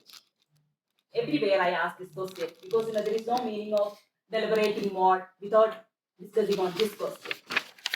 Let me share one of my experiences about how we perceive disability. In the year of 2019, I took an academic break to process my visa and all those related to the Fulbright Fellowship of postdoctoral studies in the USA. So during that time, I have assumed my courtroom practice in High Court of Kerala because I was getting some cases related to disability rights issues. So during that time, not during that time, I'm volunteering an organization, disability organization in Kerala. So we have a lot of students with disability here. We are giving them like a training for occupational products and all those. So we were trying to get an opportunity for them. So because they prepared with a drama, so they got an opportunity to perform this drama at Bahrain. So I thought, okay, they are going abroad. Before that, if they can get an opportunity in India, it would be very nice. So since I was practicing, I just approached the secretary of our advocate association and I requested them if we can arrange a program, just a two-hour program for my students with disabilities, it would be nice. And the secretary and the team were so nice. They asked me, it's from Calicut to Cochin. Cochin is the high court, and Calicut is the place where my organization is functioning. So it's just 4 hours drive. So they immediately asked me, oh my God, how can they come from Calicut to Cochin? They were flying, within 2 weeks, they were flying to Bahrain. And my learned friends, advocate friends were asking me, oh my God, how can they come from Calicut to Kochi in 4 hours drive? This is how we perceive disability. So when we talk about reproductive rights, just for traveling 4 hours, if this is our perception, we can just imagine what is our perception towards the reproductive rights of people with disabilities. That's what we are going to talk today. And for reproductive rights, when it comes to women with disabilities, they face a kind of multiple discrimination. It's called double discrimination for being women coupled with disability. Okay, you are a woman with a disability. So there are two reasons to get discriminated. You are a female. In a country like in India, obviously, still we are having patriarchal attitude. We will definitely discriminate, display our discrimination on the basis of gender. In addition to that, you are a person with disability, then your case is gone. That's what our attitude. So that's why reproductive rights and its access is very difficult for people with disabilities all over the world. But when we examine the status in India, it's more complex. That's what we are going to discuss. So this double discrimination has got judicially affirmed long back. And it's very unfortunate to tell that it got sanctioned from the judiciary. If you remember, Buck versus Bell in the year of 1924. In that judgment, it's a notorious judgment. Justice Oliver Wendell Holmes delivered a judgment that, okay, 3 generations, no more imbeciles. I'm just let us recollect the facts of the case, because in that case, Buck was the daughter of a woman with mental disability who was institutionalized by the government. So during that institutionalization, Buck's mother got sexually abused by someone. So Buck was actually the daughter of that mother. So mother with mental disability. And then, okay, the mother is also getting impregnated by the same way. Both of them were institutionalized. That's why the government or that government institution approached the judiciary for sterilizing her, not even terminating the pregnancy, sterilizing her, involuntary sterilization. That's why in this case, Buck approached the judiciary, taking the claim of 14th Amendment that it is my right to dignity and integrity. It is my autonomy to take decision about my body. Nobody can force me to do sterilization. The government cannot do it. That was her claim. But in this case, it was decided that no, you cannot, because already if you are delivering a baby of your kind, then 3 generations. That means no, 3 generations, no more imbeciles. Can you believe that a judge has wrought this kind of notorious judgment to affirm sanction for involuntary sterilization for people with disabilities? That's what the status of reproductive rights for people with disabilities. What does it mean? What does it explicitly tell us? It means that, okay, we don't need you kind of people. So please don't propagate your own kind. That's all. So, the strategies are required to prevent them to deliver babies. And we cannot take, because you are a burden, you are a carrier of burden. You yourself is a burden. When you are trying to enjoy your right to reproduction, that means that you are becoming carrier of burden. So burden above burden, we cannot take care of it. So this kind of forceful interference by the state and the judiciary is very much visible in the cases of reproductive rights of people with disabilities. And here we can see that it has got exercised in 2 strategies, 2 agendas that are there for the government to exercise this. One is that don't let her give birth to any baby. That's the first one. So that's what happened in Bangladesh as well. Okay, sterilization, involuntary sterilization. Either not letting them to have giving birth to a child, and through the method of involuntary sterilization. Between the year of 1945 and 1998, more than 25,000 women with mental disabilities were involuntarily sterilized in Japan. This is the case of Japan. And in India, in 1994, Maharashtra government, in Shidurmad case, it was decided that 25 women with disabilities of an organization, of a government or institution was getting sterilized without informing anybody. And all of a sudden a news came on a fine morning, okay, 25 women with mental disabilities will be getting sterilized. Hysterectomy. Involuntary hysterectomy. So some activities and all those got agitated against it, so that the government had to hold it. But the reason was that we are proposing this because to protect them from sexual abuse. Can you believe that?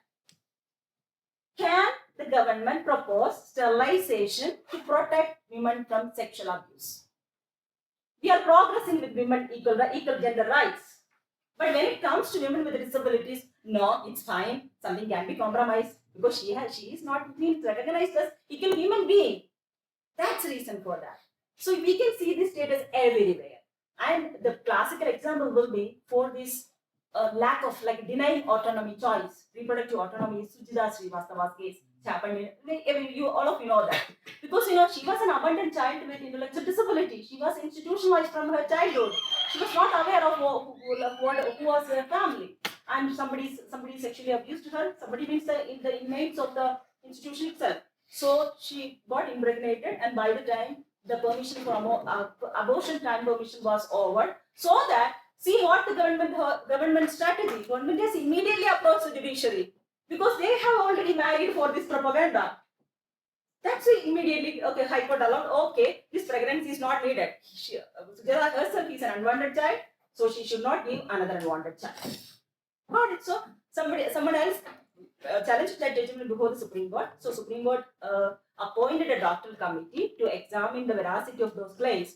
So Sujita, she said, okay, I'm going to get a baby to play. She was a child with disability, so that was her understanding. So with respect to that understanding, and the doctoral committee has made a report that okay, there will be no physical risk for her pregnancy. She was allowed to give birth, but remember, guys, it was not recognition of reproductive autonomy of women with disability. She was not recognized as a capable human being to take decision about her pregnancy.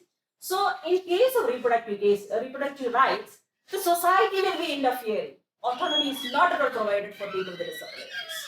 So, what is the reason for all these things? In all these cases, Bakwas as well. See, it's 1924. Sujata Srivastava case, 21st century case. So, in all these cases, you can see the status of those parties. They were homeless. Without a home, without parents. They were not having anybody to talk for them. They were not represented by anybody. So that's the reason. This social approach. So social approach is very clear. Social and the legal approach is very clear. Okay, people with disabilities are undecided category of people. So we don't need your kind of people. So please don't propagate your own kind. Very nice diplomatic method. Okay, diplomatic strategies are taken to prevent them to exercise their reproductive rights. So, in order to defend this kind of social judicial approach, UNCRPD has taken a very good, a kind of very strong approach. How to affirm the reproductive rights for people with disabilities. I told you at the beginning that women with disabilities are facing double discrimination, particularly in case of reproductive rights. So, in that, considering those kind of circumstances, Article 6 of UNCRPD is providing double discrimination. Article 6 of the UNCRPD recognize that women and children with disabilities are facing two grounds of discrimination. So give them more strategies to get rid of that discrimination. Programmatic approach is required. That's what the first approach. And the second one, Article 23. Article 23 of UNCRPD is recognizing right to home and family. That means right to home and family includes right to marriage, right to have children, right to have all those family related things. And Article 25 is for right to health. Okay, health issues are not only for people with disabilities. Health issues are for everyone. And people with disabilities, they have to take care of it immediately because otherwise it will lead to secondary disability. That's the reason health issues, immediate addressing of health issues are required for. So under all these three articles, reproductive rights of people with disabilities are affirmed in a very strong manner. But when we examine the domestic law, we can see that's what I was telling during the earlier conversation I was telling. State is following the medical model even now. State is treating people with disabilities as people with some undecided illness. So that model cap is reflected under the domestic law also. Because I'll just tell you the provision. Section 9 is about home and family for people with disabilities. Section 10 is about the right to health also. So please, I just 1 minute I'm taking. Section 9 of the Indian Disability Act. Home and family. No child with disability shall be separated from his or her parents on the ground of disability except on an order of competent court if required in the best interest of the child. So for the child, home and family is getting recognized. No, you don't abandon your children with disabilities. But if a person said adult person's requirement for having a family and home is not recognized under the domestic act. Because okay, children means okay, they will survive for a little bit of time under anybody. But once you become adult, you need company, you need home. If you don't have home, our further rights will not get recognized. That's one of the problems with our domestic law. And the second one is that okay, if the parents are not able to take care of their children with disabilities, okay, let the government take care of them. That's all. That's a provision for home and family. And the next section is for reproductive rights. It's so funny. Reproductive rights under domestic disability law is this. The appropriate government shall ensure that persons with disabilities have access to appropriate information regarding reproductive and family planning. Reproductive and family planning, we just need Google, not any other information. Plenty of information is available, but it has been affirmed under Section 10 of the domestic law. That's the status of the law and the rights provided for people with disabilities in India. So, the status of reproductive rights, I told you. Still, we believe that we don't need people with disabilities because, okay, they are having so many problems, they cannot do anything like us. So, we are very sympathetic to them, we are very nice. That's the reason we are thinking like that, okay. So, we are thinking, okay, something is problematic, what do we have to struggle here? So, we don't need that kind of people again and again. That's what the strategy or the attitude for reproductive rights affirmation for people with disabilities. And in light of these kind of provisions, which talk something else instead of reproductive rights, the status of reproductive rights for people with disabilities is at a kind of stale stage in India. That's all about reproductive rights, guys. Thank you so much. Thank you, ma'am. Now, I would like to request Honorable Vice Chancellor, ma'am, to felicitate our distinguished Dr. Smita Nijar. Yes, ma'am, please.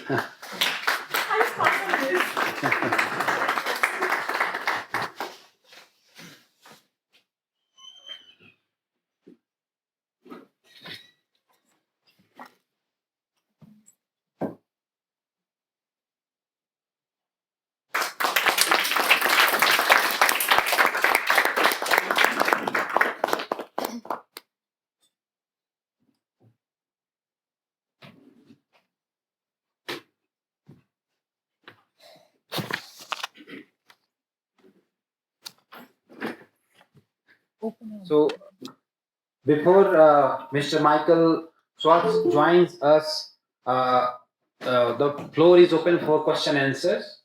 Anyone who has any question with respect to either of those topics can raise hand or ask question. I was asking all the questions and comments, so now it's your turn to ask me questions. Yes. Any other question? Any question?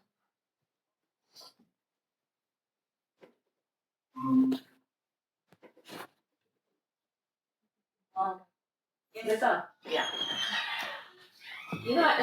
When you were mentioning about this right to reproductive rights and autonomy and choices, informed choices as such. So I guess the dilemma that society has is, are they capable of making an informed choice? And in terms of the state itself claiming, the state itself would be claiming that yes, we are following their best interest.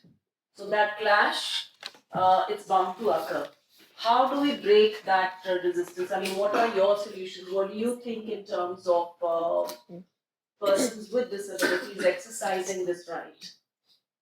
State has always a kind of, the sovereign power. So, in order to address the vulnerable people's issues, they always think, okay, we will take care of it. We are doing It's a protective approach. Exactly, protective approach. Okay, we will take care of your welfare. We are the best to take care of you.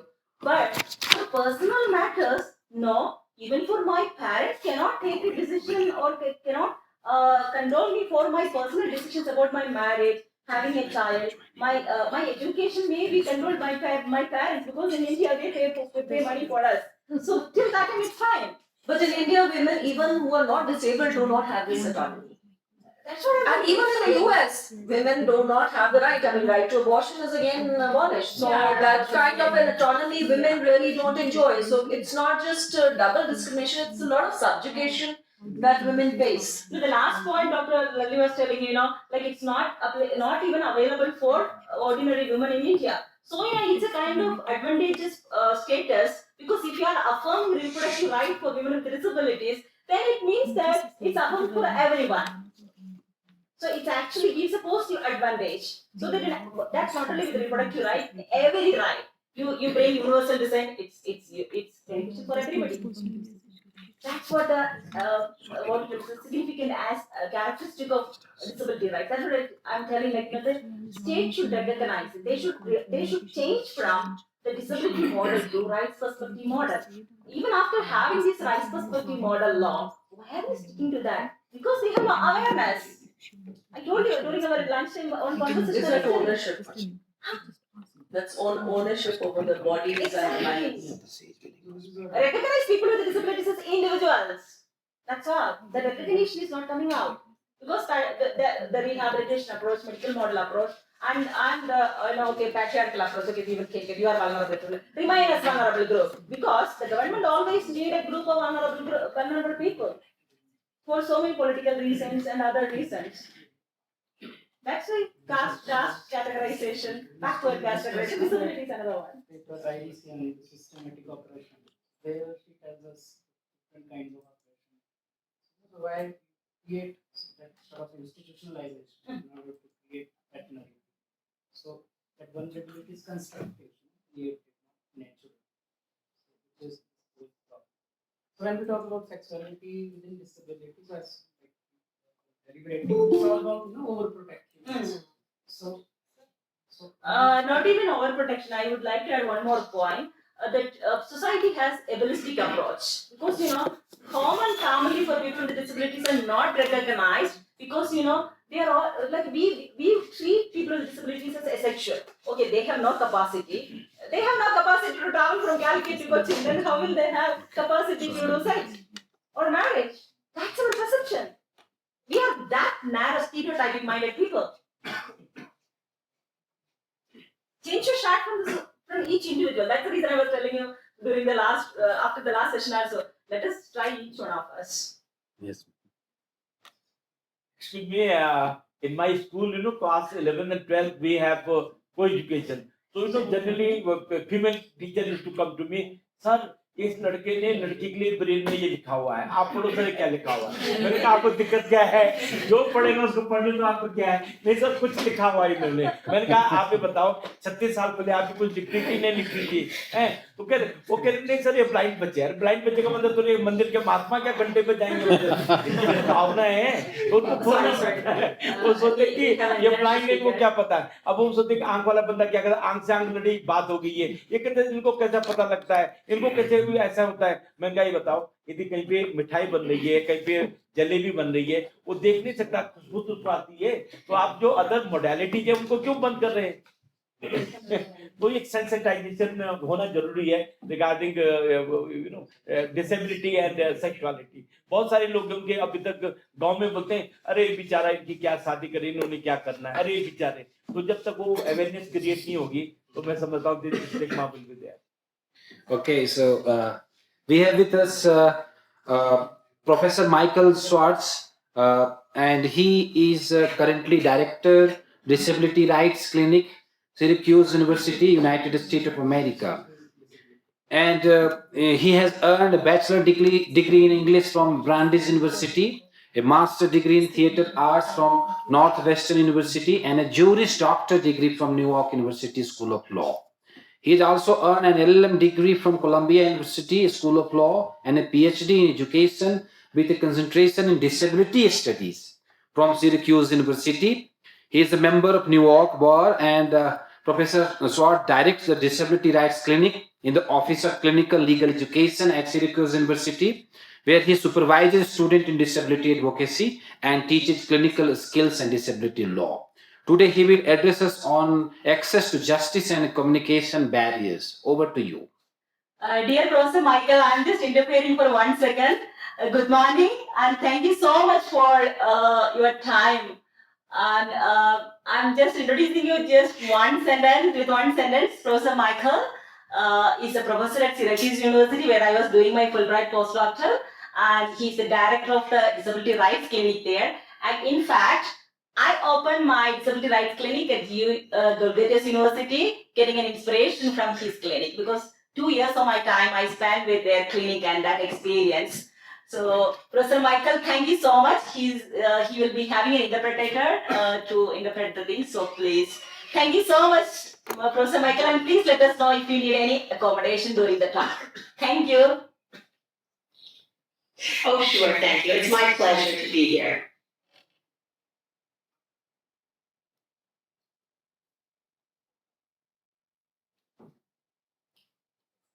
Would you like me to begin? Yes, yes. Okay, please continue, Professor. Okay, hello everybody. It's pretty early in the morning here. It's almost 6:30 in the morning. But I got up early. I usually get up early every day, so it's totally fine. I'm happy to be with you all. Thank you, Shimla, for the beautiful introduction. I'm a little embarrassed by it. I have so many degrees.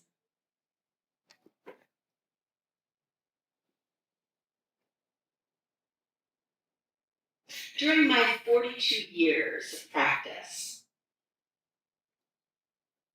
I was once an assistant district attorney in New York. I was there for about 7.5 years in that position. I developed expertise and interest in the criminal justice system,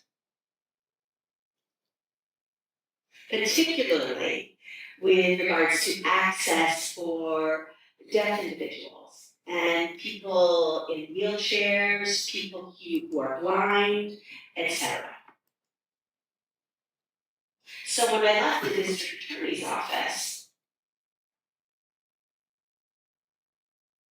I kept my interest in the criminal justice system. However, I started doing other things as well. And one of the things that I started doing was I got a Fulbright study on healthcare in Northern Ireland. Over the years, I've visited Northern Ireland very often, over 30 times. I've made over 30 visits there over the last 3 decades. When I was interviewing people there about their experiences with healthcare, I learned that deaf people were being denied interpreting services in lawyers' offices in Belfast. And the more I talked with people about the criminal justice system there in Northern Ireland, I started to realize that there indeed was a problem with access. So I got another grant to do a study on criminal justice, well actually the system of justice that is in Northern Ireland with respect to access for deaf people. One of the most important things, one of the most important developments from that research was the idea of the DAG, the Deaf Advisory Group. That group was for deaf individuals from the communities. And they were the ones who were making the decisions about the research, the design of the research, the execution of the research. From A to Z. The DAG ran the show, so to speak. They advised me on how to do the research, on who to interview, and why to interview them. So from that, we were able to come up with a series of recommendations so that we can improve access for deaf people using the community's knowledge. This was an example of community-based participatory research. And it was successful in that the community felt included.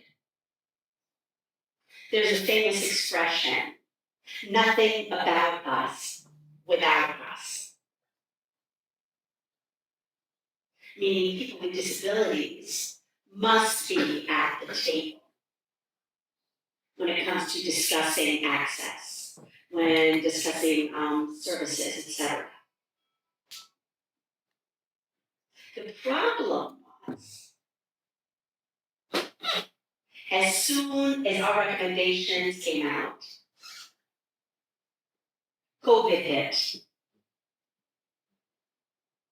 We did our presentations to the community December 2019.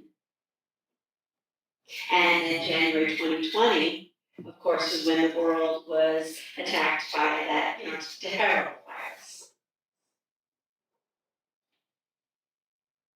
In addition to that, not only was there a problem in regards to COVID, but also the Northern Irish Parliament called Stormont broke down. The Protestants and the Catholics in Northern Ireland could not agree on joint government. So the political process in Northern Ireland stopped.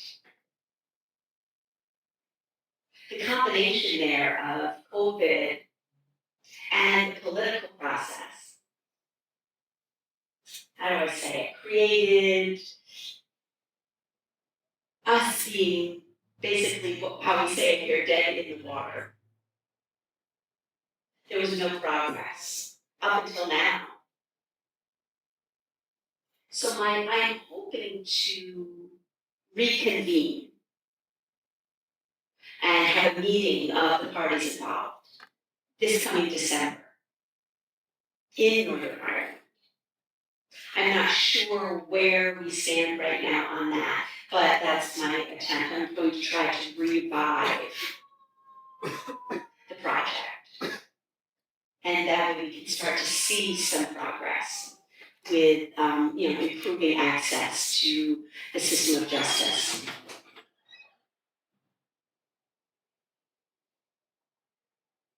So to make a long story short, I got involved with a research project in Australia. And I recently completed 3 weeks there in Australia doing preliminary research. I want to establish a similar organization like the DAG, Deaf Advisory Group, in Australia. However, the problem is, unlike Northern Ireland, where I made over 30 visits there, and I've developed, a wonderful network in the deaf community. I didn't have that in Australia. Australia was new ground for me. And I did not have an opportunity to build trust with the Aboriginal community there. So instead of interviewing the Aboriginal people, I had the research team, I had a research team with me, and we interviewed people who ran the organizations supporting the Aboriginal community. And what I did was I kind of I was laying a foundation for future work, which hopefully will be able to be when I'm able to build trust with the Aboriginal individuals in the community, and then be able to do a better deep dive into the research. So again, we're going to set up a similar deaf advocacy group there. That way the Aboriginal community will indeed be able to run the show, and they'll be able to do the design and the advise us how to proceed.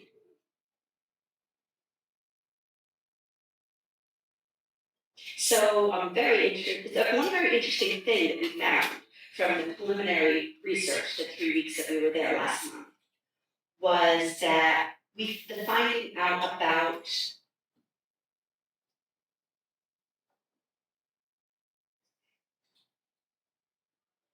unfit to plead. Unfit to plead.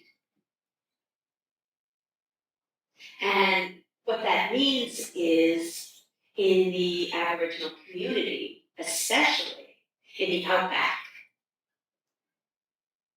the very remote areas of Australia, Queensland, for example, the Northern Territory. The sign language is unique in different areas. There is not one Aboriginal sign language that's used. I heard that there's a possibility of even 20 different Aboriginal sign languages. And there are very few, maybe 1 or 2 interpreters who are skilled in that particular one of the 20 Aboriginal sign languages. So the result is that, how do I say this, the deaf Aboriginal people, when they're arrested and they're brought to the courthouse, there's no way for the judge and the prosecutors and the defense attorneys to be able to communicate with them effectively. There's no way to communicate effectively with the Aboriginal individual. They don't know how or where to bring in a qualified, culturally competent, trauma-informed interpreter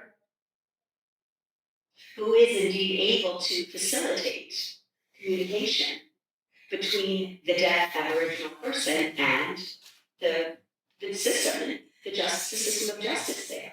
So indeed what happens is the judge says they are unfit to plead, therefore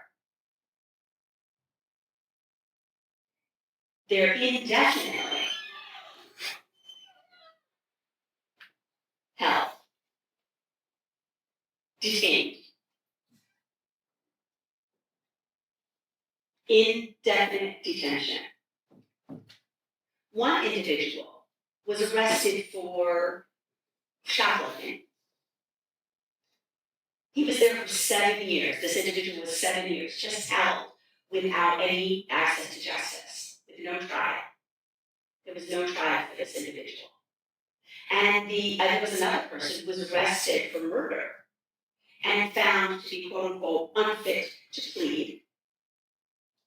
And they were held for 25 years with no trial. No guilty verdict.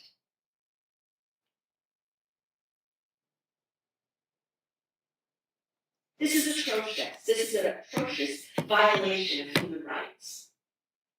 The Australian government, their response to this question is, they say that the issue of access to justice is up to the states in Australia. I believe there are 7 states, perhaps 8 states. And the Australian government says those states are responsible. And the states say the federal government is responsible. So it's, they're pointing the finger at one another.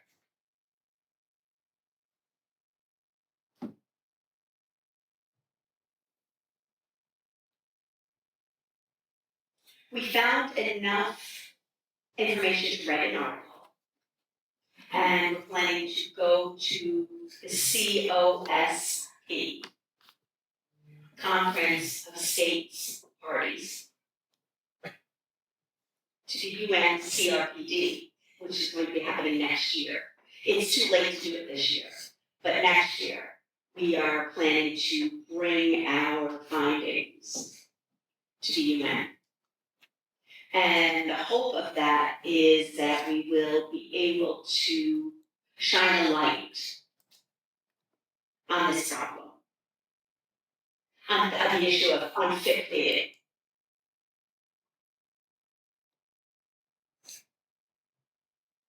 We've applied for a grant, hoping to bring the Aboriginal leaders and the Aboriginal advocates together next year in February. That's our hope. We hope that we get a grant so that we're able to do this important work.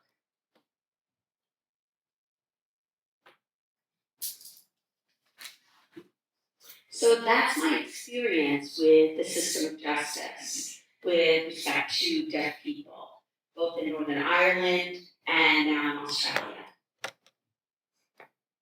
At this point, I can open the floor for questions.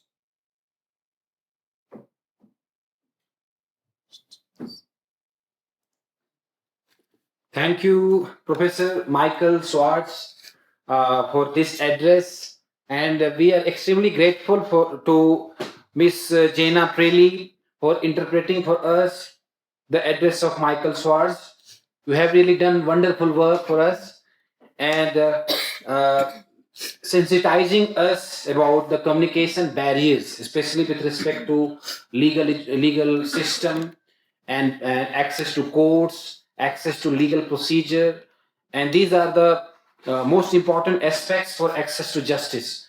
So without addressing the question of communication barriers, we cannot solve the question of access to justice. So this was really a wonderful address, and we are extremely thankful to you. Thank you very much.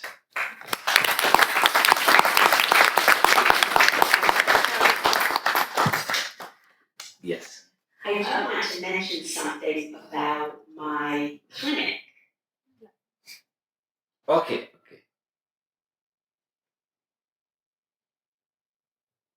My clinic has an agreement with the court here. The court gives every year, it issues an order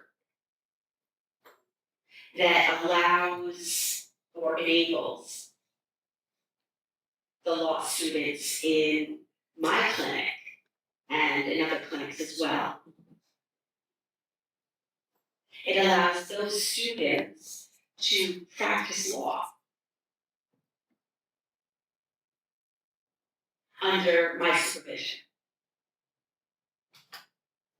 So their mistakes are my mistakes. But the students, they perform the role of student attorneys.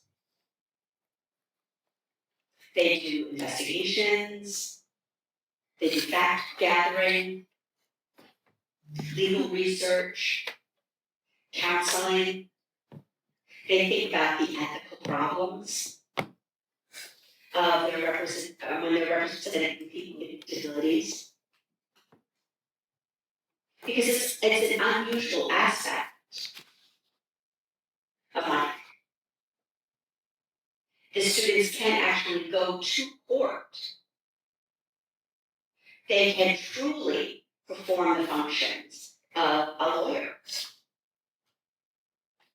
under the order from the court here, as long as I'm there. Because obviously, ultimately, the responsibility for their decisions rests on me. So I encourage my students to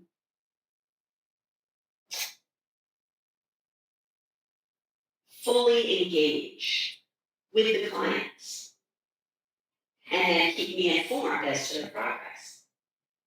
They're in the driver's seat.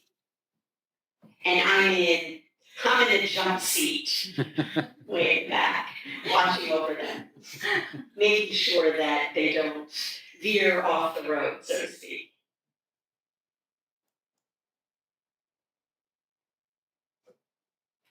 And I also would like to mention that I have a small NGO.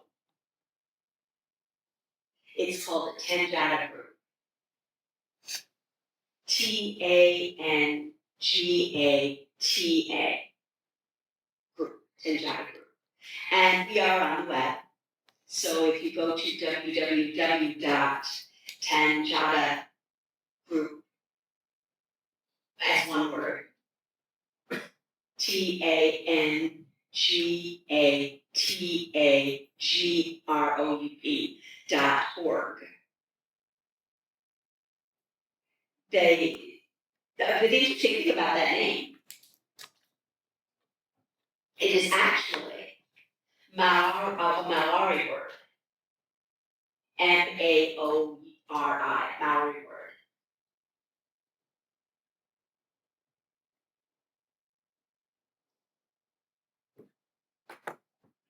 Oh, in New Zealand.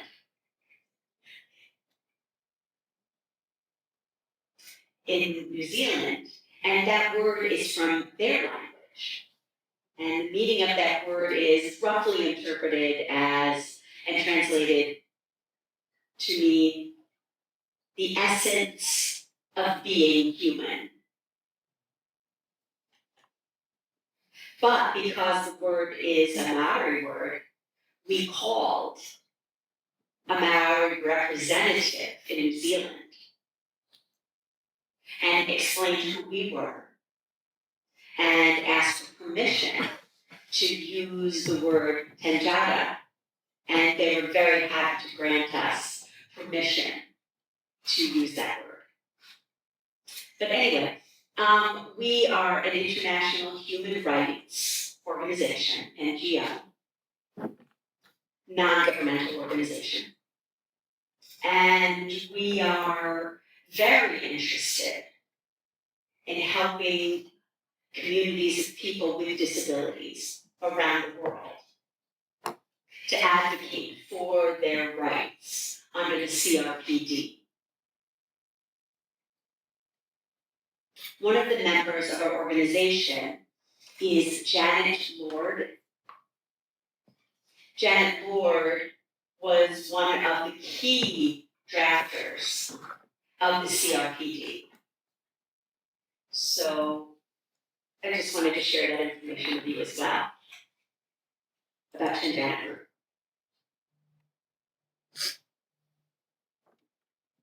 The website has several blogs about our work in Australia.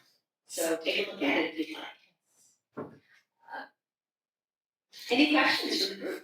Not a question. With all your permission, please let me take 1 minute time to share my experience of accommodation, reasonable accommodation provided by Professor Michael for each meeting. And I remember that he provided me reasonable accommodation to accommodate my lack of sign language skills. For every meeting, he ensured that his interpreter was available in person.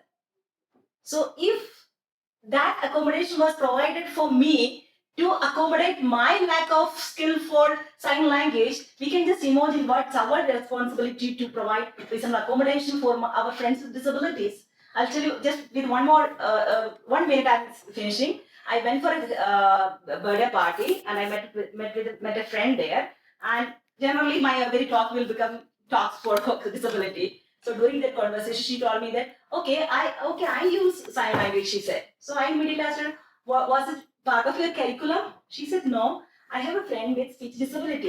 So I learned sign language. I was like, my God.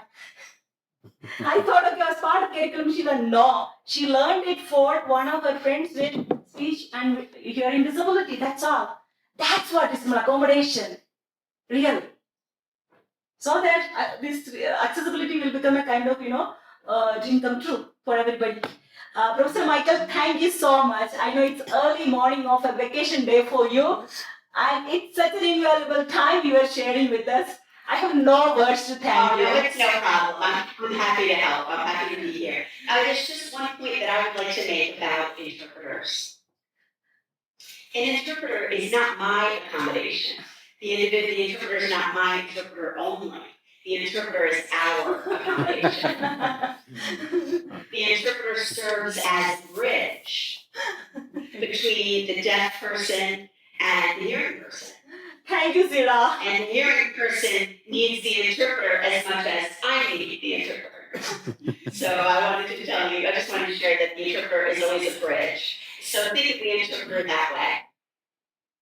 Thank you so much, Professor Michael and Sarah. And we will be continuing this collaboration for further development, for contributing in India, for establishing that dream of reasonable accommodation and accessibility for people with disabilities. Thank you so much from all of us.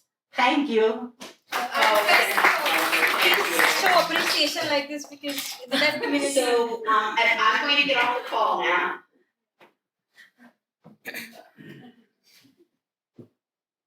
All right, take care. Bye-bye.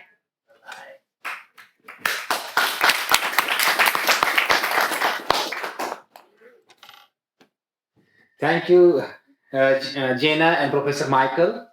Now I request Professor Dr. S. Jaswal sir, Honorable Registrar HPNLU Shimla, for proposing vote of thanks and concluding remarks. Thank you, Dr.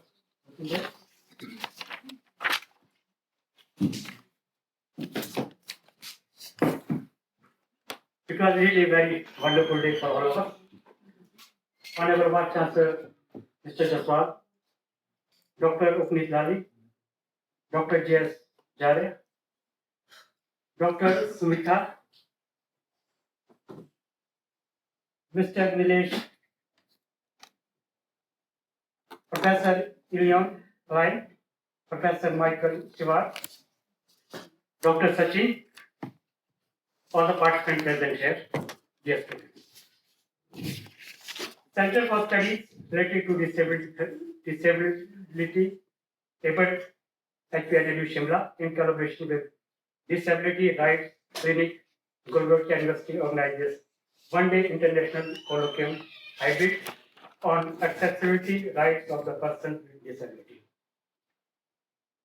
How this program starts? This center is one of the new center of our National University. We were having one after another program last week. And when all these programs were being planned, Sachin requested VC ma'am that I like to have this colloquium. Ma'am told me a very short of time because examinations are coming and it will not be possible. Still, he requested ma'am and ma'am agreed. This is how this day is there. We all are gathered here for this program. I extend my sincere thanks to Honorable Vice Chancellor ma'am for giving her consent to organize this colloquium within short time and encouragement in conducting this conference so successfully. Thank you, ma'am. Thank you. We are grateful to all the eminent speakers for accepting our invitation and sparing their valuable time. We have physically moved some of the resource persons with us. Dr. Upneet ma'am is always there with us whenever we require her assistance. She is always cooperating and coming forward for NLU Shimla. Thank you so much, ma'am, for this presentation.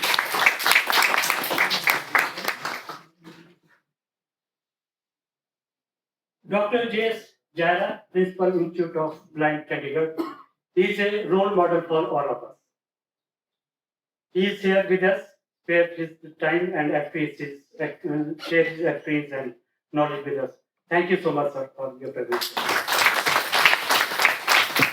Dr. Smita, she has traveled whole night from Delhi and especially with us and taken initiative in this program. Thank you so much, ma'am.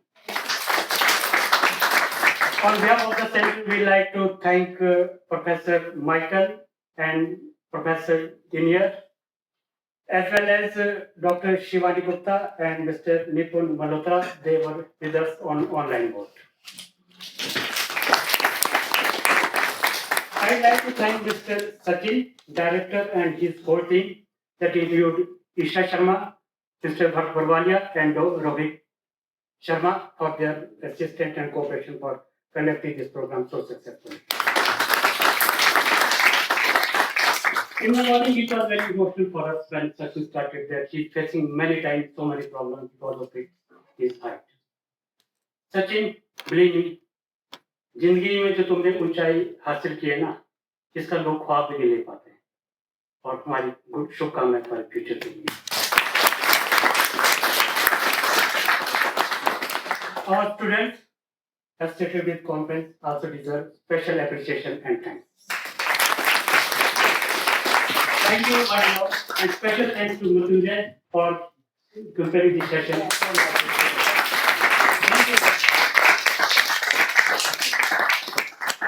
Thank you, sir.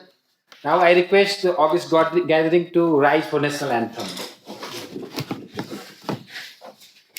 जनगण मन अधिनायक जय हे भारत भाग्य विधाता पंजाब सिंध गुजरात मराठा द्राविड़ उत्कल बंगा विंध्य हिमाचल यमुना गंगा उज्जल जलधि तरंगा तव शुभ नामे जागे तव शुभ आशीष मांगे गाहे तव जय गाथा जन गण मंगलदायक जय हे भारत भाग्य विधाता जय हे जय हे जय हे जय जय जय जय हे